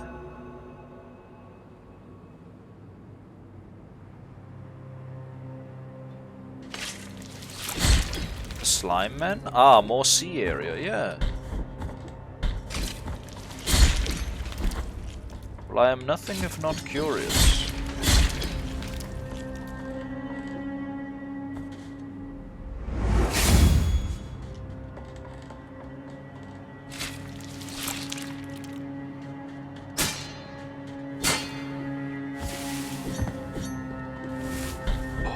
Oh god, actual enemies, not just slimes. And they throw stuff at me. I hate them already. Oh, I really hate them.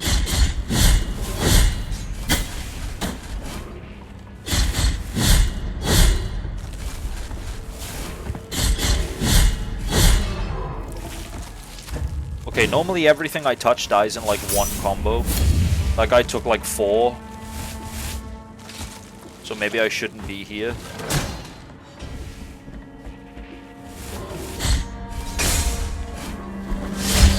Okay, no, they're fine. Die.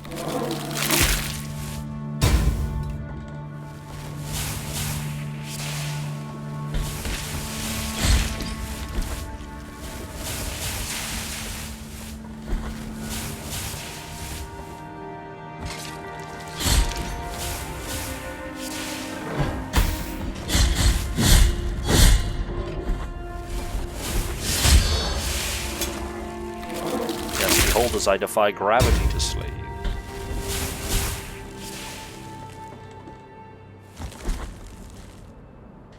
Oh, big loot. I like big loot. Light of the Lady of the Lamp. An iron amulet forged in the shape of a lantern and rusted by humidity and saltpeter. Sailors wore it so the Lady of the Lamp might find them if they fell overboard. It is still impregnated with the feverish prayers of his last owner, increasing all defenses when flasks run empty. It was of little use to the poor ruffian, for all defense is useless against the mighty seas, and the Lady of the Lamp pays no heed to superstitions. Only a dozen of us survived the storm. In the night the waters were black and freezing and remained still. We tried to swim to keep ourselves warm, and with a bit of luck find some driftwood to cling onto and rest. We tried to find one another, but our cries were muffled in strange echoes, making it impossible to work out where they were coming from. When the cries began to die out, we realized that the frozen darkness would be our grave. But in that moment, from out of the shadowy mists, a white light appeared. A light that was heading our way. Then one by one, a young man with a lantern on his boat pulled us from our watery fate. Once he had gotten us back to dry land, he went on his way without a word. Although we never knew his name, one thing's for sure, we shall never forget him. Strike me dead if all that I say is not the truth.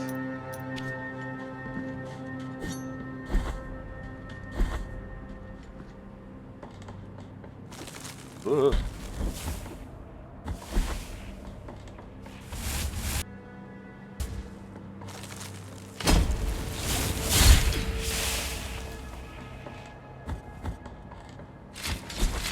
Oh, that's a lot of slime.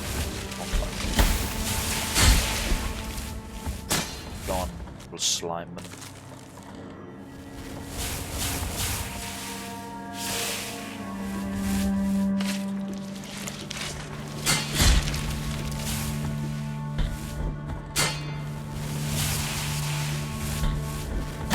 Ow. Alright, that's not fair. Like, I took damage from something that wasn't on the screen. Come on. Be a bit real.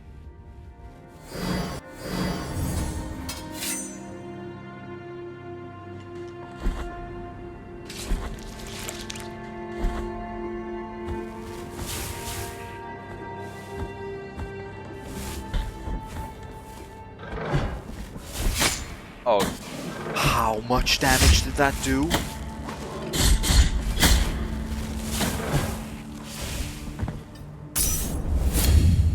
Get him, Stinky. Hi, Zen.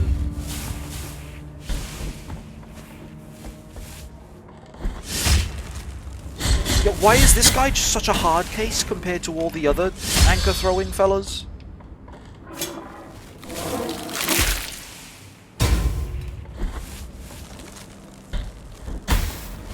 Oh, I don't like this. I don't like any of this. Can you fucking dash when I tell you to, instead of just swinging your sword like an idiot? Oh, I'm gonna die a lot here, aren't I? I refuse to let the ocean win.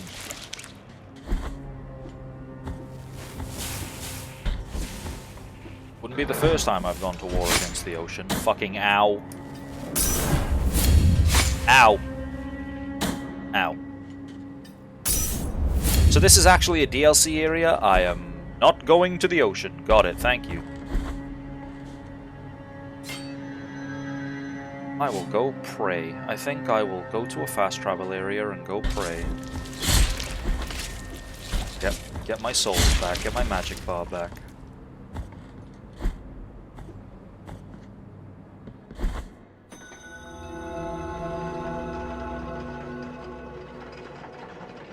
I don't even have access to a fast travel. Do I? Excuse me. Tapping out to kill this ad break. I think I'm gonna end soon because I gotta get ready for work. Wrong button.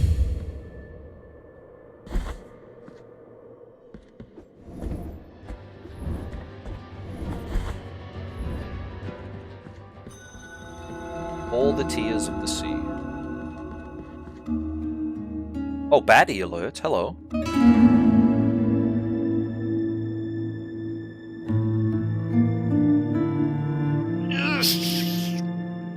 Sheesh.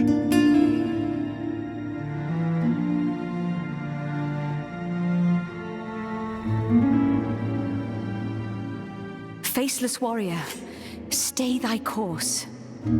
I sense a heavy burden within thee, although I can neither see thy face nor hear thy voice. Yeah, I'm kind of aura farming right now. Forgive my manners. My name is Miriam. Wife. This place of crimson shadows has summoned me. Something in this suffering land, a will that eludes my understanding, decided that I alter the course of my journey and brought me to this place. And if it has sanctioned this meeting, it must be because we are being put to the test, destined to mutually help one another under its watchful gaze. All right. This crystal that lies before us is what allows me to travel to distant lands. This is a mirror, and it is broken. But, as you can see, it is cracked, and its magic extinguished. To restore it, I must find the shards that are scattered throughout your world. All right. I beg you, allow me to show you one of them. It lies beyond this door. All right. It's Jane Bloodstained. Me when a bad bitch tells me to do anything. Please restore my magic mirror, my time-traveling fucking window pane. Yes, my queen. This is one of the portals of the Blue Rose that guard each and every one of the crystal shards. All right. The force of its magic will not allow me to enter. Pray, help me, anonymous warrior. Enter in my stead and retrieve the shards. Enter my mysterious mirrored dimension. From hit indie game Bloodstained Ritual of the Night. Is that what she's actually from? I must return to my kingdom, and I must not tarry. Help me, warrior. Oh, I see. So is this also DLC stuff? Enter my Oh.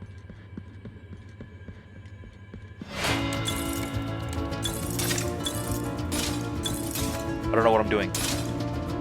Is this just platforming?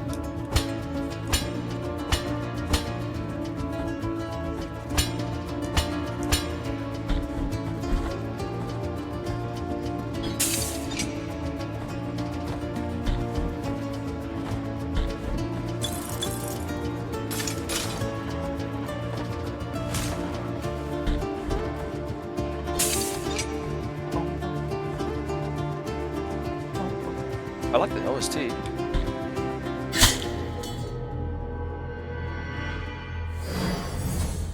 Why did you do that? I was enjoying that. And he decided, you know what, I don't want to put my feet on this solid platform. I feel like dying.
Oh, I made it. Okay.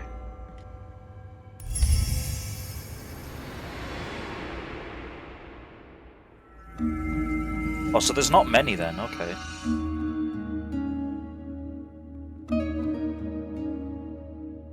Look, the portal of the Blue Rose has closed. The shard has returned, and the crystal is reforming. I beg thee, help me retrieve the remaining shards. Okay. I can do that. Miriam from Bloodstained. It is! Me, everyone soy pointing and being like, it's a crossover character. Me, I have no idea who this woman is. Ow.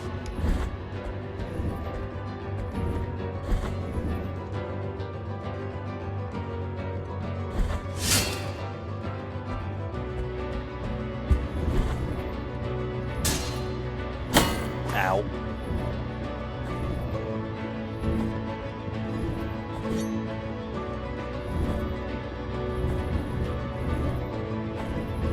She is a baddie. I figured, which is why I had to be that guy. No, that's okay. LSR told me it was Jane Bloodstained as well. Ow. Kill.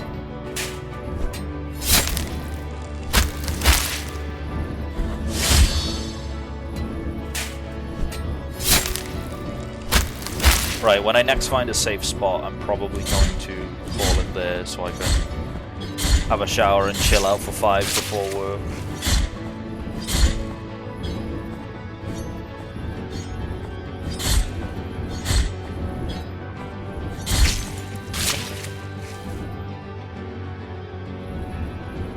I want that loot though.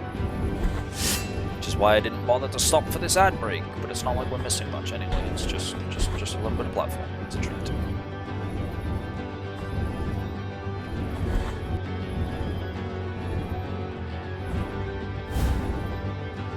Consecrated amethyst. A gem that gives off an intense aroma of incense, and the mother of mothers, the ornate incense burners, were filled with precious gems and beads, consecrating them with their vapors. This amethyst comes from the greatest of them all, and its blessing gives the wearer great protection against magical attacks. Take all the jewels, all the precious stones, all the gold from those chests to consecrate him, for today we will clothe the saint and raise his body to the highest.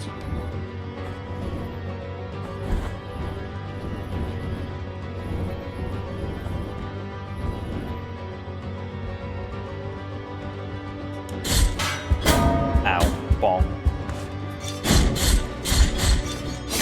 Ow.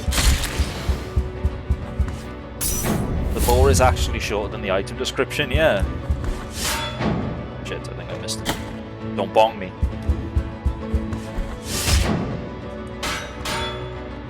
Ow.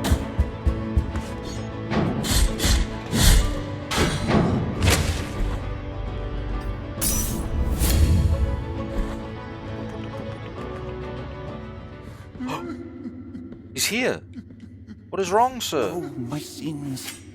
Is a long journey filled with reflection not enough? What of the calluses on the feet, the cramps in the legs, the thirst, the forehead scorched by a sun that seemeth never to set? And what about the torturing of the mind when guilt pierceth our hearts time after time? What more punishment do ye want, O sins of mine?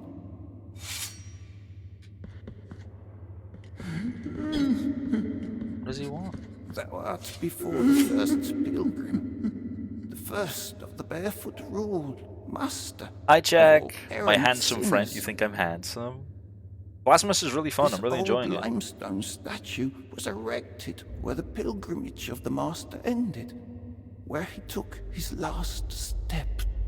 It was then that the miracle carried him in its arms. Let me do a little bit of church activities with you. On the road You're gonna make me eat bread? You're gonna make me eat wafers? Barefoot master. Do I have to like equip all of his toes?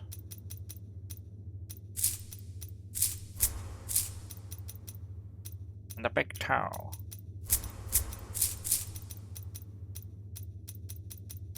Fourth toe. Little toe. I only have 3 toes. Am I missing quests? Hey man, I got some toes. What else does that?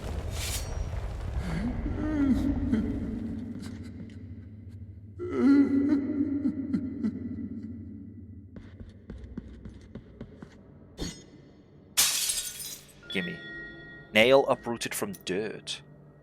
Incorrupt remains of the great pilgrim, founder of the order and comfort to his followers. His feet never stopped, always taking him forward in his mysterious wandering through Custodia. The bearer of this relic receives his determination and walks effortlessly through swamps and muddy marshlands. Oh, okay. And that fingernail was the one that martyr Nicanor ripped from himself when he was buried alive between spasms of pain after a cruel torture in front of his followers who cried in silence. The fingernail barely visible among the removed dirt was picked up by the last follower, who was lamenting such a horrid event when all the others left and whose name is unknown. He wrapped it using a piece of cloth torn from his own clothes, and that same night he went to the church whose congregation was the same one that had denounced Nicanor as a heretic, hid the fingernail among its inner bricks, and left. I feel like he should have it. He seems so devout. Oh, sins of mine. He's gone.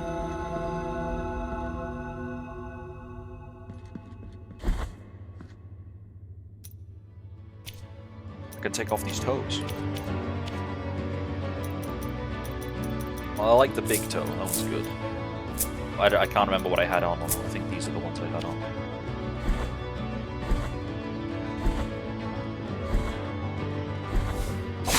Ow.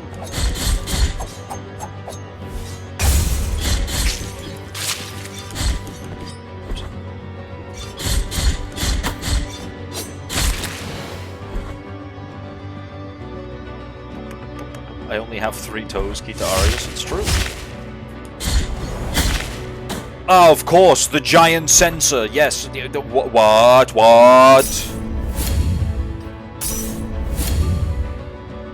Explain. How many more prayers does this great sensor want? When will it tire and stop swaying? When will we be able to stand again? Lower your head, close your eyes, pray, and do not get up.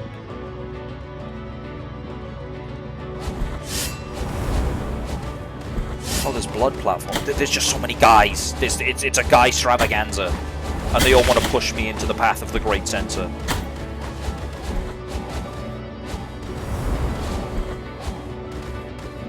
I'm over here where the sensor can't reach me. Just jump into my blade.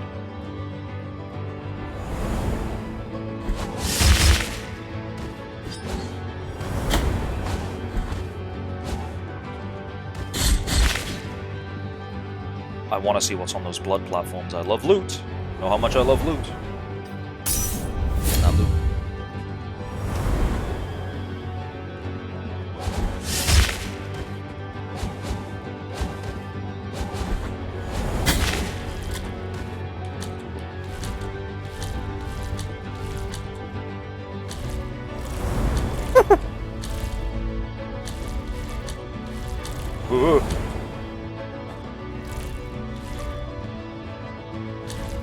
Is it still here? No, there's. Oh, how could I be so wrong?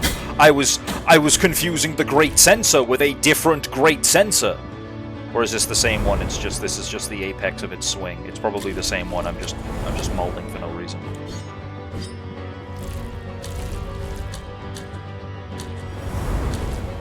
So what do I do?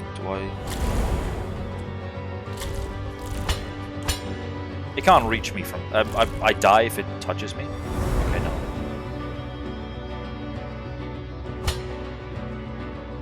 Oh, you gotta do it all in one go. Alright, okay.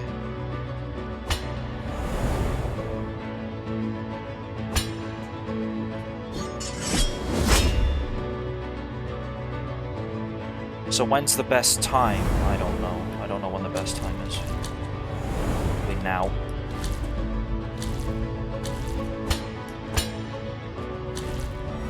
I just wanted to spawn the platform. Come on.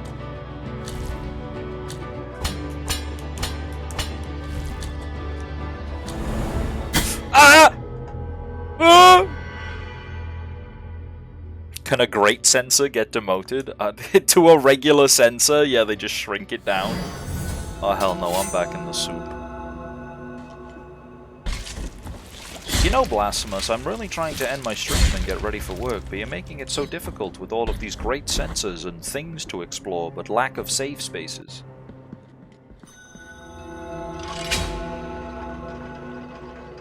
Did I go through that door? What's in that door? It wasn't there a second ago, was it? Oh. That's handy.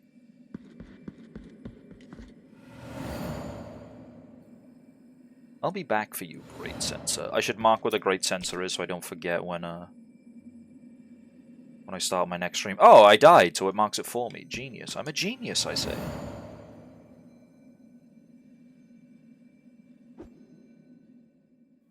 I want to go to Albero. And I don't even know if I should upgrade these flasks, to be honest, because they have to take a flask from you to upgrade it.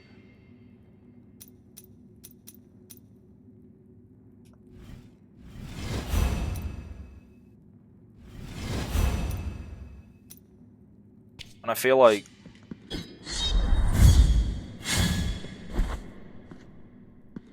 my flasks basically do half my HP bar, and I feel like that's a good amount to have, if that makes sense. I mean, I'm gonna do it anyway, because have side quest, finish side quest, monkey brain.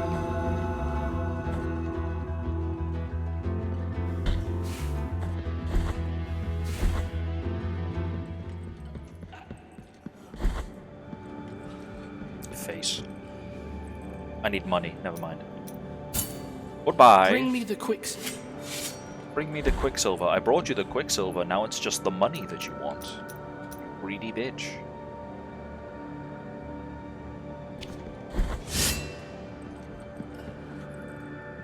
Okay, I can just exit the main menu from here, I'm pretty sure. If I save. Yes. Game options. Can all video games have an exit to main menu, exit to desktop type shit? I don't like closing my games any other way because I'm weird.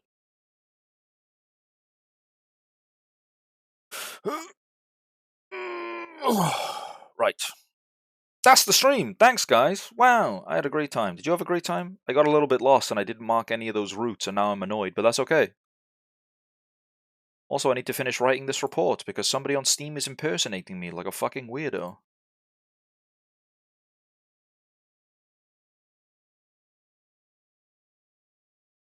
Okie dokie. Right, Great time. Thank you, Check, for the 3-stream streak. We're going to find someone to raid. It's probably going to be Kieran, because Kieran is finishing her Japan Donathon, where her and the best husband in the world, Bear, are going on vacation to Japan. You know what? Yeah, that's what I'm going to do. I'm going to keep raiding Kieran until the Japanathon ends. So raid Kieran. Oh my god, Luna, hi! Oh my god, Luna, bye! It's the end of the stream. Oh yeah, that's one thing I wanted to talk about in the Yap session and I didn't. Gov has like a personalized greeting. We don't have that. We need to have one of those. Gov and Tag kind of goes hard. We need something. A raid from a dear friend goes hard as hell. He doesn't have that. But we need a greeting. I can't just say Confana. That'll give people bad memories. There's my socials. There's my Discord. That's the best place to stay up to date with me and see when I go live next. When I go live next should be tomorrow. We'll be playing more Silksong. And that's it. We'll be in and out. 20-minute side quest. That's, I promise. I did side stuff offline for Silksong, and I found out that I only explored half of Bile Water, so now we got to do the other half. Yay. Yay. And yeah, okay. Tomorrow? That's right, tomorrow, because tomorrow's Tuesday, and I normally stream Tuesday. Today was a bonus stream day. Wow. Okay, but yeah, that's what I'm doing. That's what's happening. You guys have a good day, a good rest of your day. Have fun at Kieran's. I'm going to go get ready for work. Bye.